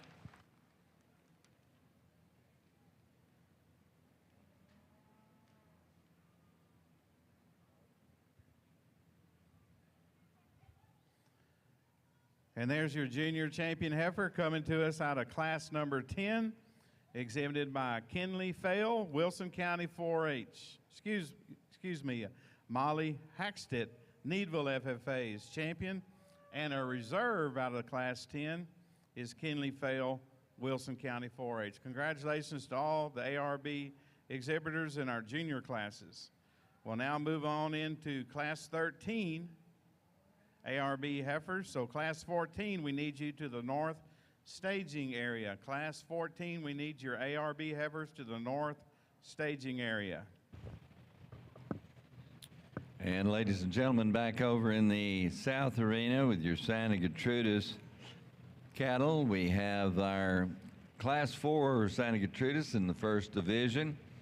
In here, the January born females, 10 entries in the class. Like to remind you, exhibitors, that class 5 and 6 are the numbers for your champion class. So exhibitors with class 7 Santa Gertrudis need to take them over to the staging area and get them checked in.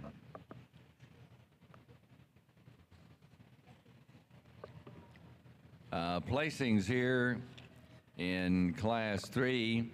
Taking the blue ribbon as well as the class-winning buckle that is sponsored by Buena Vida Ranch in Kingsbury, Texas, was Nicholas O'Neill of Quitman FFA. Second in that class to Jackson Pirtle, Russ County 4-H. Down. Third place in the class, right here, Barrett Martin of Valido FFA.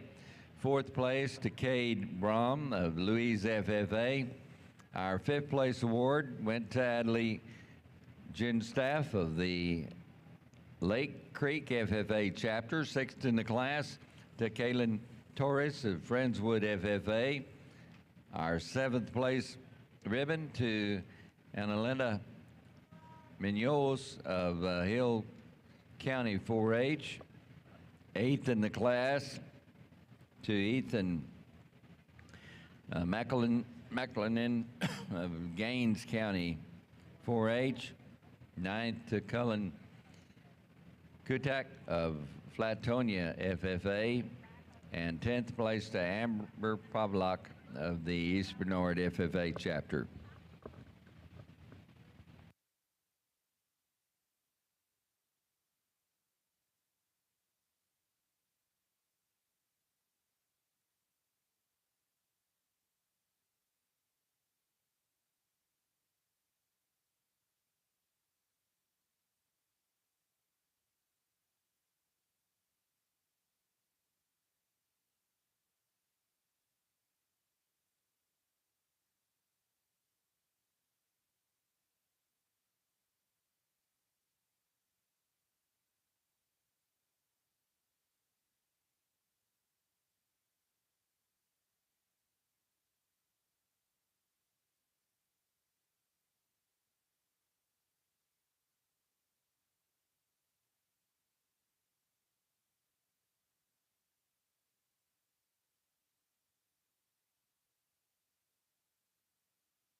The kids brought some good heifers out this time. I really enjoyed this class. I think the top 3 females are good cattle, and this heifer that wins, to me, does so rather handily. As soon as they're stopped, parked, she's got presence, not only from a show ring perspective, but her body is huge, really deep in her forerib and heart. I think just the correctness of her top line and the trueness of her pin setting and skeleton is spot on.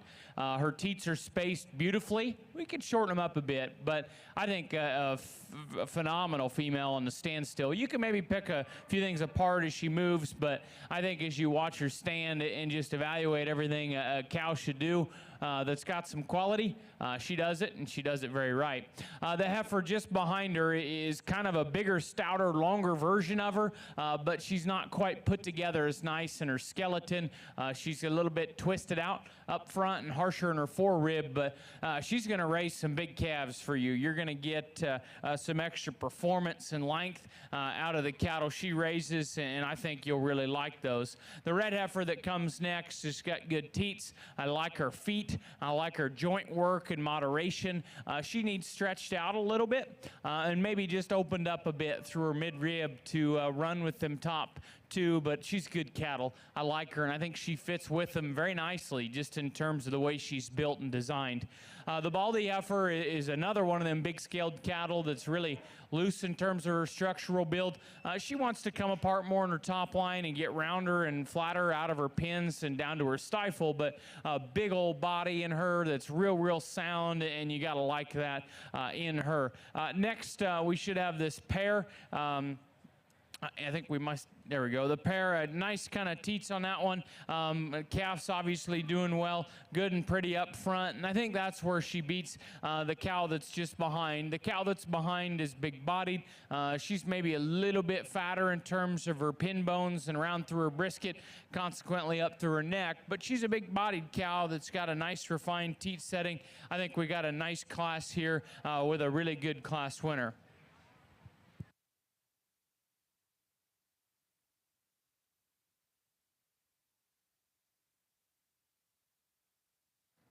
To not hold up the show, we're going to let Mr. Nelson sing his song.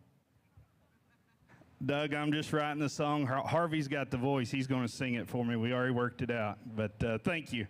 So we get over here in the Santa Gertrudis show, another nice group of heifers, and at times got a little tough to put together, and that took me a little longer. I'd get good looks, and then we might catch a head down or not see what we need to see, and still kind of got settled back in here.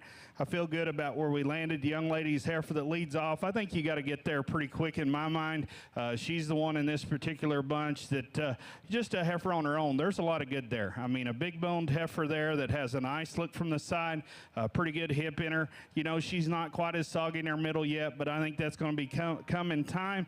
I like the cleanness of her navel and what she ties together there. Young man's heifer in second, just real practical. She's big ribbed, she's thick-made, sound structured, just not quite as pretty. You can see that looking at her now. A little more shoulder, not quite as neat in her hip, but there's a lot of cow there, and I think with that being said, she merits being here in the second hole for me today. Young lady's little heifer in third, sweetie. We get that head up on her. You can really see the quality in this one about her head and her neck. And with that kind of look, still has some width to her as you get in behind her. You'd give her a shot more bone if you're going to change her up. Just give her some time, but I think that's sure a nice female. I like her moderation and her overall size. Young lady's heifer in fourth, a really one here in my mind that has some power to her. She's big back, she's thick rump, long-sided, just a little rougher in the way she ties that shoulder. I would like to see just a shot more midrib in her. The heifer that falls in behind her, a bigger frame kind of a female here. I like her flexibility and athleticism. Just like to see a little more body volume if I'm going to bump her up any higher in this class today. Hopefully that'll come with some time and with some calf. The young man's heifer next lineup, you got to appreciate the moderation, the bone work, the depth of side she has. I would like to see for the kind of just body shape she has, a shot more width, and I would stretch her out through that front end and raise her up in the base of her chest. Then we run into some cattle that you can appreciate for having some flexibility and fluidness in their structure, just not quite enough mass and overall body shape to compete with that top group. Let's give those kids a hand, please.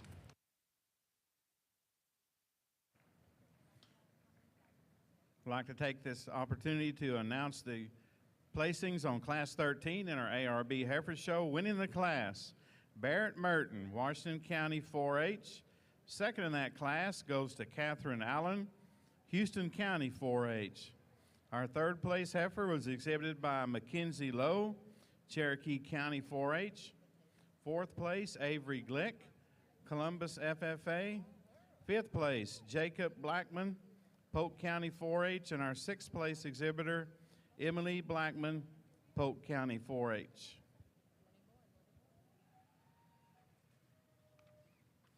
We're now judging Class 14 on our north side, ARB heifers. So Class 15, we need all your heifers to the north staging area. Class 15 to the north staging area, ARB show. You want to hit mine with a 1 and a 2, please. Ladies and gentlemen, here in the South Arena, we'll be staging for our heifer calf show. Ladies and gentlemen, first place individuals from each of the 4 previous classes, as well as the second place, will come in and be staged. We'd like to acknowledge the winners of Class 4, but before we do that, final call for Class 7 to be in staging. And taking the first place honor, as well as the buckle sponsored by South Texas Santa Gertrudis Association, is Jennifer Schaefer of Magnolia FFA. Second in that class went to Jake Mahaffey, Seguin FFA. Your third place to Penelope Loden, Waller County 4-H member. Fourth place to Rebecca Sue Brown of George Ranch FFA. Fifth in the class, Logan Hale, Chisholm FFA. Sixth in that class going to James Woodard, Alto FFA.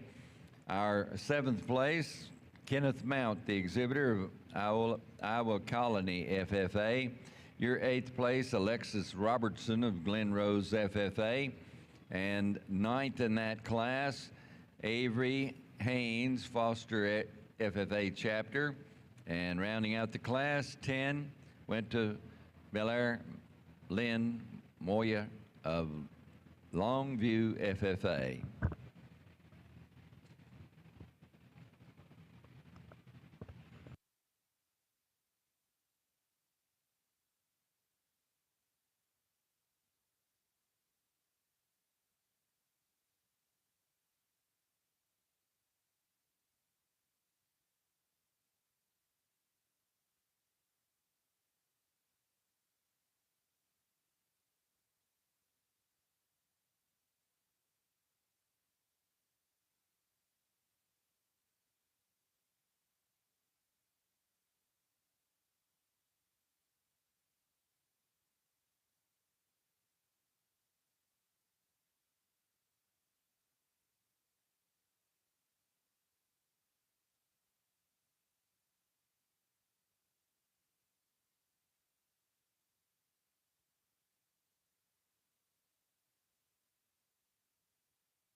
And kind of an off-colored one here to start off with, but I think she's pretty fun to study into. If you really want to learn about angles, the skeleton, and just unique build to their hip and hind leg and front structure, and then how that correlates to balance and build quality, I think this heifer is just so fundamental, is really what I'm getting to. You know, she's a little awkward in her chest shape. You know, she's not maybe the one that looks like the fancy show heifer because of her color, but if you study into what she does right, you're going to like her. Plus, she's really big ribbed and wide pinned. So I think that's a nice heifer to go ahead and start the class with. I think the heifer in seconds are really intriguing looking heifer. She's very clean fronted. She's really round and robust in her rib, big pinned and heavy muscled. We could just watch her go with more slope and angle off either end of her skeleton, and then I think we'd really have something to run with that winner, because she's got a sporty look, she's very bold, and she's very powerful. Young man's got a big power heifer here in third as well. Like her rib cage, she's big up high and wide to her pins. Actually, I think she's nicer in her head and neck than what we've got in the two in front of her. I probably like to see her just a little more agile out of her front structure, consequently slightly her top line, and we could shorten up her teats ever so slightly. The next female is this big white heifer. Again, this is a strong class. This is a big-ended heifer with lots of power and forearm and bone. We could see her just a little neater in the slope of her shoulder. Then we run into a pair of cattle that are really powerful. They need to be a shot more stretched out and later maturing. And then we have some parts and pieces there that close the class that maybe don't put it all together to get quite as competitive. Congratulations to the exhibitors in this class. Thank you, Mr. Jensen, for that critique on Class 14 ARB heifers. Go.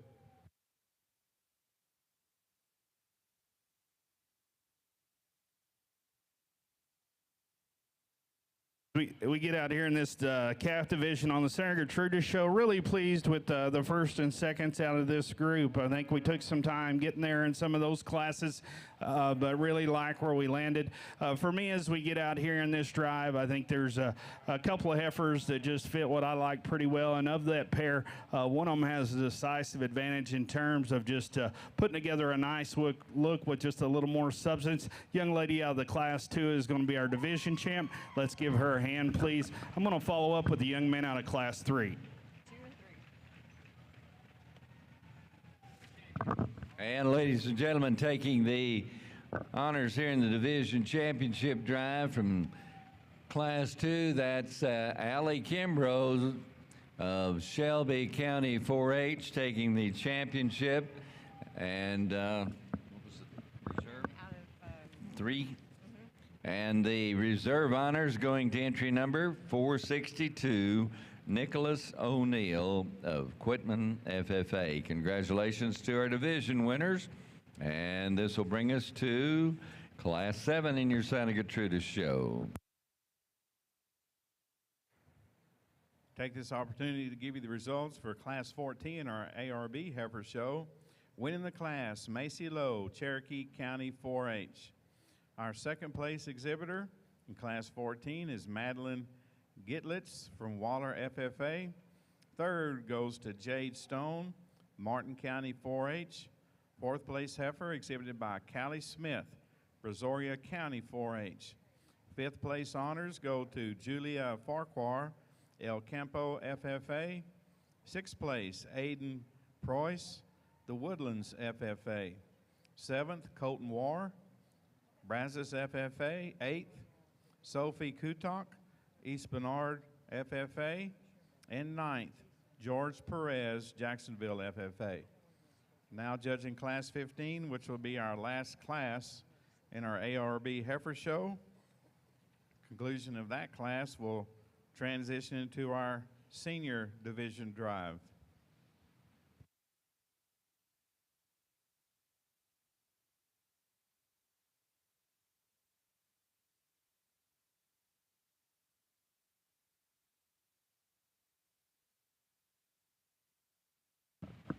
Santa Gertrudis exhibitors in Class 8. We need you to the staging area, please. Class 8, rather large class, 17 head. Let's move them on in and check them in at staging.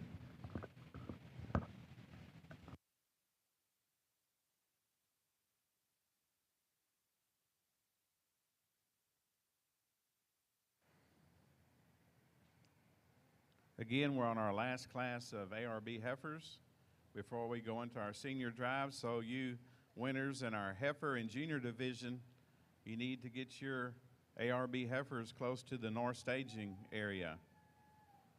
Our heifer and junior division winners, get it on your mind in our ARB heifer show.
good for you. Well, as we get out in this class, again, a really good trio of heifers here in the top end. I think as you study them, you like them awfully well in my mind. The dark red heifer I lead off with just kind of puts it all together. You know, this is one that combines the look and the quality with a little more body mass and nice smooth shape. I like the way she ties in. She's a little stronger in her top line than the heifer in second. And I like the way she uses her hock on the stride. Just a really solid heifer to lead this class off with. From there, 2 and 3's give and take. And I saw it that way in those two cattle. For me, the young lady that we had pulled up there in second, I think she's just a little wider based. She's bolder ribbed and a little thicker made. If I could, I'd just like to strengthen her up in that top line. See her tie in just a little neater in her shoulder, but I like a lot of things about your heifer. Young lady's heifer in third. I think this is another good one that we'll see how time treats her, because I think she has the pieces to come together. Got a nice up-headed look, has some smoothness in her top line, some bone to her as well. You know, here today, you know, the deepest part of her is her chest. I'd like to drop just a little more flank in that one. I think we do that. She starts moving to the top of the class. The big heifer coming out next, she's a big one that's got the pounds of performance. The weight per day of age is for sure there, the thickness and a big bag. But with that, this heifer's pretty straight up through her shoulder and off both ends. Probably got her pushing a little more condition than ideal. The young man's heifer coming out next, she's as flexible as any. I think this is a good heifer, just needs to have more to her. You know, if we could give her a little more body volume, feed her up a little harder, I think that's a good heifer there. And then we got the two heifers that wrap up the class. Heifers that are athletic just give up quite a bit in terms of mass and width to compete with that top group. Thank you, Mr. Nelson. And ladies and gentlemen, we'll have your results shortly, but we need a final call here in Class 8. We were needing 4 animals a while ago. We need 75, 8, 58, 66, 8, 42, 64, 998, and 67, 650. Last and final call. They're getting ready to move your class into the arena.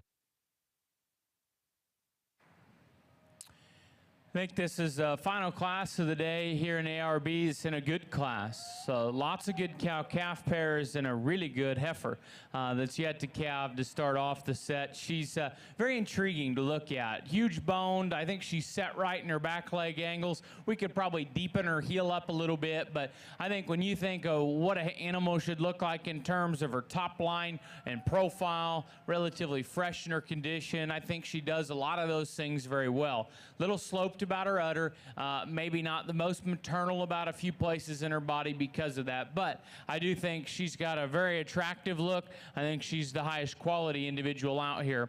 I think the two cows that come next are very, very good. The black and white one's really bold, really wide, and I think she's got a nice udder. She still matches that with a neat look up front, a beautiful head, and a solid calf just behind. So my congratulations to the exhibitor in second.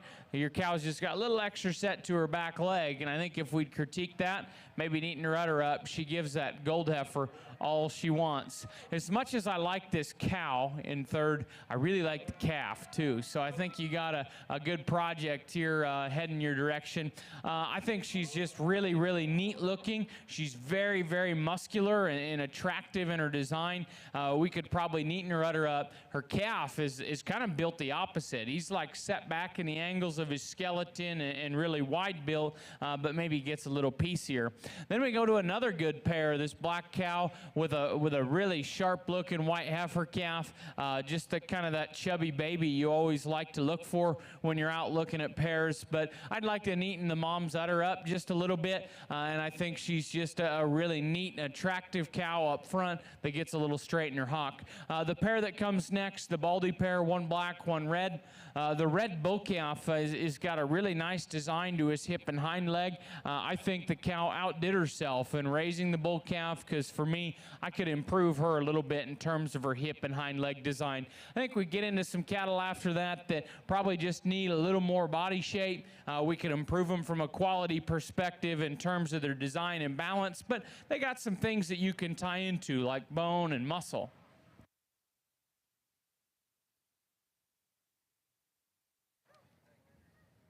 I'll get it. Thank you, Mr. Jensen, for that critique on Class 15. ARB Heifers winning the class, Jennifer Mask, Franklin FFA. Our second place heifer was exhibited by Slade Sullivan, Brazoria County 4-H. Third place, Tristan Fowle, Wilson County 4-H.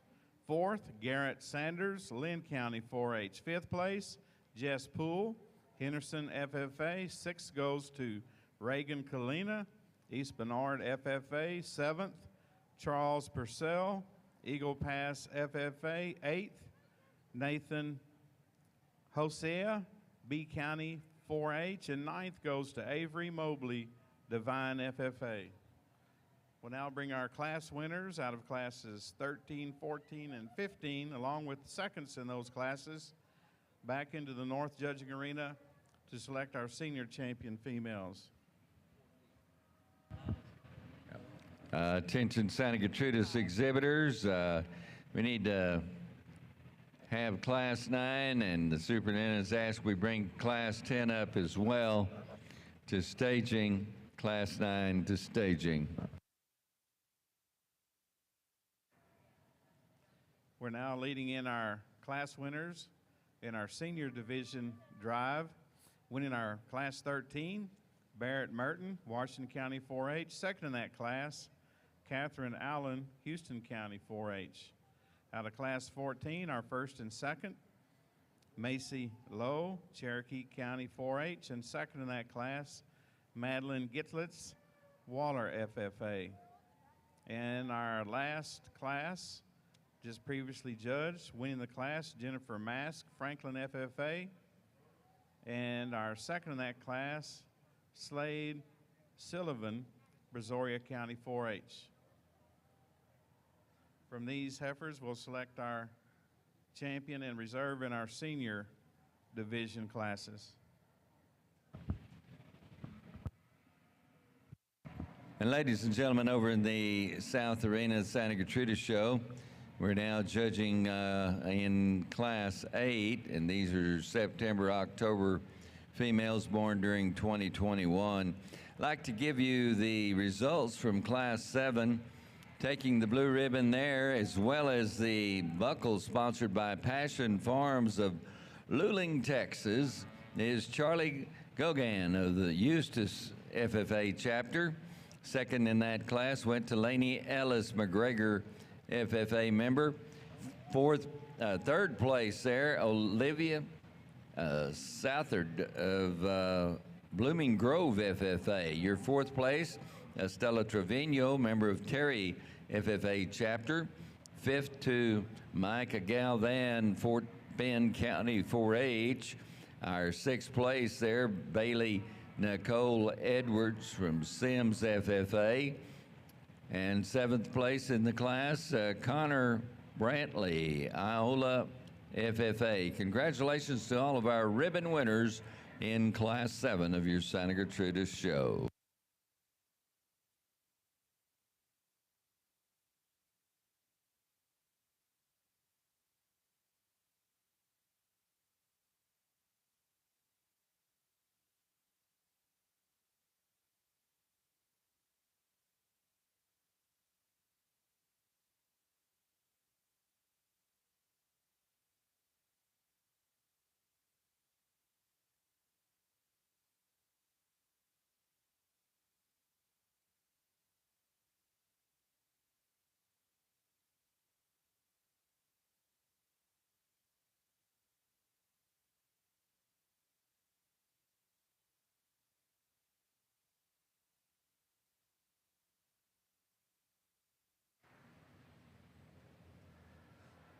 Well, as we come to the conclusion of our final ARB division of the day, I do believe that we have three good heifers at class winners and three very good cattle in the second slots as well. So I think the cattle in this division just got better the longer we were out here, and I tell you, the young people have really done a great job presenting them. I've been very impressed so far with their sportsmanship, and even just showmanship has been very well done and done at a high level.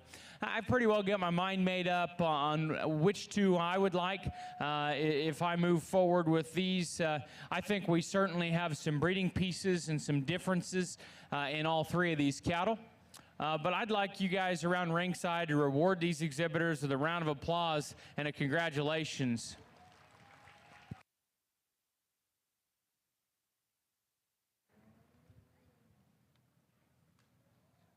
And there's your senior champion ARB heifer. Comes to us out of Class 13, exhibited by Barrett Merton, Washington County 4-H.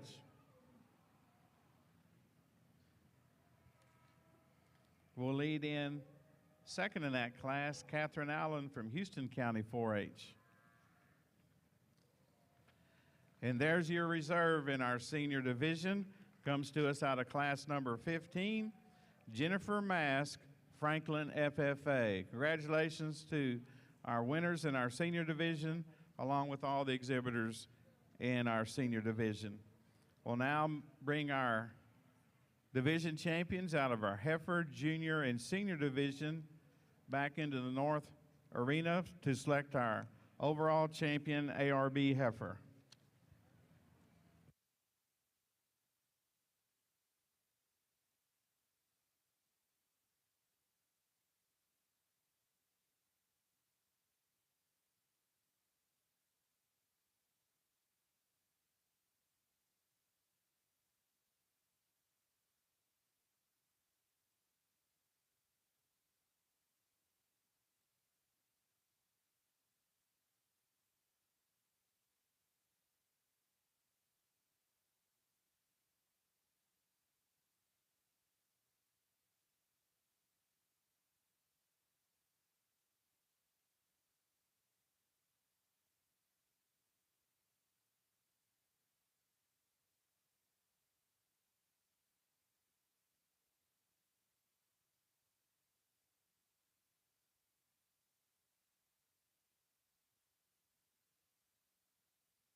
We have our division winners back in the North Judging Arena to select our overall champion from.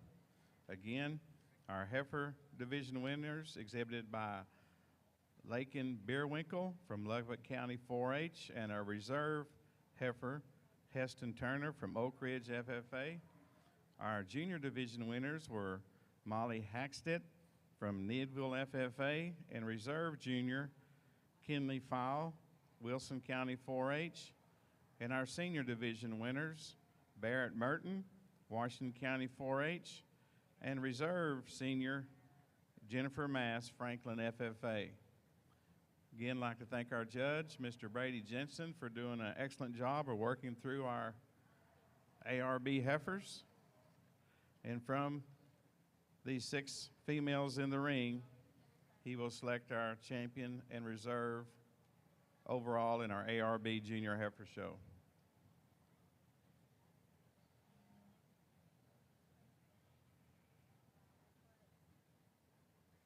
Just a reminder, we will have a Supreme American Heifer Drive here this evening. At the conclusion of our Santa Gertrudis show, we'll start getting set up for that. If you were fortunate enough to be a overall champion and reserve in your respective breed that you showed in today, you need to get your heifers ready.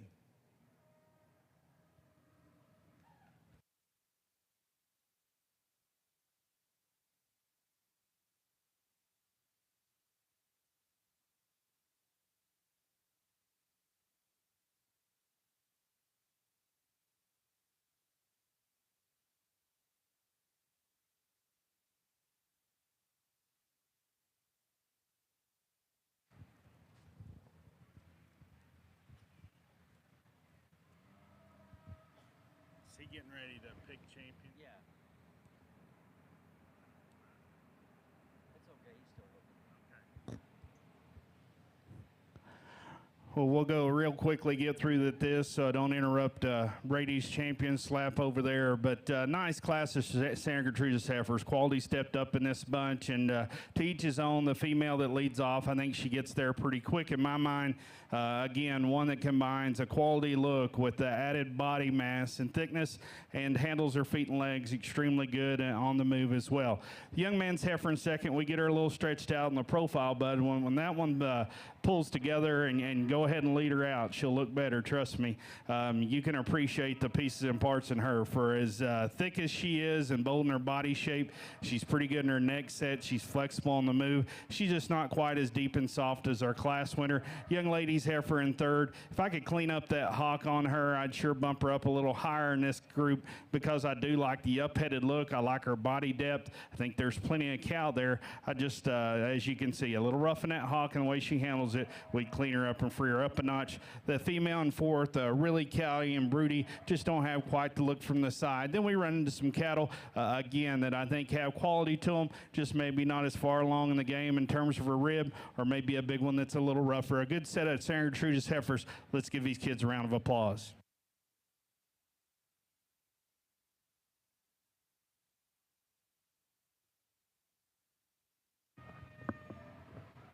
How's he going? Thank you. What? Yeah. As soon as we It's been awfully fun working through the ARBs, and as we get to the culmination of the division out here, I thought it was going to be tough, but I probably didn't realize just how many options we were going to have. I think you can shake this stick a lot of different ways, and I think you probably can't be wrong. So I think it merits a little discussion. The smoky heifer that comes out of the first class, I think I commented in the division, she's not prototypical. We weigh out breeding value, and I think as you sit around ringside, you can look at her and probably quickly understand what her purpose in life can be for. And I think when you start tallying that up, it gets you really excited about what she can do. She's so muscular, so bold, and so powerful, and yet pretty balanced and really neat looking. She doesn't come off really maternal, and that's always going to be her concern. She's a little crestier necked and just a little tighter in her structure. The heifer that was just behind her is a big-bodied, heavy-structured heifer. That's just a little plainer. Then we get into a black heifer that's really high quality in her look up front. I say up front, meaning head, neck to shoulder, because she's a little awkward in how her chest kind of sets down and out of her. I think the young lady is a phenomenal showman, always gets her heifer stuck just to a T, and I think her feet and legs are really highlighted by the young lady's showmanship ability. Her balance underneath is what can throw her off from time to time. Maybe she's not quite as wedged from front to rear as how I like them, but I think she's really, really respectable, good cattle. Heifer that was second to her is big-ribbed and big-pinned, maybe a little overdone in terms of condition. Young man's heifer that comes to us out of the last class can give you just a really demanding, high-quality cow look. She is neat-necked, clean-throated, huge-bodied, and powerful. I do think she's just a fraction steep up front, and I say fraction because I don't think it's bad. I think she gets out and goes plenty good enough. The yellow heifer that was second behind her, really a big-legged, neat-necked, flat-shouldered kind of heifer. I think as you dive into the weeds and the nitty-gritty on that heifer, you might want to change a few fundamental pieces. I think a phenomenal lineup. We could go three different ways, but my congratulations to the young people out here, and I'd like you to put your hands together and congratulate the last division of the day.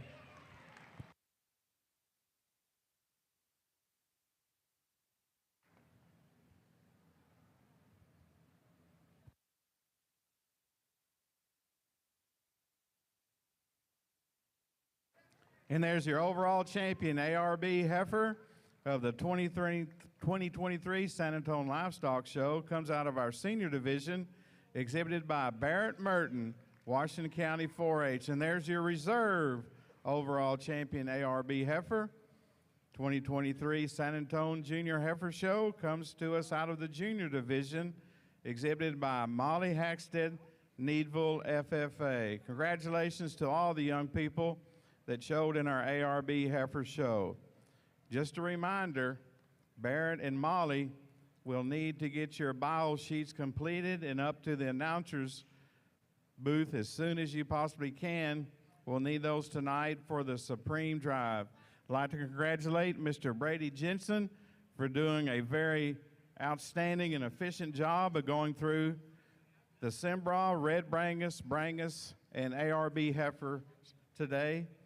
He's got another big job up ahead, but not as much leg work. And Brady, thank you for sharing your talents here with us this evening.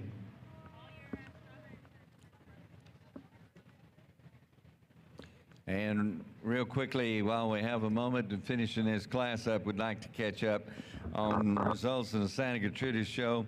Taking first place honors in Class 8, as well as the buckle provided by Townsend Cattle Company of Louise, is Madison Moran of the Washington County 4-H. Second in that class went to Jacob Shipper, Robertson County 4-H member.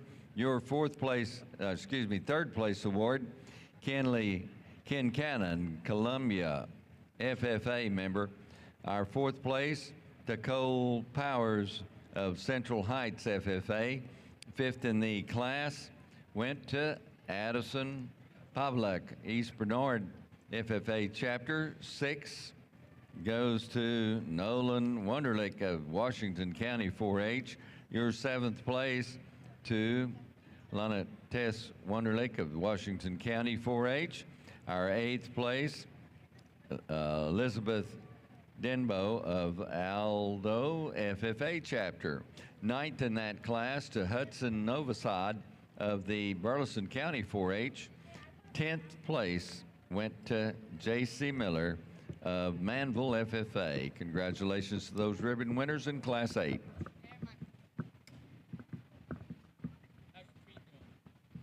Pretty good.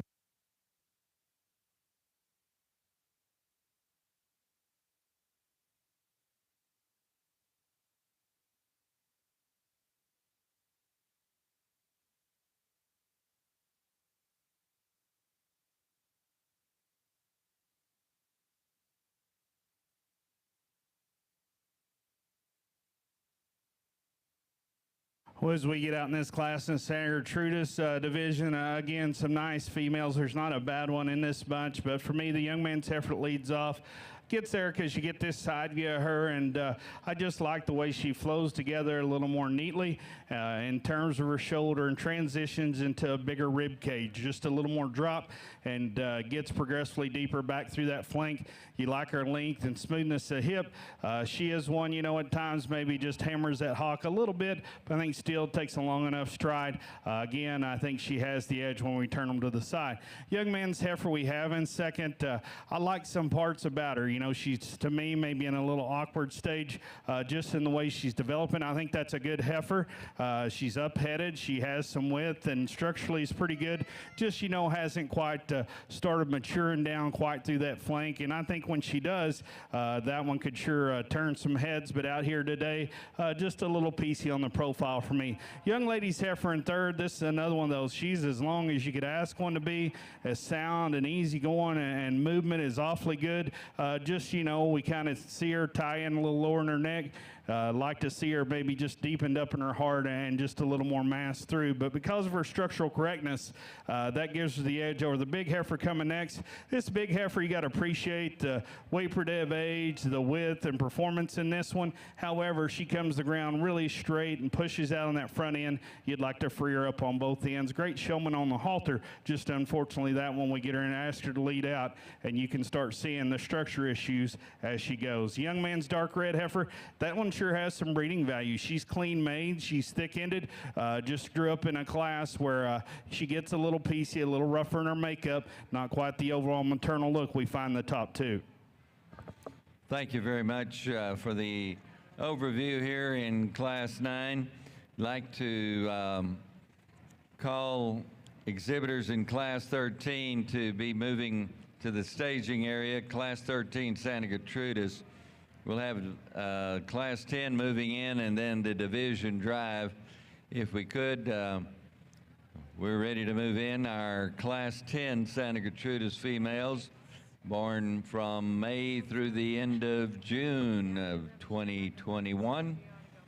And congratulations going to the winner in Class 9 of the Blue Ribbon, as well as Class 9 buckles sponsored by Reese Ranch of Encinal, Texas. And that was Luke Davis Nelson, Denton County 4-H member. Second in that class went to Calvin Wunderlich of the Brenham FFA. Your third place award to Kaylee Shipper, Robertson County 4-H member.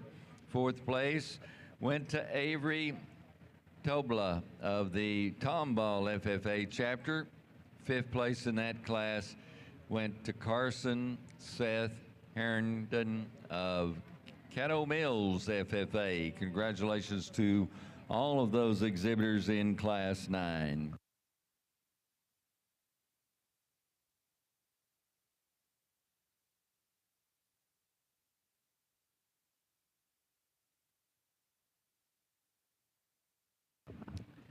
We have a reminder that we do have the American Overall Drive, and it is scheduled to take place here in the arena along with the scholarship presentations and the buckle presentations to our Grand and Reserve Champion heifer exhibitors and the breeds judged today.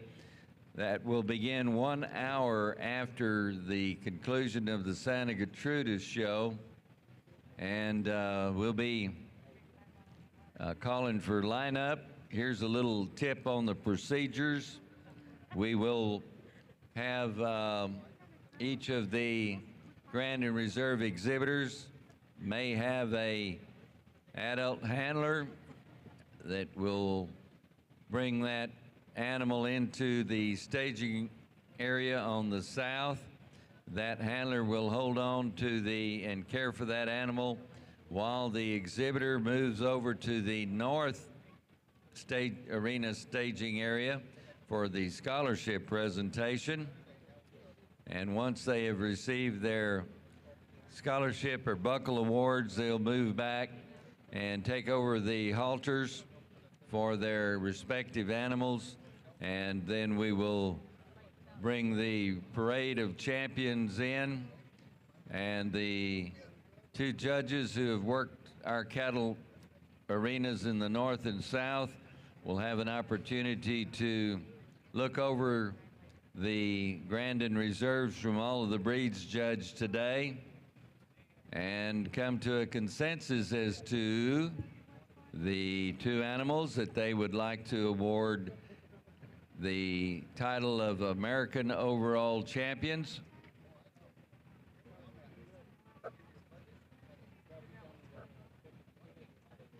So be listening up if you had a Grand or Reserve for further instructions. Once again, we'll try to start lineup on the south staging area 1 hour after the conclusion of the Santa Gertrudis show.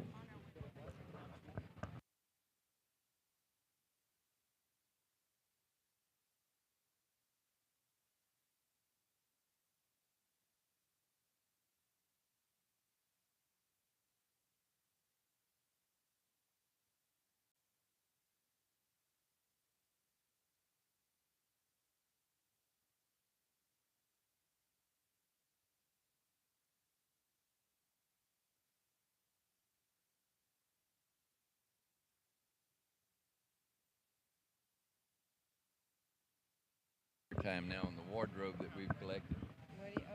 Ladies and gentlemen, there have been a few items found around the barn, turned in here to the announcer stand, and we've got a black felt hat.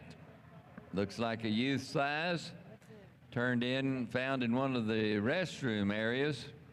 Also, we had a jacket. Initials EPE. With an EPE initial on it.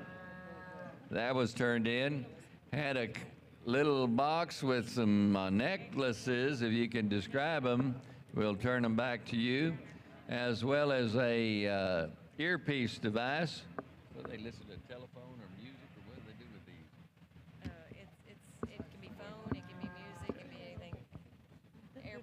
kind of set of AirPod type earphones, and that was turned in earlier today.